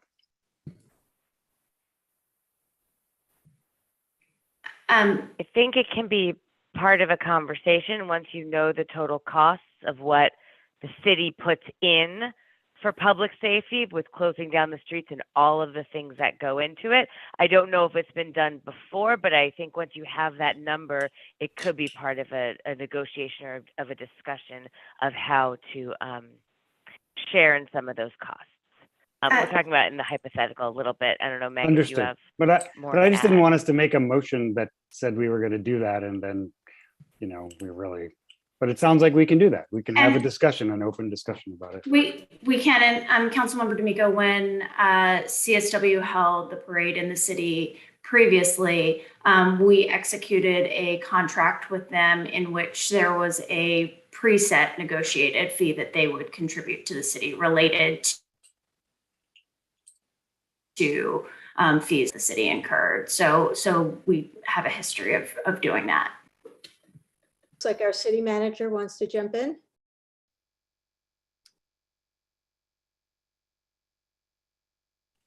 David, you're on mute. Except you're muted. Right there. I'll learn this in 3 years. If we have another year of COVID, I'll learn how to use Zoom. No, but since we're having the discussion about a parade, I think we do need to put some costs and dollars to that discussion, just so the council is aware. So if we do add a parade on the first weekend of June, when the city's pride, other events are happening, it would be about another $500,000, about $575,000. So that is certainly something council should consider as we move forward. And I do want to make sure, just clarify, I mean, staff did follow the process. I mean, there was discussions about the parade with the Pride subcommittee, and that's what subcommittees are there for. There was not a desire for CSW or anyone else for the city to talk about parade and name people at the December meeting. So that didn't happen. But there was discussions prior to that with the subcommittee. And so then there was direction from the subcommittee, and staff followed through on that direction. The direction that was given at that time at the December meeting was that there would be an application process. And if someone applies to do a parade, we would consider that with any other application. And that's been the plan. And we're ready to start that application process in the next day or two, if after this item is approved, if that's what the council chooses to do. And then we would talk with any organizations about a parade and come back with that if we do get an application for a parade. Thank you. Councilmember Horvath? Is that cost a cost that falls entirely on the city, or is that a cost that can be shared with an organization that applies? Right now, I mean, our thought is that would be a cost of the city, but based on this conversation, if there can be sponsorships from that organization, certainly we'd love to accept those sponsorships or those other funds. I think when we were having the discussion about affinity groups, we were thinking about nonprofits that wouldn't have money to provide financial support to the city. But certainly if there is that ability, we'd work with them to provide some cost sharing. Well, I think the presence of affinity groups is one thing at a festival that's created is one thing. participation in a parade, my understanding is historically people have had to pay to be in the parade. And so that cost should in some way correlate to a cost incurred by the city, if that's, if that's where we're going with this. I mean, I think we all are aware, we talked about in our last meeting where we are with our budget. We all have a strong desire to have a great pride because it'll hopefully bring the community together and make us feel good. And I think those are all important things. And I think we can also do that, recognizing the point that we're at on February 7th, to have people who are going to propose this have a proposal that considers what piece of it they can own in order to pull it off. Mayor Pro Tem? Thank you. I was just going to say that every single float, there's a fee that's paid, every single one. So, I think staff has their direction and can now talk to the outside group and talk to them about what our criteria is. And this isn't the past anymore. This is the present. And the vision for the future is very different. And we should move forward with that by letting go of past, but also creating newness. And the newness is, we'd love to have you, but you've got to contribute towards the public safety costs, and then we could shake your hand. So I'd like to ask the subcommittee if you have an idea of the percentage. I mean, I would say 50%, but that's me. So I would say, I think that staff needs to, have the discussions with them and look at their numbers. And I really don't know what all the types of sponsorships they have, but certainly I think we are entitled to look at records, which has been an issue in the past, not seeing transparency. I think we want to move forward with that. I thought about that. I've been thinking about that too, Mayor, but I think we don't have enough information, and I think they need to have a conversation. So. Okay, I think we have a motion and we have a second, and we'll get a roll call. Yes, thank you, Mayor. And I want to restate the motion to ensure that it's correct. So the motion on the floor is to approve recommendations 1 through 10, including participation by local nonprofits, to direct JJLA to work on co-sponsorship to help offset costs. The cutoff for the applications for a potential parade would be February 28th. Does that capture the motion on the floor, Councilmember D'Amico? Yes. Great. I would just say, yes. Mayor Pro Tem said to make sure that we have a contract that states the addition of the sponsorships and the sharing of the sponsorships. Okay. Okay, so there's and if I need to accept that, I do. Great. We have a motion and a second. Councilmember D'Amico. Yes. Councilmember Erickson. Yes. Councilmember Horvath. Aye. Mayor Pro Tem Shine. Yes. Mayor Meister. Yes. The motion passes. Okay, thank you very much, Megan and Cleo. Appreciate it. Item 4C, appointment to the Women's Advisory Board. This is Councilmember D'Amico making his direct appointment. Are you ready to do that, sir? So I'm ready to not do that. I actually am kind of conflicted because I don't want to ask someone to volunteer their time for 6 months to then, be replaced. It's painful to not, to have that happen. So I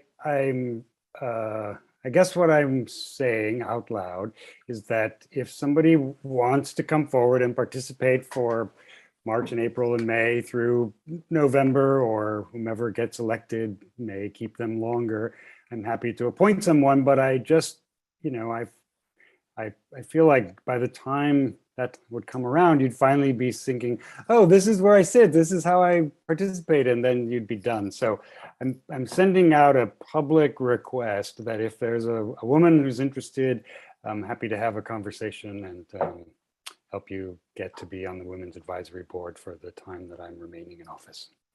Thank you, Mayor. Okay, thank you. So, Councilmember Jean.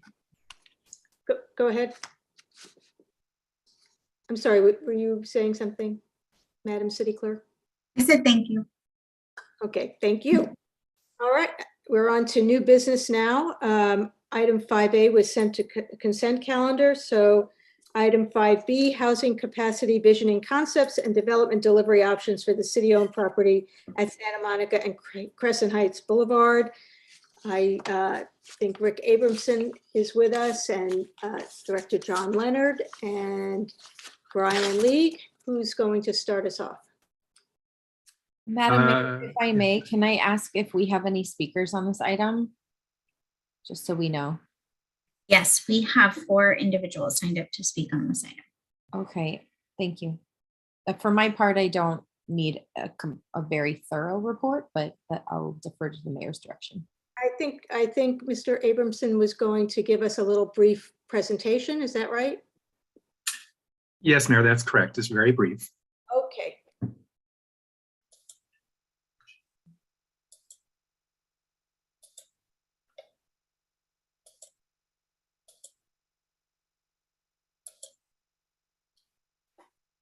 Okay, we're set here. So good evening, Mayor and Council. Rick Abramson, Urban Design and Architecture Studio Manager, here with Jackie Rocco, our Deputy City Manager, John Leonard, our Economic Development Director, and Brian League, our Property Development Manager. So before you tonight is a 2-part presentation. The first one very brief on some visioning that was undertaken by staff. And the second part, I'll turn it over to Brian League to talk a little bit about the future of the property at Santa Monica and Crescent Heights. So the site itself was part of a study directed by council to look at the capacity of city-owned properties for housing. We prepared that item and brought it back to council. During the course of that study, we were also asked by the subcommittee, the Housing and Homeless Subcommittee, to show them sort of how we got to those numbers, and we shared a massing study. So when this item was brought to council, the council asked us to kind of brief them on what we had shown the subcommittee, so that's what's before you tonight. So we had looked at this site and determined that based on the type of development ranging from a market rate density bonus type of approach all the housing type of approach, that the site itself would have a capacity in the 90 to 150 dwelling unit range. This particular range was based on certain assumptions, including an average unit size of around 750 square feet. So should that unit count perhaps drop as an average, there might even be a little bit more capacity. The study that we prepared looked at a couple of things. One, a campus type approach to the site itself, looking at a series of buildings of differing scales that would have potentially different types of units, from low and moderate income units that might line the boulevard to some workforce units down the center, maybe some home ownership, affordable home ownership, townhomes to the south, and then a permanent supportive tower with some enhanced management along the Havenhurst side. I also wanted to remind the council that our Strategic Initiatives Division is in the midst of a study that they're looking at for both interim and permanent housing at the site as well. So in looking at the capacity, we were imagining something that would have a series of courtyards, perhaps neighborhood serving retail at the bottom, and nonprofit or driven spaces that might be in direct service in terms of goods and services to the housing above. I think, healthy cities are those cities that try to integrate goods and services close to the housing. So we don't even have to discuss transit oriented or other things. It's walkable. And so the idea behind this project was a series of outdoor spaces that would be intertwined with all kinds of local economies in terms of neighborhood serving retail and nonprofit spaces. Another aspect of this that I think was rather interesting from an urban design standpoint is we noticed two things. One is that there was an opportunity to stitch the corner together. The initial slide showed how the original triangular parks north of the boulevard kind of came into play with the early rail lines. But then also there's this interesting alignment with an alley that runs all the way from this site to City Hall. And it actually sort of dead ends right into the art piece and the parking garage as an interesting setting and alignment. So we also were imagining perhaps an opportunity to rethink the alley as more of a pedestrian-oriented laneway. This is something that a few cities have started to look at. Melbourne, Glasgow in particular have been very progressive about rethinking alleys as useful spaces. So on the left are just three images of completely different approaches to transforming a similarly wide, 20-foot wide alley space into more of a pedestrian-oriented and perhaps economically stimulated type of space. And so that was just part of a vision that staff had developed for this particular site as an option going forward, just because of this alignment. So that's pretty much how we sort of came up with this range.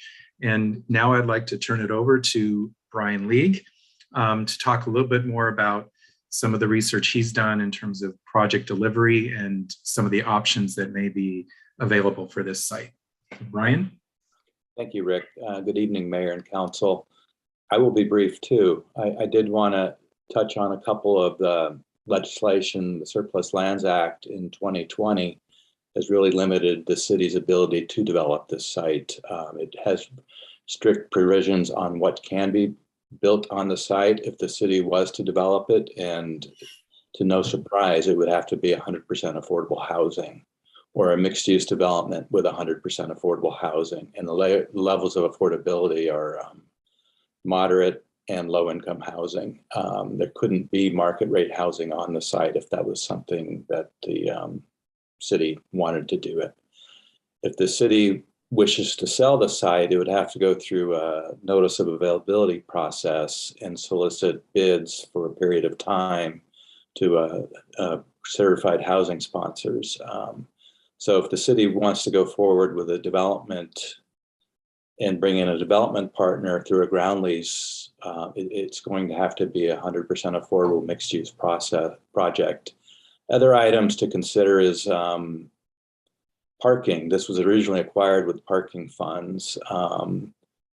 It can't be a standalone parking lot anymore. That development would be precluded from the Surplus Lands Act. If there is a parking component, and I think the city believes there needs to be 100 would need 100 spaces to satisfy parking credits in the neighborhood.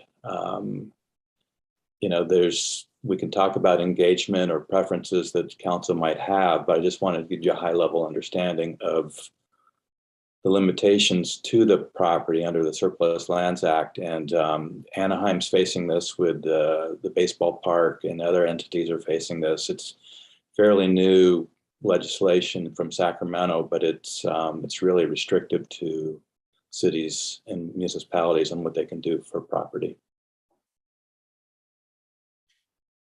Yeah, I also wanted to add really quick that I think Corey Plank is also on the line. And so if there's any questions about the study that they're undertaking for this site, Corey is available as well. Councilmember D'Amico. Brian, I have a quick question. You said other cities are facing this. In some way, our city should embrace this Surplus Lands Act. We want to make housing. We could issue an RFP to have a developer, nonprofit or otherwise, develop 100% affordable housing, right? I got that. That would satisfy that. Is that not correct? Correct. And from your earlier discussion, maybe I misspoke that, it's. Yeah. Well, it wasn't about critiquing your words so much as I wanted to be 100% sure I understood that facing it or embracing it means we could do exactly what it's likely we want to do, which is, make housing. The question I would have for council, there was a $15 million investment into the purchase. Is that something that it would, want to recoup, or, I mean, that would be a subsidy, or, I mean, those are the conversations and direction we need. Well, I agree with Councilmember D'Amico. I think that's exactly what we want to do, is create affordable and moderate affordable housing. So to me, that's what's been presented is on the right track. I really would not want to sell the property or bring in more luxury housing when we're all pretty much saying that's not something we necessarily need in the city, especially not on a city property. And I'm not quite sure I understand the issue with the parking, but could we do subterranean parking? We could do parking as part of a mixed-use project, correct? So it could be subterranean. Okay. Well, I mean, I, for one, like the direction it's going. Thank you, Rick and team, for sharing it with us. Councilmember Horvath? Are we just doing questions now, or? You can do what. Okay.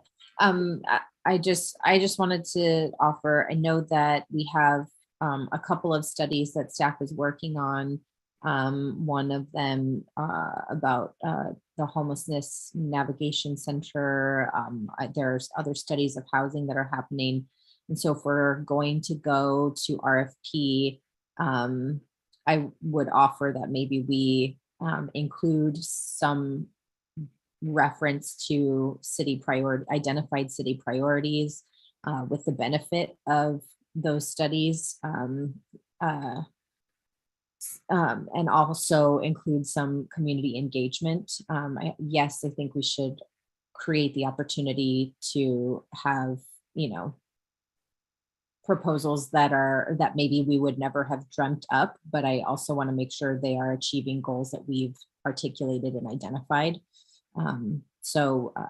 I think that direction makes sense, so long as we're helping to inform it and steer people in the right direction. And speaking of community engagement, do we have some public comment to hear? Yes, Mayor, we do. Our first speaker for this item is Steve Martin. Steve, if you are still in the meeting and wish to provide comment on this item, please unmute yourself or turn on your camera, and we'll have 2 minutes. Okay, I don't see him any longer. Our next speaker is Dan Morin. Dan, if you would like, please press *6 to unmute yourself. Oh, you're unmuted, and you'll have 2 minutes. I am so enthused about this item because I've been advocating something like this for years. I remember when the 2 single-family homes adjacent to Gelson's were scheduled for demolition to make way for that condo building that's right there, and a group of residents challenged the decision of the Planning Commission, which approved that project. And some of the residents then even called, as I remember, for the construction of an all-affordable housing edifice. And at that time, John Hellman was a council member, maybe he was mayor, but John stated if the city owned that land adjacent to Gelson's, that's exactly what the city would do. And now, of course, we do. The city finally purchased the lot at Santa Monica and Crescent Heights. And I just want to reiterate that the need for affordable housing is truly significant, if not critical. Therefore, the city should only consider this option, and that is to construct affordable housing at that location. To not do so would be inexcusable, and it seems that the council is going to do this. And I am so glad that it is happening, because there are people desperately in need when it comes to housing. So I beg you to continue with this and create that affordable housing at Santa Monica and Crescent Heights. And I thank you so much for finally seeing something that I was so passionate about. I remember going to meetings back in the day when there were proposals to make it a park, everything else except affordable housing. And now I see that what I was concerned about is coming to fruition. So thank you so much. Thank you, Dan. The next and final speaker that I have for this item is Victor Omolchenko. Victor, if you would like, you may turn on your camera or unmute yourself, and you will have, there you go. Back in the day, Where to begin? This is very interesting. I don't live too far from that southwest corner of Santa Monica and Crescent Heights. I'm just one block up and over to the east on Laurel. And I know this project has been long in the works, and you're looking at this. I have to say, I just have a couple of questions. And well, the first thing is, you do want to have the community engagement, as the staff report mentions, because I see that there has been no formal community engagement yet has occurred, but we're just starting the process. We don't want to be caught again like what happened earlier tonight with item 3B, where there was no community engagement with folks living on Greenacre and apparently on Betty Way not getting notices of public meetings and of new changes. So I'm happy to see some members of the public involved, but of course you're going to go through that process. I would be fascinated in knowing, besides the $15 million cost of the property when Walgreens offloaded it, how much has been the cost of remediating this brownfield site? I don't think I've ever heard anything about remediation and exactly what is going on that site. What is being remediated and will be completed at that vacant site 12 to 18 months from now? And I must say, you know, the vision for the site should have community support and be financially feasible. And affordable housing, I think, is a fine option, but you want to get that community involvement. And we want to hear more. What are the neighbors going to think? And boy, these new state acts, like the State Surplus Land Act, what other acts are up there in the background that we're all going to have to be adjusting to? And did we support passage of that act? Did our Helene Mischer in Sacramento want that act? I'd like to know how these acts are plotted. Thank you so much. And let's see what happens at this very valuable site. Thank you.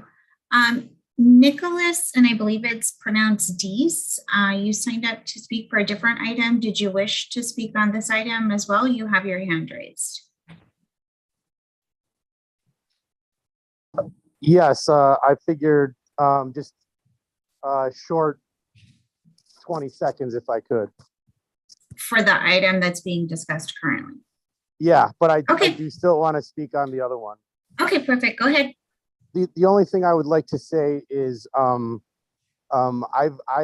seen conversations where Mr. D'Amico has referred to that intersection as an F grade as far as like traffic goes and just like you know, safety concerns for walking pedestrians, etc. And all I would say is I don't see a problem with 100-spot parking facility there. And if there is going to be housing going up, I would highly recommend, you know, like that parking, that subterranean in that building has enough spots for guests, maybe even 2 spots for apartment. That's all I have to say.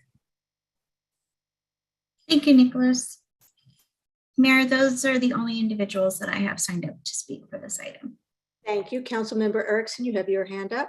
Thanks, Mayor. I have a question for Corey. And while I support making sure we can look at housing in all these areas here, like my colleagues, what I know that we also are looking at the Access Services Center study, all the stuff that you're doing, and what is the status of that? Because I worry about doing this while that study's still out there, and maybe concurrently we should be looking at these two things together, because I know that the covenant and everything that we were to do, there's some restrictions that could come into place if we don't do this appropriately, if I'm not mistaken.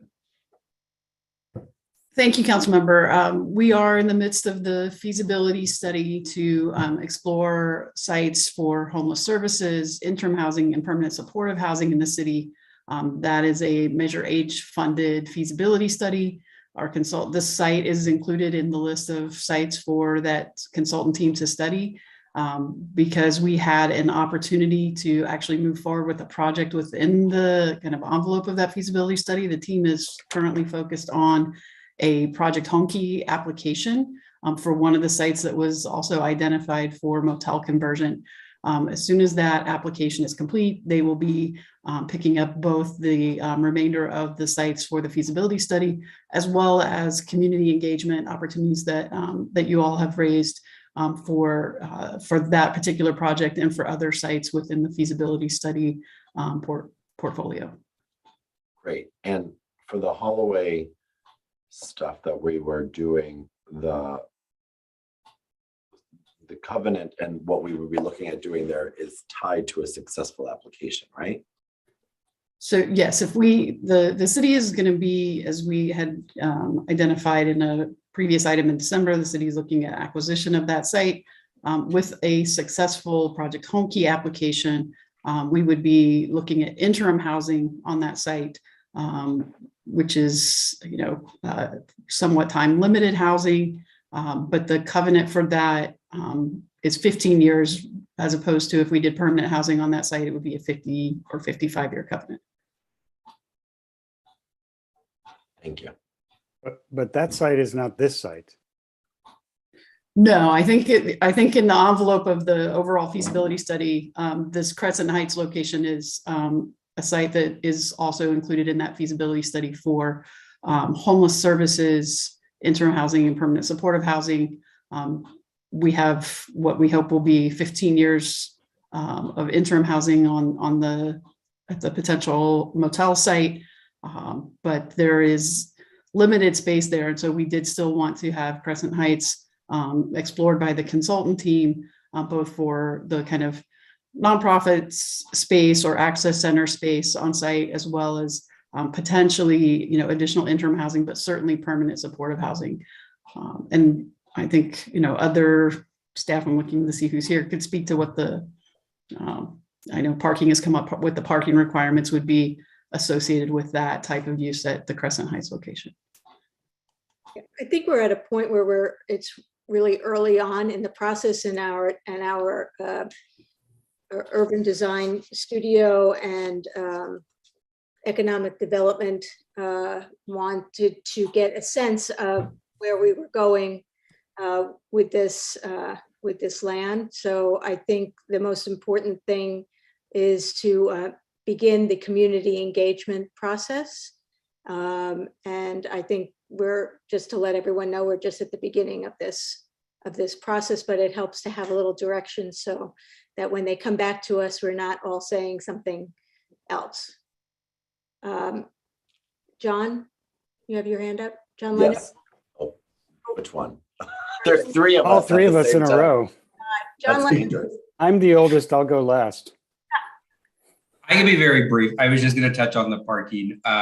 So we used parking improvement fund dollars to purchase this site when we purchased it.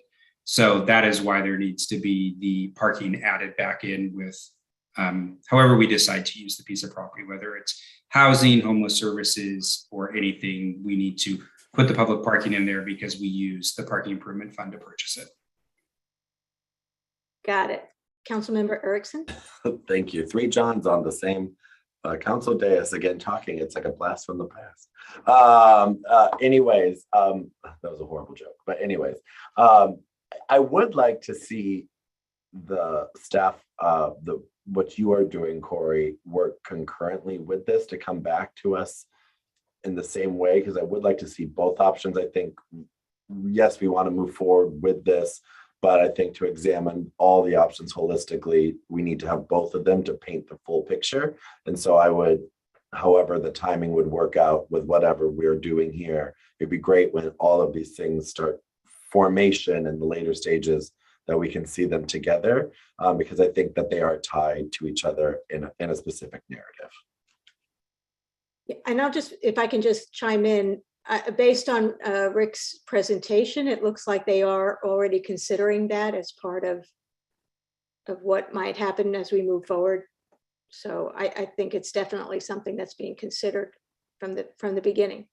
Councilmember D'Amico? So, Mayor, you mentioned the next step would be to start a community outreach effort. And I guess I want to make a proposal to the staff and my colleagues that we put out an RFP to hire a development team and have the development team do the work of items 2A, 2B, and 2C. And that would be come up with a preliminary mix of uses for development based on their potential strategy, do community outreach, et cetera, look to us to help develop a ad hoc committee, and then look at feasibility of that development. Because were we to do public outreach and find that we want to have a development and then ask staff to do a preliminary plan and then take that preliminary plan and that public outreach and put out an RFP, then they're going to come back and come out with a preliminary plan that we need to do public outreach on. And I think we're basically talking about 30 months before you would ever have a moment to make a decision about this. So just from my own experience in doing this, that if you spent 90 days working on identifying a development team and they did some outreach and came up with some preliminary plans, you don't have to move forward with them. You don't have to, you can always reroute them. They can work with UDOS and the council. But I think given what Brian said about the limited possible set of uses, we don't have to go to the community and say, do you want an orchid farm or affordable housing? It's either we make affordable housing or we sell the property. I mean, those are sort of our options in 2022. And it seems to me that we are all committed to this idea and we should put in motion the actualization of that idea. That would be my suggestion. Understanding that all of those things have to happen. We do need a vigorous and rigorous community outreach, but it would be done by the very people who need to receive that information and make decisions about it. Right. No, and I understand. I was thinking in terms of we have sort of a vision, right? A sketch and what Rick has presented. At least it's a starting point, right? The other thing I wanted to ask Brian League is, have you developed the list of developers that we had requested, the item that Mayor Pro Tem and I had, to get interested developers to see if we can find people who we feel are on the same page as our city, and that will bring forward a creative proposal. Yes, we've talked to a number of developers. I have a list of some nonprofit developers that have expressed interest in the city. We would be looking for a development team that could bring together all those components of whatever the vision that we think should be on this site, including nonprofit housing or affordable housing at a certain level. But we've talked to Link Housing, some other nonprofit housing groups, and absolutely, I can share that list. John Leonard? I just had a couple of quick clarifying questions. I think one is to Brian. Brian, your understanding of the Surplus Land Act, to what extent can we do kind of homeless access services and supportive services there in conjunction with affordable housing? Is it ancillary? If it became 50% of the project, is that also something that is problematic? If it's a public agency operating the homelessness services, it would be permitted under the Land Act, Surplus Lands Act. If it's ancillary in a mixed-use development, it would be permitted as well. So I to your question, it absolutely could be included. So then I guess the last clarification would be to Councilmember D'Amico. So this would be to issue an RFP for either 100% affordable housing with no access services or some combination of access services plus affordable housing. Well, I mean, there's 5 of us, but my suggestion would be that we would issue an RFP for a developer who would, for example, watch this meeting, watch, the last 38 years of cityhood, and would come up with a mix of services for that site, which is in the center of our city, which has access to some things and does not have access to others, and would make a presentation. My assumption would be you get 3 or 4 developers who would come in, and one would say, I'll give you 140 units, you can take them or leave them, and then somebody else will come in with a much more sophisticated sort of set of ideas, more along the lines of what Rick presented, that has some urbanism involved, some social equity involved, some sustainable ideas. And then you would choose that developer, and then together they would work on a mix of services that would then be taken to the community for review and refinement. And then at that point, you could make a decision about whether that was to proceed, how they would come up with the dollars, how much the cities would kick in, whether 49 years of the property land lease for $1 a year or whatever. I mean, there's all kinds of things Brian Leak and others can help to develop once that developer is on site. But I think putting out an RFP that says you want 100% affordable housing is a too simple and too complicated idea. And the question was more, so would the requirement then just be that they need to meet the requirements of the Surplus Land Act? And the suggestion of this staff report.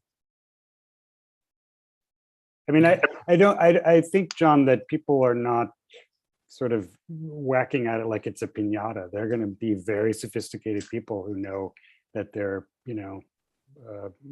West Hollywood Community Housing Corp, a very sophisticated organization that would know what sets of things we might want here. Link housing, as Brian said, would, and then some others we may not know of. Okay. I'm not talking anymore. I think everyone else should have things to say.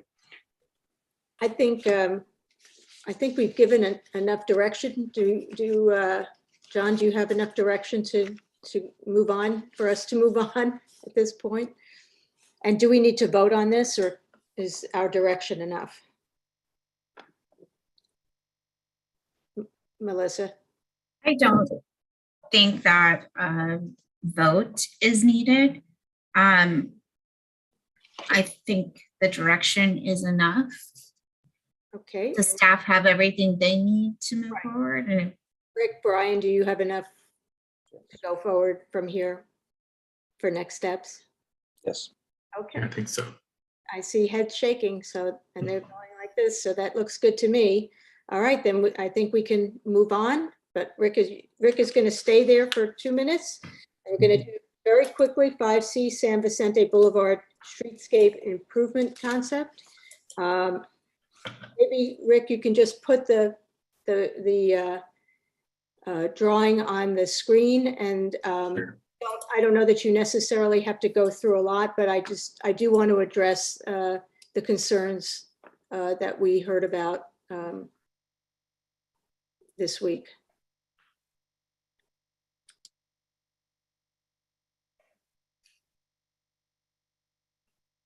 Let's see, I'm trying.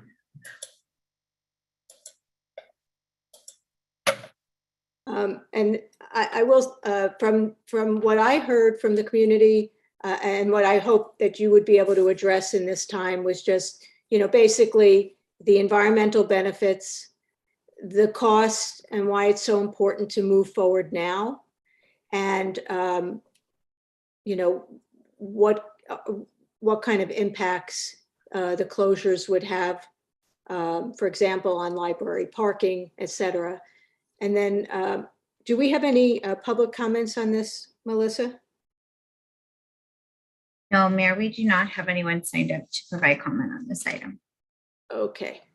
And then just a suggestion to my colleagues that we have UDAS bring this to Transportation Commission for their feedback and keep them involved in this process. I see a hand raised. I don't know if Robert Oliver, are you wanting to speak on this item? Yes, Mayor. Go ahead, Robert. I'll take off Rick's thing and. Sure. Thank you. My name is Robert Oliver. I'm a resident on the west side of West Hollywood. I just wanted to voice support since our city has a limited number of public outdoor gathering spaces. I think this is a really great project for the cost and could improve the overall sense of community. I particularly love that it's a green space rather than, a new enclosed structure. And these improvements wouldn't just improve the quality of those, community events when we have a closure. They'd also beautify the overall look and feel of the street. So I'm really looking forward to seeing what we can come up with, and what's in store. Thank you. Thank you. Okay, can we get that back on screen? Sure. Let's see here. Okay, well, very briefly, Mayor and council members. So Rick Abramson, Urban Design Architecture Studio Manager. So when the AIDS Monument project was approved, it was approved with a component referred to as a speaker's podium or platform. And this was designed in part to provide an area where individuals can address others within the monument, but also turn around and orient towards San Vicente Boulevard. With the activity that we see that arises, especially in terms of rallies and marches and impromptu gatherings, we have an open space that's very exposed to the elements, especially in the summertime. Not a lot of shading and protection, and for those that might be standing in the street, not the best situation. So staff took a look at an opportunity to perhaps address many concurrent city goals. So one of which is always to expand our green space and gathering space, but another being to address public safety. In this case, San Vicente, especially on weekends, has been sort of an area that we've seen high-speed traffic. And so we thought there was an opportunity here to create this gathering space, and in doing so, provide some bookends with some raised crosswalks that would function as speed humps, so that even when there's no closure, there's a new space that is providing some benefits in terms of traffic reduction, some new tree-lined medians and sidewalks would provide sort of a grove-like setting that creates shade, and then also infrastructure would be put in to create some overhead options for shading, for banners, for lighting, so that seasonally or on an event basis, this can take on an individual vibe throughout the year and constantly be changing. And of course, when, as I said, no events are taking place or no closures, it's still an enhancement to the overall area. Staff believes that there are some real solid grant opportunities that if the council decides to go forward, we think are very worth pursuing. Also because of the design district efforts that are already underway, there's a possibility to sort of tag this on as an appendage to the design district and deliver this at a much more economical cost and in a much faster way than a typical public improvement might take place. So the stars seem to be aligning on that as well. We think it would serve many of the other goals for walkability and provide a safe space where motorized bollards could be put up to create a protected space so that vehicles can't enter the space when there's public gathering. We've also been collaborating with Kristen Cook on public safety, and Cleo Smith and her team on event services, John Leonard in economic development, Jackie Rocco in public works, Steve Campbell and Helen Collins in facilities. So there's a lot of team collaboration. We've already had some initial conversations, and should the council want to go forward, we would look forward to working with all the city team to bring a new space to the city. So with that, I'll answer any questions if any are there. Great. Councilmember Erickson? This is going to move the item as presented with your additional direction to go to the Transportation Commission to keep them in the loop. I'll second that. All righty. I think then we are ready for a roll call unless there's any other questions or comments. Okay, seeing none. Councilmember D'Amico. Yes. Councilmember Erickson. Yes. Councilmember Horvath. Aye. Mayor Pro Tem Shine. Yes. Mayor Meister. Yes. The motion passes. Super. Okay. On to our last item, 5D, long-term plan for tenant protections due to ongoing COVID-19 pandemic.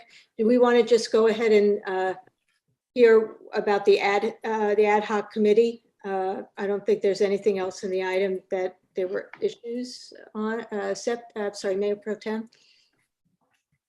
Yes, I think an ad hoc committee is important given the fluctuating nature of the COVID-19 pandemic. I think the purview of the subcommittee is really in the staff report, basically to look at the countywide tenant protections and see if there's any recommendations that provide perhaps stronger or different protections for our renters, specifically at a local level, as well as taking into account any fluctuations or changes that the county has. We're not going to be out of this so quickly, unfortunately, and having a subcommittee in place to make recommendations to City Council would be important. Okay, Councilmember Horvath, thank you. Thank you, Mayor. Yeah, this was something I asked for the last time we talked about whether we were going to extend the date and the related protections now that the county has extended it for the rest of this year. I think at some point extensions will end, and renters in particular want to know, though I'm sure property owners do too, want to know what the plan is going to be. And we have heard that there are state resources, there are county programs, but if people aren't aware of them, let alone able to access them, they don't really mean anything. And so in addition to what Mayor Pro Tem suggested in terms of examining what protections do exist, I think we should also task this subcommittee to work with the county and the state to identify what their intended resources are, so we are able to develop at the local level the ability to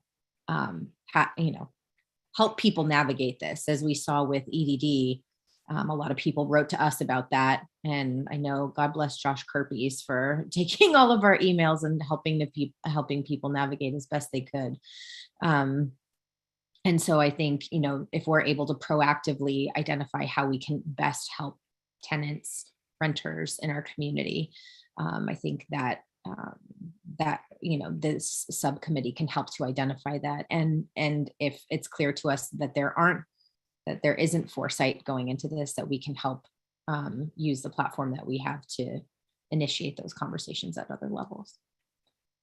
Okay, I think we have one public speaker. Is that correct? That is correct. We have one speaker for this item, and that is Nicholas Dice. Nicholas, I see you've unmuted yourself, so go ahead. You will have 2 minutes. Okay, I just wanted to raise a couple things that came to my attention the other day. I don't know if anybody here has heard the name.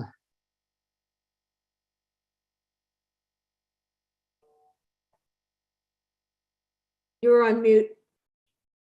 You hear me now? Yes, we hear you. Okay.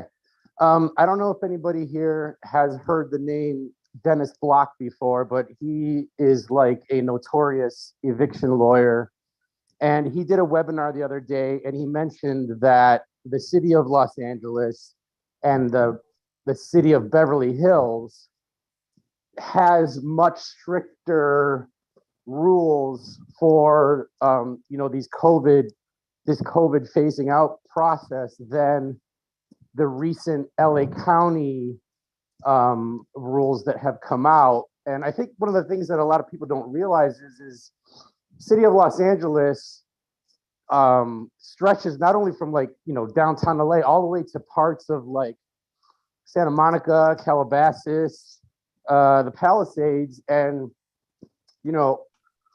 so apparently Beverly Hills and the city of Los Angeles has rules in place that protect the tenants much more than this recent LA County ordinance that's come out. So I would just recommend looking into what Beverly Hills and the city of Los Angeles is doing, because people like Dennis Block are targeting communities that are not being as strict as those two places. Thank you. Thank you. Thank you, Nicholas. I guess that's something that the subcommittee could look at. Councilmember Erickson? I would just like to move the item as presented and nominate Mayor Pro Tem Seppi Shine and Councilmember Horvath to serve on the ad hoc subcommittee. I'll second that. Okay, we have a motion on the floor to approve the item and appoint Councilmember Horvath and Mayor Pro Tem Shine to the ad hoc subcommittee. Councilmember D'Amico. Yes. Councilmember Erickson. Yes. Councilmember Horvath. Aye. Mayor Pro Tem Shine. Yes. Mayor Meister. Yes. The motion passes. Excellent. So I think we are now at public comment. Do we have any public speakers still awake? Yeah, I need to look in the meeting and see if everyone is still here from the previous. I do know Kevin Burton is signed up to speak and has unmuted himself. So Kevin, go ahead. You'll have 2 minutes. Good evening, council members. I'm Kevin Burton, resident of West Hollywood, and I'm speaking tonight on behalf of the West Hollywood Bicycle Coalition. And we want to thank Council for supporting staff's proposals for studies of protected bike lanes on Fountain Avenue, Santa Monica Boulevard, and also for developing a Vision Zero plan. Protected bike lanes would greatly increase the safety of bicyclists and other users, such as scooter users, on Fountain and Santa Monica Boulevards. And increasing their safety would provide a lot of incentive to not to decamp onto the sidewalk, which some people do out of a sense of self-preservation.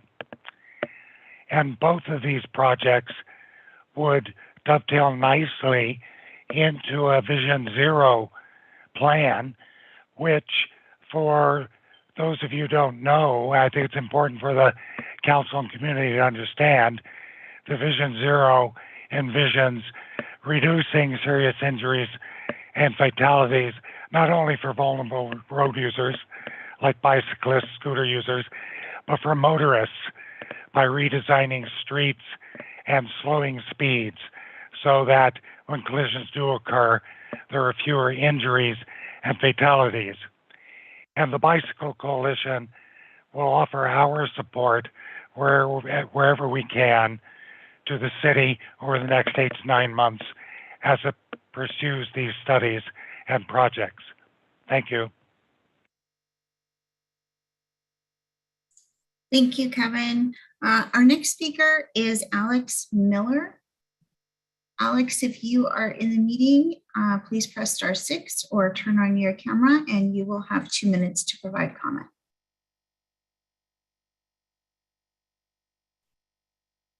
Okay, I will move on to Robert Oliver. If you still wish to provide public comment and are in the meeting, I see you. Go ahead. All right, thank you. Robert Oliver, West Hollywood resident. First off, I wanted to thank Councilmember D'Amico for your comments at the beginning of the meeting regarding our city's new minimum wage. I agreed and could not have said it better myself. I also wanted to speak on item 2Q, support for the Jewish community. Anti-Semitism is an insidious evil that takes many forms. Anyone who knows me knows that I'm a very proud Jew, and my ancestors survived so many atrocities perpetrated by people who wanted to eliminate our entire people and hope that I would not be here today talking to you. Like so many other Jewish Americans and caring allies, of course, I'm very concerned with the increase in anti-Semitic and anti-Jewish hate crimes and rhetoric. For me, this is not a political issue. This is about the survival of our entire people. And we as Jews know that we can never take our survival for granted. We must always be vigilant.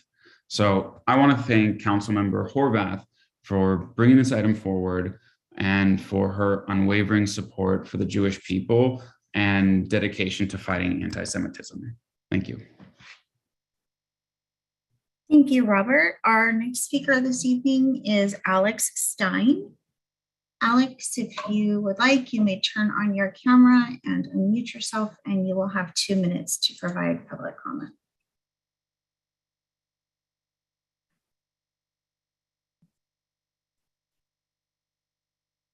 Okay, I don't see Mr. Stein turning on his camera. The last person I have signed up to speak is Victor Omolchenko. Victor, if you would like, you may turn on your camera or unmute yourself, and you will have 2 minutes. You better be singing, Victor. It's 11:20. Oh, thank you. Bring us home, Victor. Bring us home. Thank you. It's not over. It's not over, Corona. It's not over. It's not over, Corona.